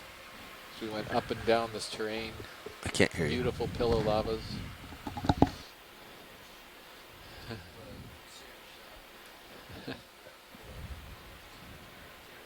That's now, so at 1:15 they're going to start to you notice how the untangle and picked get up as we're situated. coming And over so around closer to the 1:20 we'll drop-off start here? shooting. Follow you that way. I'm going to get a put and turn in, Yeah, so I'm going to jump over, absolutely.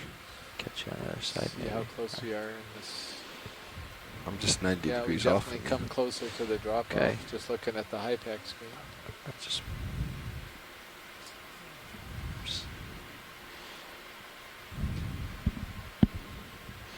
this camera is not responding anymore. Reduce current in deep sea environments, or does it kind of vary depending on the organism?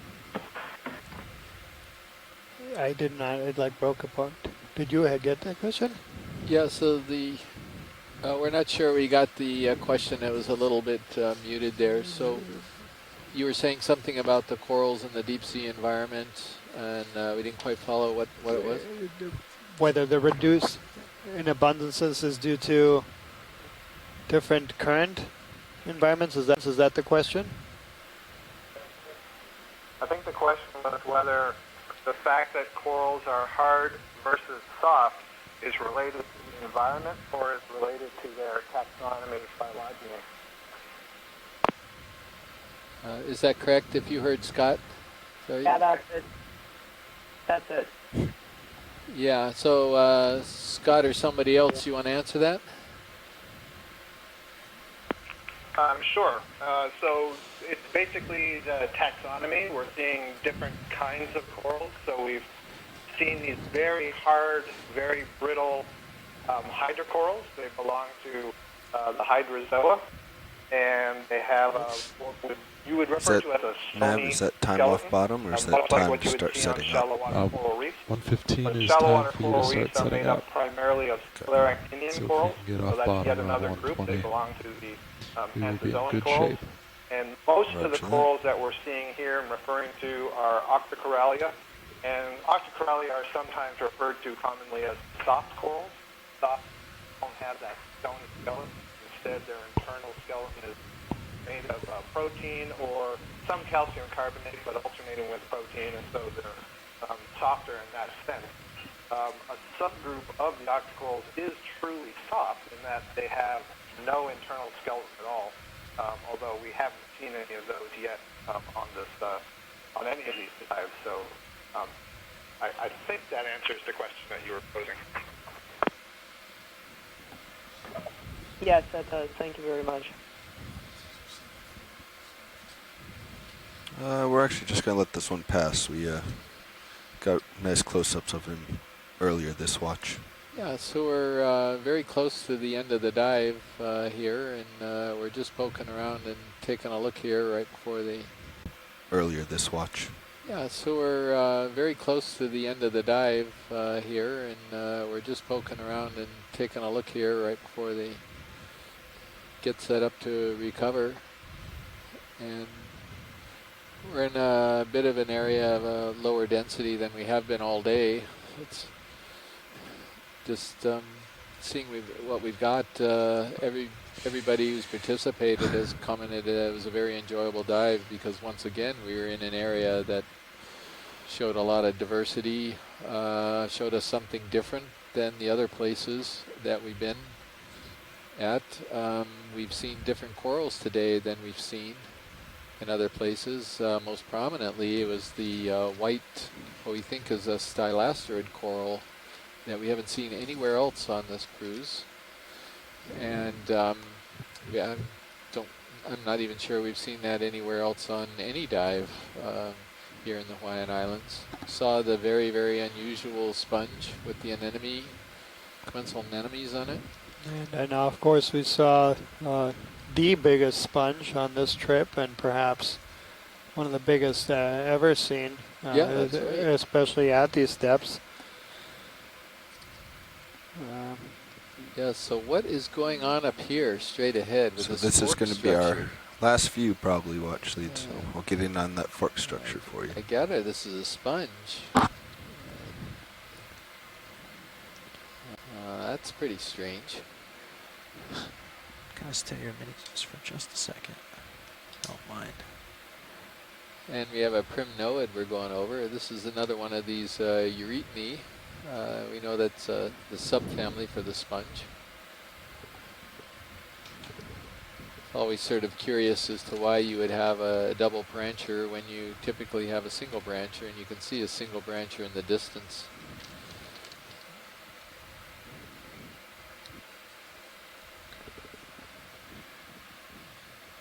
You can also see how up above the sponges fuse together. Sort of the lower part Let's go sort of partial video. diverged, and then it's come back together in the top part.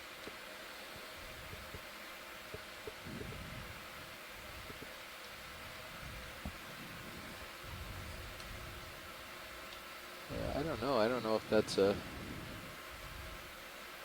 a subsequent settlement event on by another member of the species, and that's why you're getting a double you branch. can, You if see you'd a like. different color there, it looks like almost. It's interesting, Chris, this is the sponge version of what I was asking about in previous dives. I'm looking at some of those bamboo whips that are forked. Is it a real branch, or is it a settlement on an existing colony? Yeah, and I don't know if we can answer that. It's Nope, really they stay hard to right say here. just looking at this, because they're going to sort of grow together to a certain extent. And the question is, would they grow together if they were two different individuals? We don't know.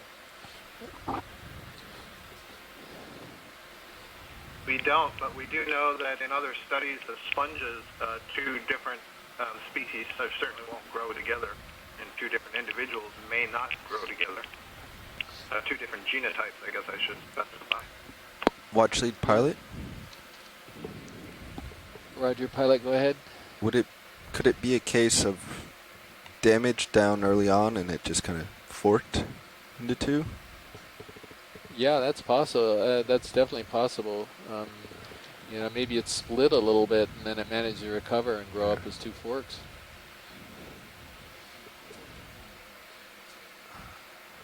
I can tilt up for you. It's going to be our final bit.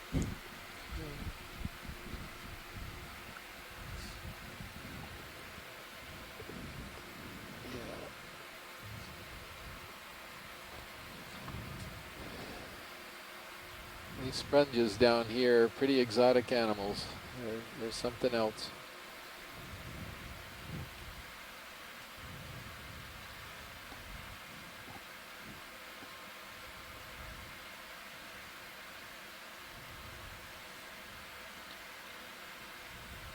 And then, yeah, all these communities are particularly special to Hawaii. That was a question earlier that I didn't hear about how these corals differ taxonomically from those that we find in shallow water reefs. In shallow water reefs here in Hawaii also, we don't have these massive sponges. Right, time for us to set up. And we don't have a high diversity of corals. And here on these deep reefs, we do have a very high diversity. Low light, please, video. Thank you. Thus suggesting that these deeper reefs are much better connected to other places in the Pacific than our shallow water reefs. Can you start coming up, co-pilot? I've got a delta.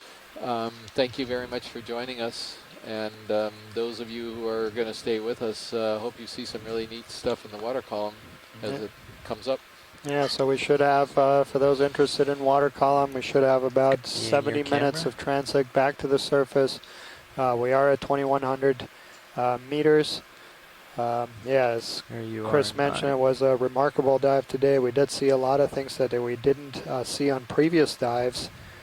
Some very unusual sponges, We collected a couple, one sponge as well as a very peculiar hydrocoral or stylastrid coral, and then also the first ever rock collections from this particular feature that we don't know how it formed, how old it is, and these samples will be invaluable to try to answer these questions.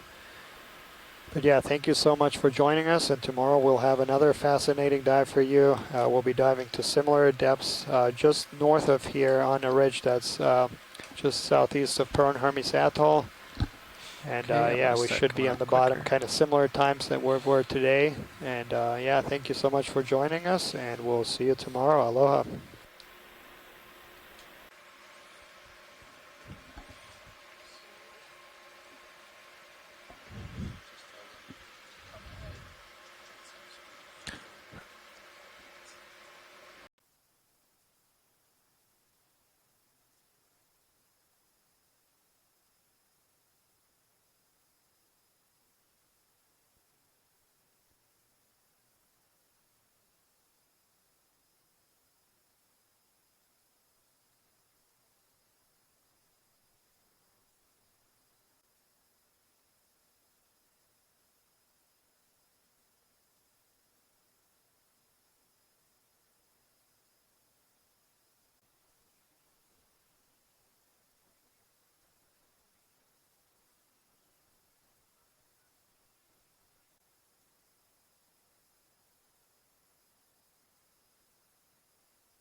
Rich here.